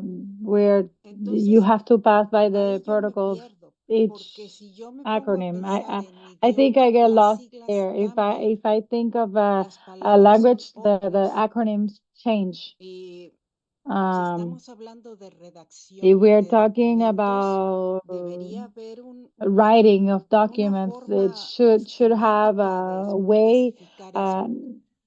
Es to lo único specify que that. me encanta la idea porque ya se había I hablado really de like the esto en idea. información y We have comunicación, de talked about poder it tener a in information and redactor communication. o un To have escribano. somebody Esto es muy writing. completo, pero esas son las cosas This que is me really llaman la complete. This atención. No is sé si haya, complete, but ¿qué I opinan don't know los that demás? those are the things that are really taking on my attention. I don't know what others' opinions are. Thank you. Okay. John, do you want to answer that? Then we'll go to Lena. Okay, yeah, well, all those acronyms, like I said, I was just using the procedure that Jacob Mulder had used in the AIS. I had just took his information and changed it to relate to what we were doing. And but those acronyms are not necessarily something that's going to be happen.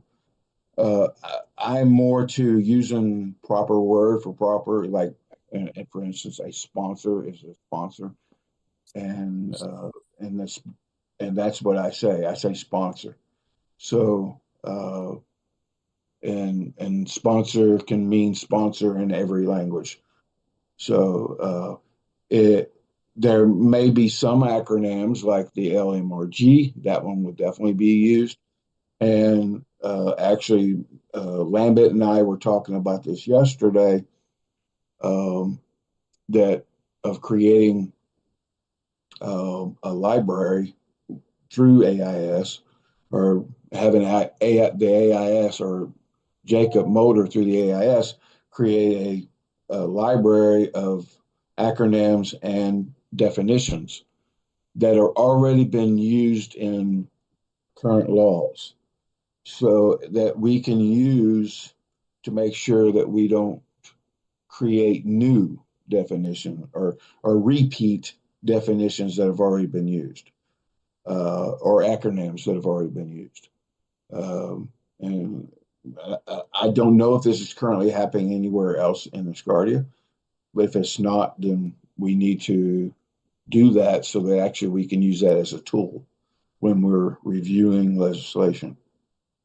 Hope that answers. Okay, let's go to Lena next. Yeah, just a practical point. In the past, again, we refer to constitution, relevant legislation, but we had as a representation guidance a flow chart. So what John has explained now is clear, explained in words, but I would love to see a flow chart. And it will actually help us to, again, have a very simple reference and streamline our agreed scope and process of work even further. And I wanted to have that ready for you, Prime Minister. I apologize for that. Whenever it's ready, it was an urgent action. You already did a huge job for which I'm very grateful. It's just my comment into we're evolving in this process. We already have comments in the making which will be fed into this system. Is just to complete the definition of the process. I find would be helpful for everybody involved.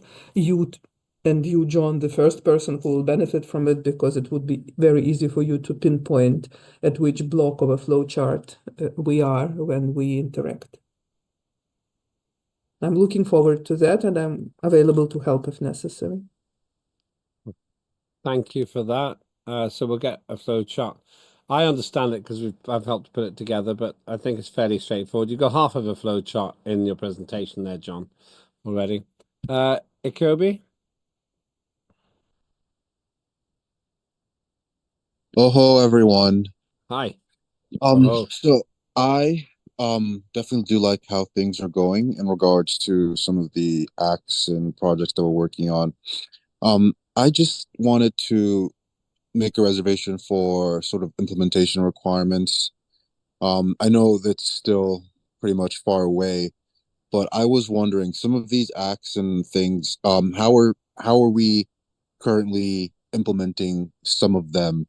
Is it just based off of current needs and requirements that we'll just go and implement, or are we creating sort of space to initiate acts that are sort of still in future based but need that current mindset? Just wanted to see how some of the things are going in regards to implementation as well. Right. The answer is, well, there's two parts. We're producing the legislation we think is necessary now to make Asgardia work, and primarily the economy at the moment. That's why there's so much focus on contract law, copyright, tax, and so on. Secondly, anyone can actually, in a proposed legislation, and this is a judgment that I, as Chair of Parliament, usually make. The process you've described, we've heard there from John, isn't really to do with starting legislation. That still resides with colleagues coming to me and saying, I'd like to put this forward. The Chair of the Parliament has to take a responsibility to an extent there. Third and final point, this is why the process, this review group, begins its work after first reading, so that, because until then, I basically feel that we're starting a small fire, and I work with you, for example, to start that fire. Once the fire's going, we hand it over to the review group to make it into a bonfire.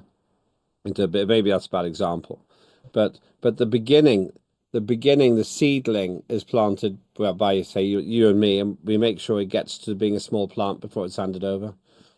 Does that answer your question, or have I missed the point? Well, it sort of does, but I just wanted to clarify, the merit group is not responsible for implementation, right? They're just responsible for making it get to the point where we're at our final reading. Yeah, this group has nothing to do with implementation. It's only to codify a procedure. It basically codifies how we make legislation, not how we implement it. All right. Can I add something? Yeah, sure. Yeah, if you review the Asgardia Constitution, Article 39, Article 40, excuse me, Article 40 in its items 1 and 2, that is pretty much covers where legislation is coming from. But then, and I, I used to say the 12 principles of the HON. Every year he used to give a speech. I'm not sure if he gave one last year or not, but I do know he gives a speech every year. And in his speech, he pretty much kind of emphasizes the direction Asgardia is going. So, and that, of course, is covered under Article 40, items 1 and 2. But yeah, I hope that helps too. Yes, thank you. Thank you. Thank you. But to stress, you asked a good question. So the whole purpose of this is to make legislation well, not to implement it. It's a procedural process, and it's codifying it. It's what should be happening anyway. By having a working group, it's so obvious to me now that we're ready to professionalize that aspect. We've done it well till now, and maybe it wasn't necessary till now, but we're so busy now. So much is happening that it's good to have a review group. And also we have the experience now as well as a group. So Limbit, so what do you think in the future about creating something that's sort of like what John Fine is speaking about, but for specifically implementation? I think we should see how well. Let me start that sentence again. That's Parliament. Parliament is meant to review how well things are going. That's our collective responsibility. So, for example, I often say we are responsible for making the economy work. We have not yet achieved that. We need to make the economy work. I wouldn't make a subcommittee responsible for that. We, as a whole of Parliament, are responsible, and the minister, the economics minister, is responsible. So I feel that if we have a subcommittee, we can blame the subcommittee. Well, we have to own the responsibility. There's another reason. If you think about it from an economic point of view, who has the most to gain in the short term from having a vibrant economy? Well, it's Asgardia as a whole. But if you look at the individuals, our income, Asgardia's parliamentary income, is that the income of parliamentarians is directly related to the success of the economy. So we are already in a performance-related pay scheme. And so I wouldn't want to entrust that to a small group. It would only be a subset of us anyway. So in terms of implementation, I think that's how it is. However, there's one other point. If we pass legislation about making the tax system work, then it'll be the Minister for Finance and the committee on the Finance Committee who will be monitoring that anyway. That's where the 12 departments become relevant. Having an extra department, I don't think would necessarily help. That's my opinion. Yes, but then how do we sort of start that? So yes, we have that reservation that yes, it's the minister of that specific department, but how do we make sure that there's some sort of process that entails that, okay, yes, now we've talked about the legislation, it's currently being approved, everyone is on the same page, now we have to start that implementation phase. How has it normally gone, and well, do we? The answer to that question is that's what the committee reports are supposed to do. That's what day 3 is about. And I haven't really pushed that very hard yet, but I'm trying to increase that responsibility now. At the beginning, when we first started doing this, 8 years ago, 7 years ago, we didn't really even have written reports. It was ad hoc. In my view, the chairs of committees should be able to report, this is what's happened here, this is what's happened there, here's how, to use one example, the manufacturing committee and the Minister of Manufacturing have helped to create a satellite or something. I think that the committee system is meant to do that, and to have another separate system would be to reduce the level of responsibility which should be held by the committees. If you look at the Constitution, that's what's meant to happen. We haven't done that yet. if we were turning over 10 billion solars a year, the committees would be responsible, really hugely, massively responsible for giving a performance report. And some committees already do that. I'm about to do a lot of work, let's say, on the youth and education legislation with Corner. If that gets passed, Corner will have to work with the Minister for Youth and Education to set up an education system. And I would expect every 3 months a report from Corner to Parliament saying, based on the legislation that was passed, here's how we're doing it. The only reason it doesn't look like that, as I say, is because we haven't done it yet. We should have done it. We haven't done it yet. Well, I think that's definitely excellent. Making sure that the committees try to put together the appropriate team and just make sure that people are aware of what's going on is definitely a good pathway in regards to implementation. So yes, I have nothing else to say. But you made a good point there, and colleagues should really listen to the response to Ikirby's question. You, the chairs of committees, are responsible for working with your ministers for making sure that the business is done in your area. So John has introduced legislation that makes him responsible for implementing it with his minister. That's a good example because he works well with his minister, and that's going to happen. Yes. All right. I also have a big responsibility. I always say this. I'm trying to set precedents that will last for centuries, where the chair of the parliament is always an ally to results. I think that's my responsibility. And working with John and Lena, the Prime Minister, to get this committee up actually means that we are covered on things which sometimes I've been a bit late on, for example. So now it increases the accountability for the parts I have to do, but that's great because it also spreads the responsibility. And that in turn increases the status of Parliament and of John himself as well, because he's now got a really big responsibility. And I like where we're going because we are maturing organically. You can't rush these things any more than you can rush the growing of a tree. And I'm thinking we've made a leap forward. Lena made this point before. It's a big leap forward, and John happens to have the temperament and the experience to do it. And so your question should be answered in action by the committees, and the committees should now have good legislation and a simple and it's not a simpler process, but a more transparent process to achieve it. John, do you want to add something? Yes. I wanted to add that, we had a small portion of implementation transpire this Parliament session, okay, between the Minister of Culture, the Chair of Equity and Resources, and of course, legislation that was passed by Trade and Commerce. And that is, of course, the space launch, the first space launch. We saw in the remarks where people went in and bought merchandise. And also from Benedetto's committee also worked on that, and I think that there were others. And designing the patches, and even there was even the Parliament chair used his influence as chair to promote.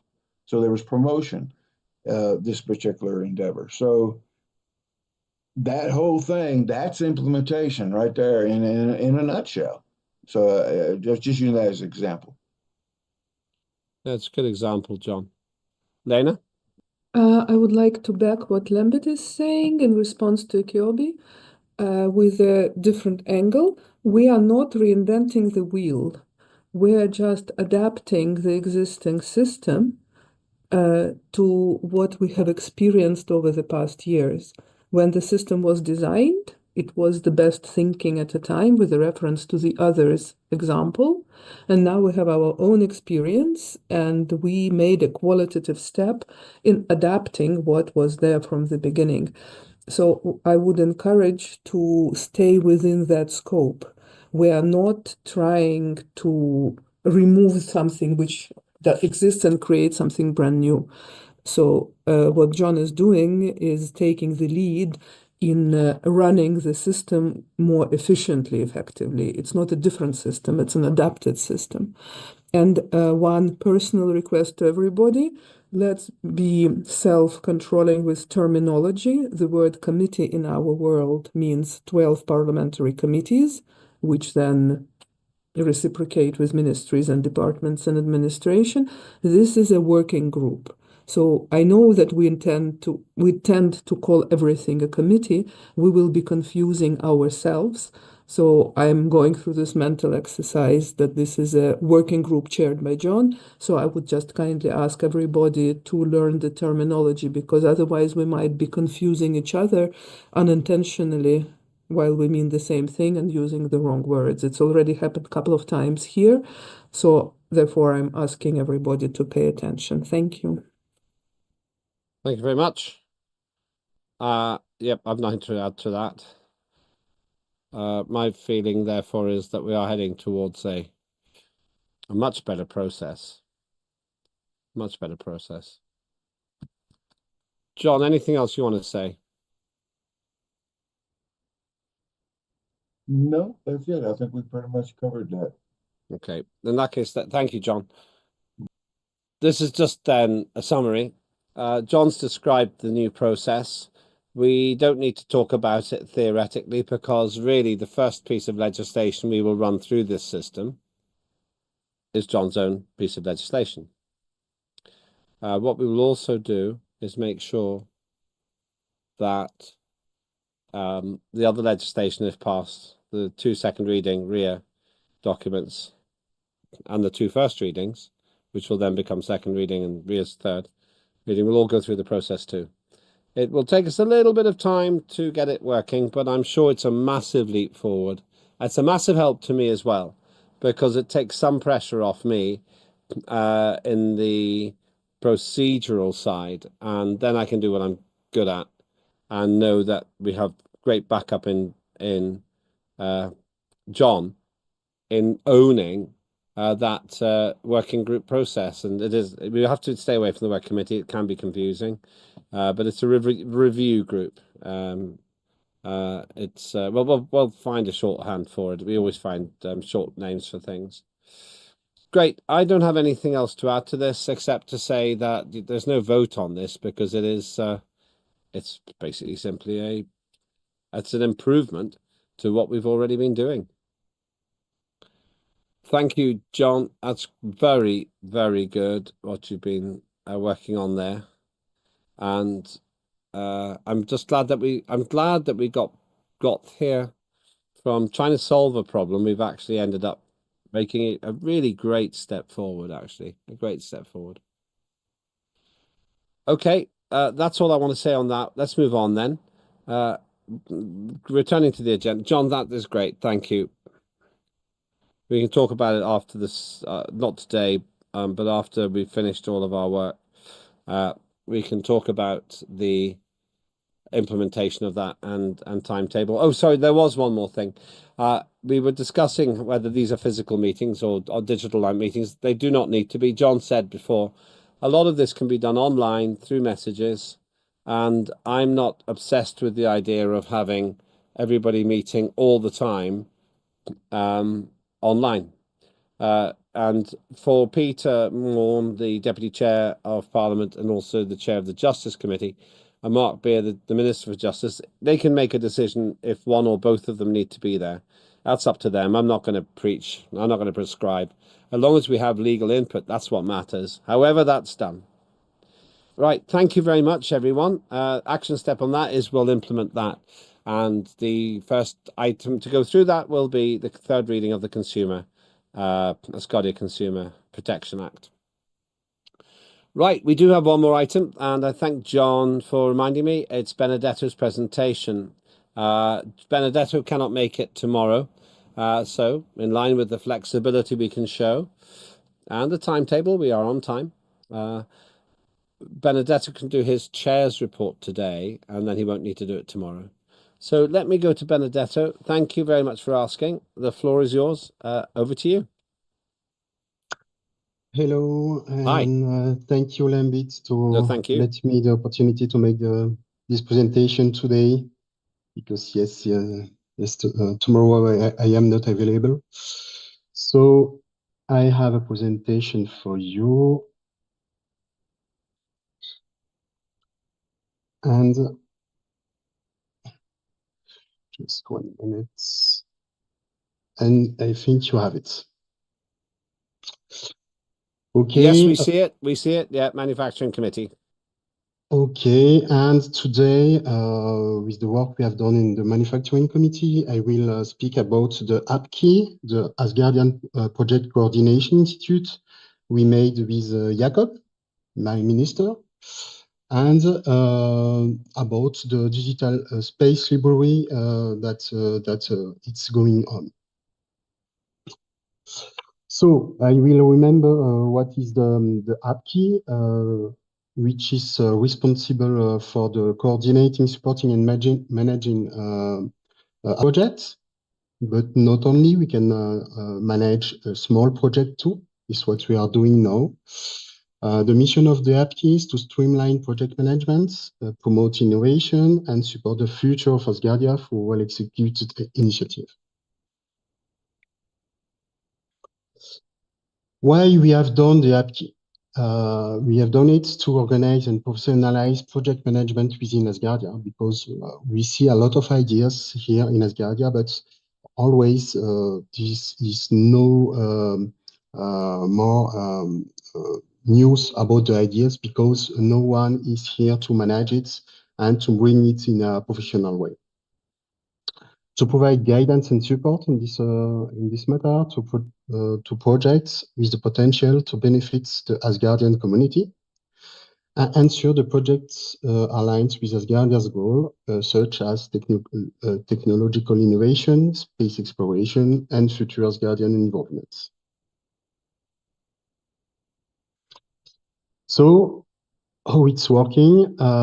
We have a project submission process. We have the website, which is apki.space, in which you can find a lot of stuff. The procedure we already wrote down, and the templates necessary to maybe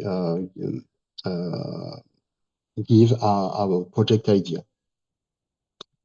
And so the project submission process is a clear step for submitting projects from initial ideas to final approval. And how do we evaluate this is by viability of the project, innovation, return on investment, which is always important, because here we speak a lot about businesses, and impact on Asgardia. We provide project support, and we prepare to use a platform like Nextcloud to centralize documents and resources for project management, so the team can work together on the projects. How the projects are supported? In technical and administrative assistance, projects receive help from experts in architecture, finance, and management. We have methodologies like Agile, Lean, and other best practices for effective project management. So we go in a professional way. And we will provide tools like templates, checklists, and collaboration tools for efficient progress tracking.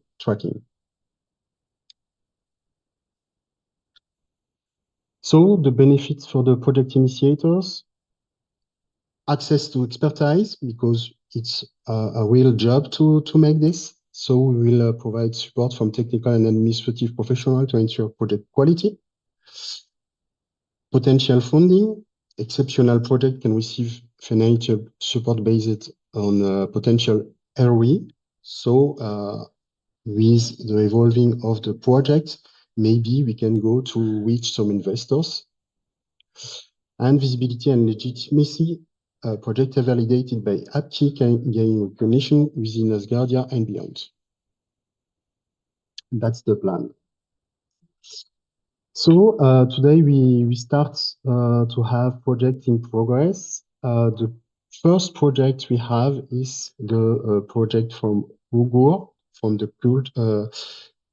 Cultural Committee. and it is the digital space library.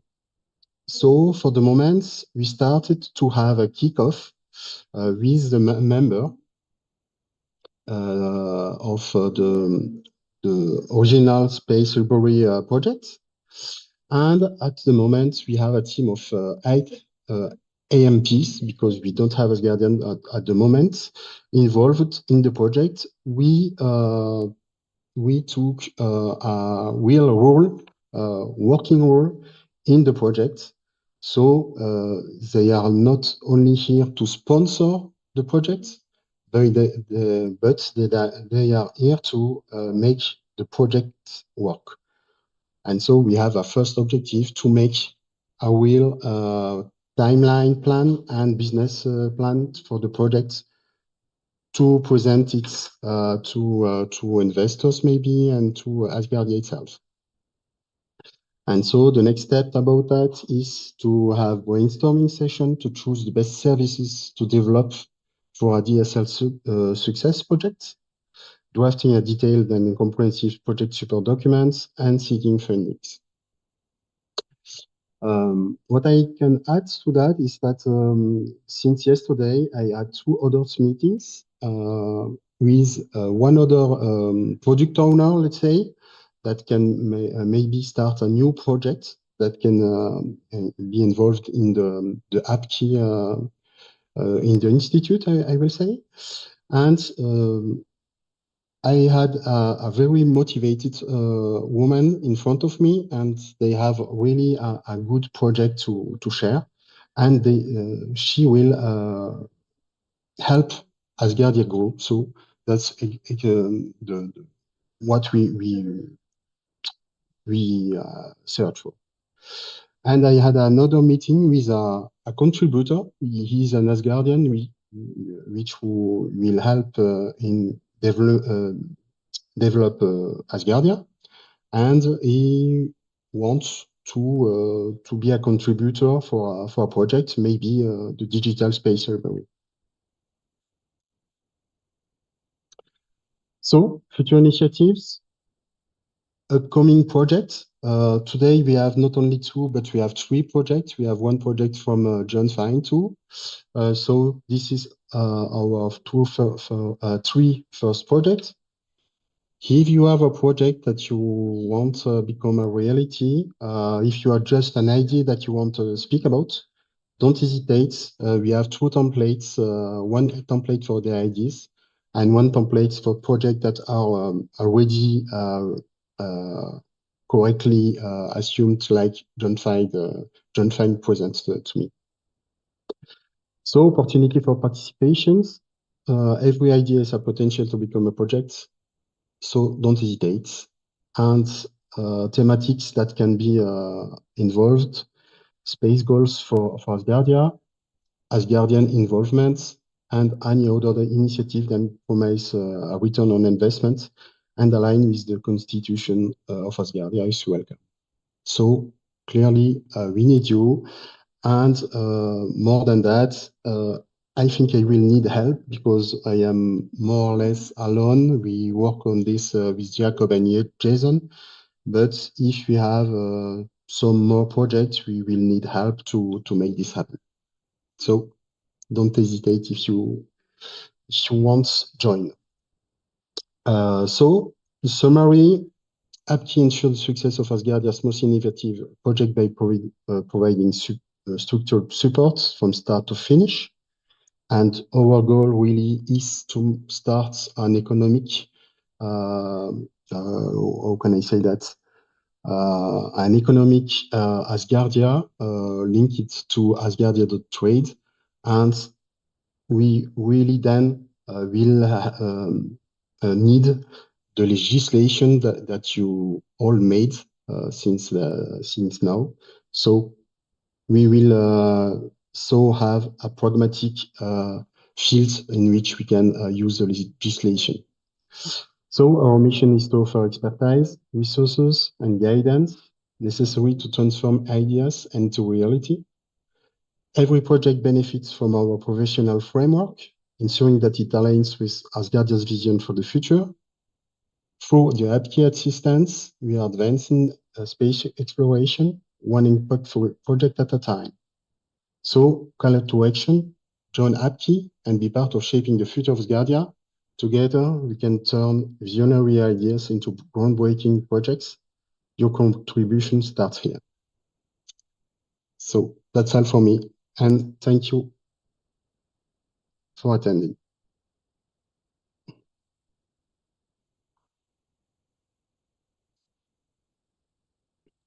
Thank you very much indeed.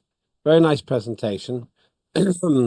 Really appreciate your efforts there. They're fascinating as well. More initials as well, of course, but I think that's part of the cost of doing business and what we're working on. Sarah. I think that's brilliant, and setting up a format for our projects to move forward is definitely how my brain works. So I appreciate all that you've done. My only question is, you said there's like forms and formats to submit our projects to you for consideration. Just could you let us know where on the Google Drive we could find those forms so that we can fill them out and submit them to you? I will just add in the chat the websites on which you can find it.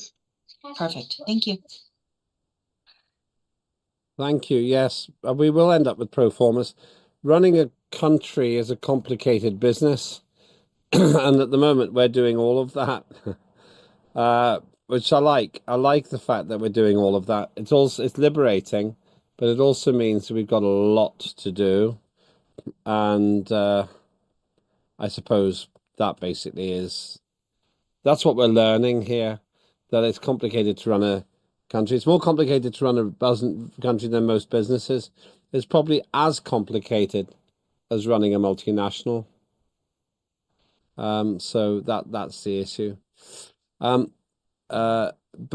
we should not be put off by that, because I actually think, well, that's what we're here for. And as I think we've seen with John taking on this new role, these skills are very practical in the end. You can actually do some remarkable things if you have if you have the commitment to do it. John.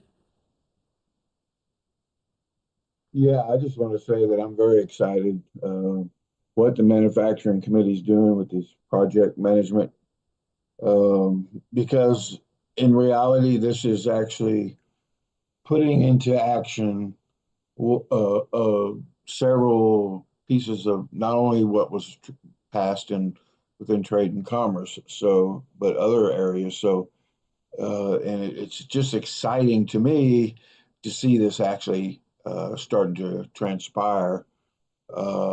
And this is the forward direction and forward thinking that I was hoping that Parliament would go in for this Parliament session, and it definitely has.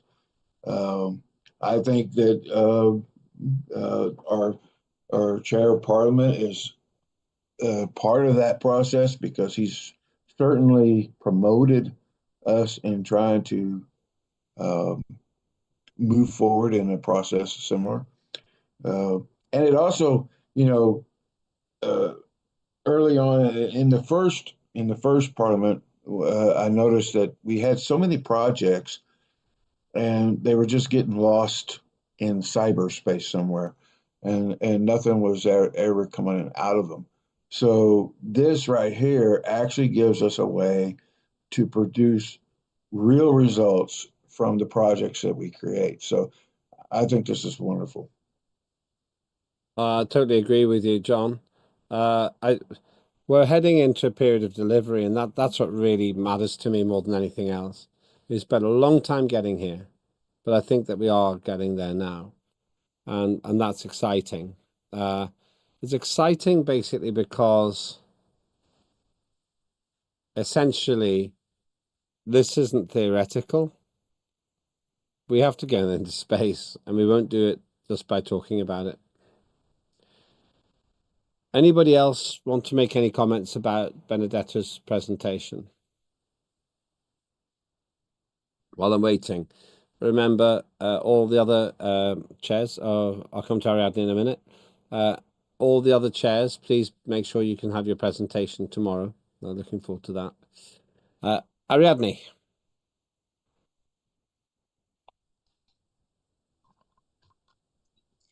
Felicidades a Benedetto. Realmente Congratulations yo to me siento muy Benedetto. contenta de I formar am very parte happy de ese to be equipo part of this en la team parte de la difusión, que es lo in que what it comes elegí, y to pues spreading this and expectante what de I share. todos los And I movimientos que se están have big haciendo y me expectations gusta about mucho la idea, all the things porque that es have ir been de done, la and I really like legislación this hacia el idea siguiente nivel, because que es it's el de poner about en going acción las cosas from que se tienen lawmaking que or from the producir. law Y eso to es bueno. the results, Felicidades, and that's Benedetto. great. Congratulations, Benedetto. Thank you. I totally agree.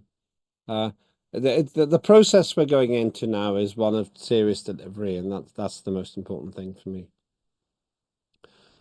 Thank you for that. Anybody else? Would anyone else like to make any other comments?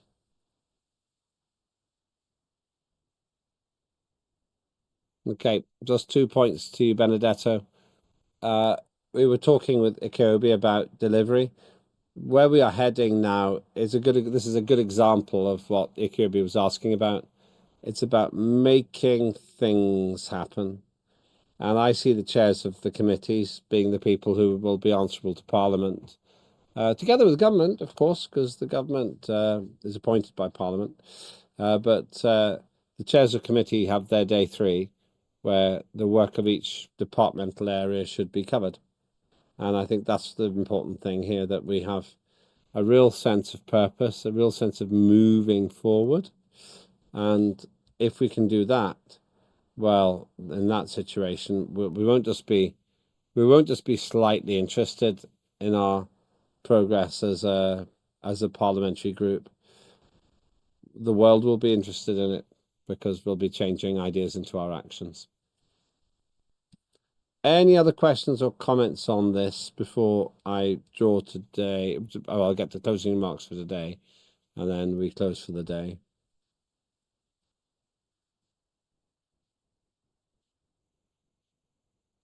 Okay. So then, if I can, I just will add that one of the first sub-projects of the DSL will be not the Asgardia 2 satellites, but the DSL satellites. But at one point, we will need one. So just to say that we will work for an in-space for this project. Well, you're in the right department to build it. For sure. John? I was going to ask Benedetto to make a note to share with your minister. I mentioned earlier for the LMRG group, we could really use a library for legislation on the definitions and acronyms that have already been used in law. Okay, that's already been used in current laws of Asgardia. That goes for the Constitution all the way down to the whatever act, or even maybe or even the codes that are in that the Prime Minister, I believe, initiated, or their ministers, respective ministers, and those are listed in the under the ministers area, in the ministers area. So if you all could work on that project for us, it'd be really appreciative. It's not really Benedetto as manufacturing's responsibility, but I see that it could be part of the group that he described. Right. I thought you were going to talk AIS. with Jakob about that, though, because I thought you felt that it was going to be part of Jakob's AIS type role. Well, I think Benedetto is part of the AIS as well. I think he's working with the minister on AIS as well, if I'm correct. Is that correct, Benedetto? Yes, I confirm that. And at the end, all what is digital about legislative text or all what is in the IES or other institutes will be in the digital space library. I don't mind who does it, but having spoken with John and Lena during the week, it's important we have one library of definitions so that we do not make the same definition again and again, maybe in different ways. So someone needs to own those definitions somewhere. Lena, then Ariadne. Indeed, definitions is something which is fixed once and for all. So if we are talking really about the terminology, from the common sense point of view, it makes sense to use what already exists, because this is not a competition whose infrastructure is more useful for what. It's a question how to streamline the working tool. A set of definitions is a working tool. And the standards infrastructure, which is at this point in time managed by Jakob, is quite established. So for all the practical purposes, I would recommend that it's done on the basis of the standards infrastructure. And then it's copied into the library as well, because it's not about where it's placed, it's about what's in it.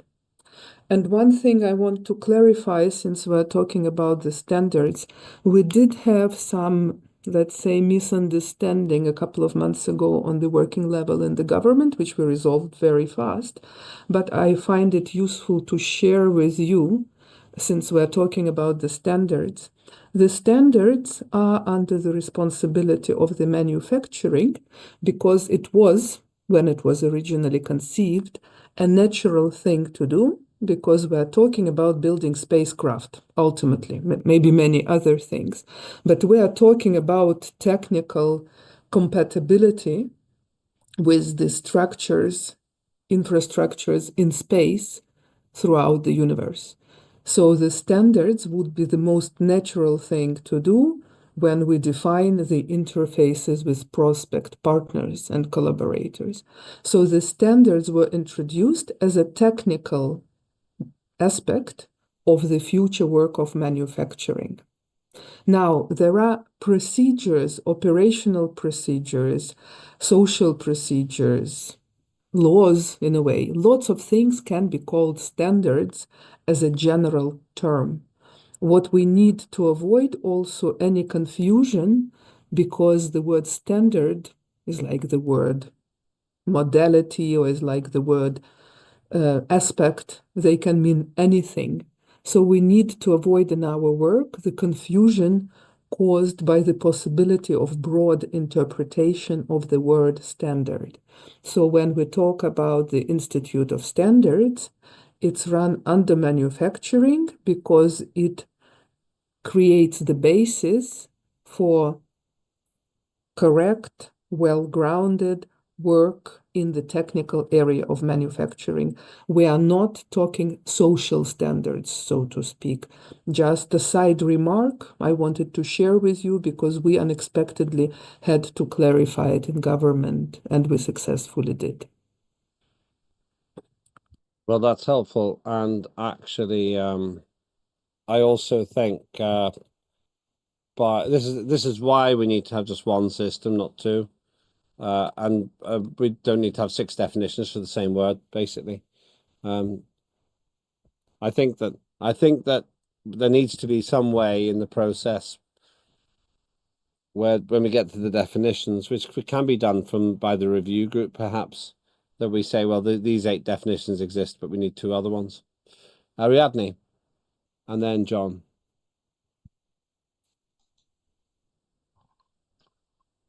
Gracias.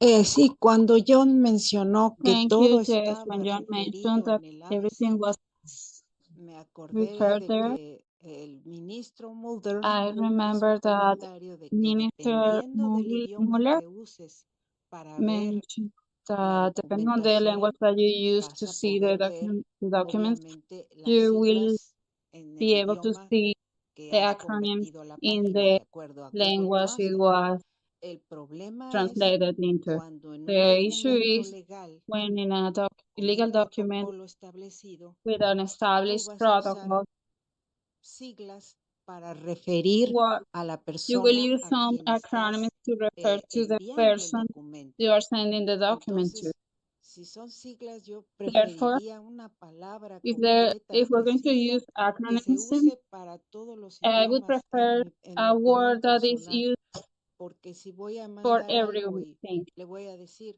Because de if I'm acuerdo a going las to siglas de mi idioma, say, y si oh, no do you estas, remember the tradúcelo a las acronym in tuyas. this language, Entonces, el código translate de it estándar into your language.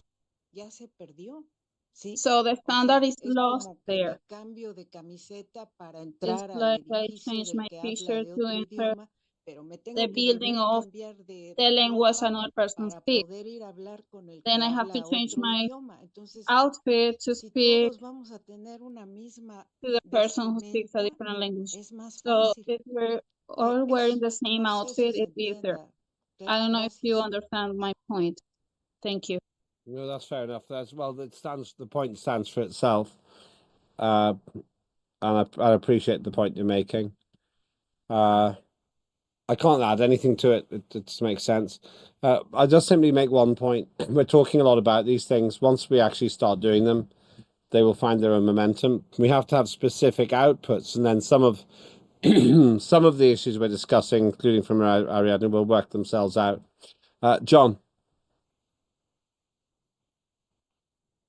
Yes. Well, and I know the AIS, or the Institution, Asgardia Institution Standard, was originally developed for manufacturing, and nobody really paid attention to it, but at the time. But Jacob Mulder kept developing it and promoting it, even within our forums and whatnot. And he's actually gone above just manufacturing, and he's listed other standards as well. But I actually think if we don't have a central area for standards or whatever, that is a good role model to adopt as a place for standards, because I don't think we should have. I think it's more efficient to have one place to go to for just standards, not just for manufacturing, but for all 12 areas. Myself, that way you don't have to go to 5 different areas. It's not compartmentalized. Unfortunately, here in the United States, everything is compartmentalized. And the problem with that, the right hand doesn't know what the left hand is doing. This is one of the reasons why 9/11 happened. They actually knew that 9/11 was going to happen. Certain agencies did in the United States, but it never got to the right people because they were so compartmentalized. And that was later discovered through Congress and their committee investigations. So that 9/11 could have actually been avoided, but had the departments been talking to one another, communicating to one another, and they wasn't. So, and that's just something that I don't want to see, which hasn't happened really, because this LMRG group is so that the departments or the law bodies of Asgardia communicate with one another and collaborate with one another. That's the reason why it was. That's one of the reasons. So that's a step in the right direction. We're not actually compartmentalizing Asgardia. We're promoting just the opposite: collaboration, communication, and cooperation. So yeah, and I think that Jacob Motor done an outstanding job on the AIS platform. It's very easy to go to as far as website wise. It's very easy to go into and read different things. I do think some of the standards are way too complicated, but Prime Minister kind of gave me an explanation of the reason why that is yesterday, which I agree with. but and they could be simplified somewhat. But it's something. It is an area where we could work, and it's already been established. So I'm just putting that in as 2 cents. But anyway, that's all I have. Thank you, Benedetta. You've created a lot of debate there, but it's been a good debate. Does anyone else want to raise anything about? This is really about Benedetta's report, but we've ended up talking about other things as well. Okay, Benedetta, thanks very much. Have a good day tomorrow. That is Benedetta's manufacturing report. We still have the other 11 to do tomorrow. So we will start on those and I'll go through the timings. Okay, thank you. Let me review what we've done today. We had the official opening with commentary from me, then of the day and the announcements. Then we went to the Asgardia Tax Act, first reading with Sarah Clark. And that's for voting at first reading. If you agree with what she proposed, vote yes. If you disagree, vote no. If you don't know, then abstain. But vote yes, no, or abstain. It matters that everybody votes. That's really important. Register yourself one way or the other. Secondly, we went to the Asgardia Competition and Fair Trade Act first reading with John Fine. And we discussed that. Great presentation again, as with Sarah. And if you vote yes, then that goes to second reading. Vote no, then it stops. If you abstain, then it depends what others do. But please vote on that as well. Remember, we need that quorum. We need 50% plus one for all of this to count. Then we went to the government hour and covered some important information there. Some of it was off camera and the rest of it was broadcast. Big thank you to all of those involved, especially our Prime Minister. Then after that, we saw the Asgardia Contract Act second reading with Ria Dell. If you agreed with what you saw, then vote yes. There's still one more opportunity, of course, to change it. If you vote against it, then that's the end of that one for now. If you abstain, then it'll be for others to decide, but please vote yes, no, or abstain. Then we stayed with Ria Dell and talked about the Asgardia Contract Act second reading. And the same applies. Vote yes if you agree that it should go to the next stage. Vote no if you feel that it should not go to the next stage, or abstain if you do not know. Then I updated you about the Asgardia Youth and Education Act. Not for vote today.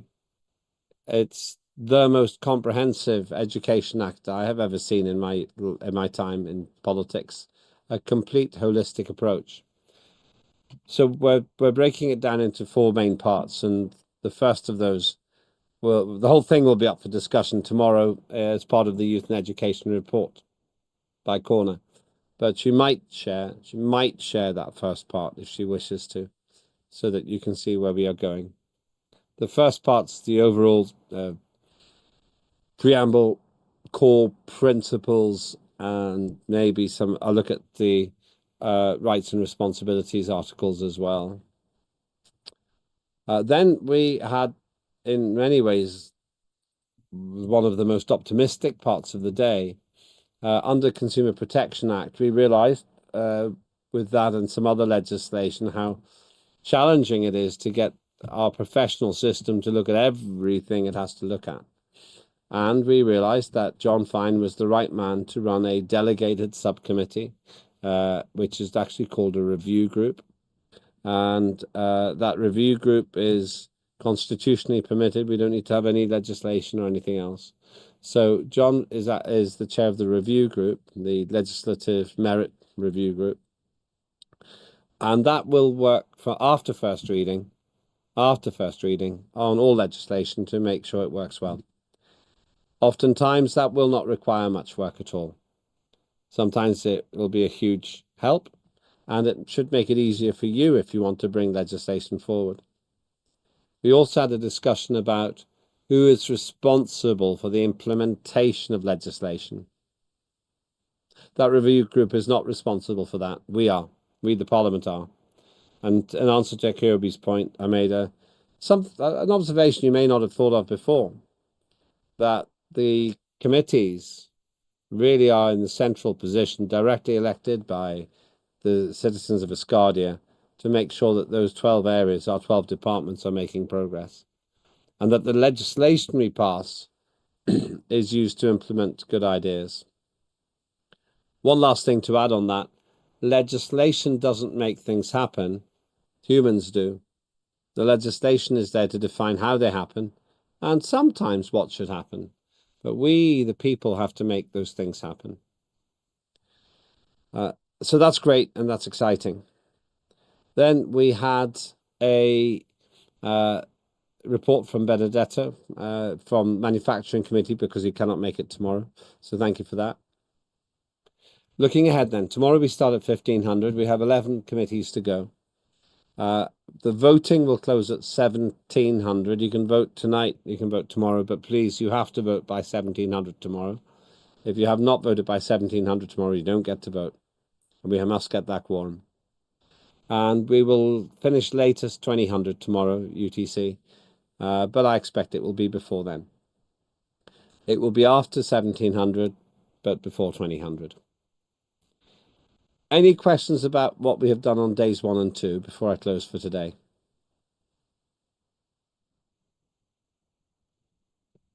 Okay, thank you, everybody. Thanks to all of our contributors, and thank you to the people running the legislation. We got to 42, I think was the maximum, 42 or 45, but let's just say 42, which means I'll close it down today when we get to 20. That's 50% minus 1. And I really thank our interpreters. The reason we are so efficient is because of them. Remember again, at the beginning of our parliamentary sittings all those years ago, we had consecutive translations, so it would go, I think, into 3 languages at the time. Now we do 4 languages, but in a third the time. So what has taken us 5.5 hours today would have taken us 16.5 hours in the first session, and actually 22 hours if we'd done it in 4 languages and not 3. So we are efficient. That's really great news for us all. So thank you to our interpreters all over the world. If you are impressed with Asgardia, if you're interested in what we do, if you'd like to know more, go to Asgardia Space Nation. You will find all the information there. It costs you €100, dollars or pounds a year to be a resident. Then you can stand and you can be a candidate in our elections. You can be fully involved in the civic life of Asgardia.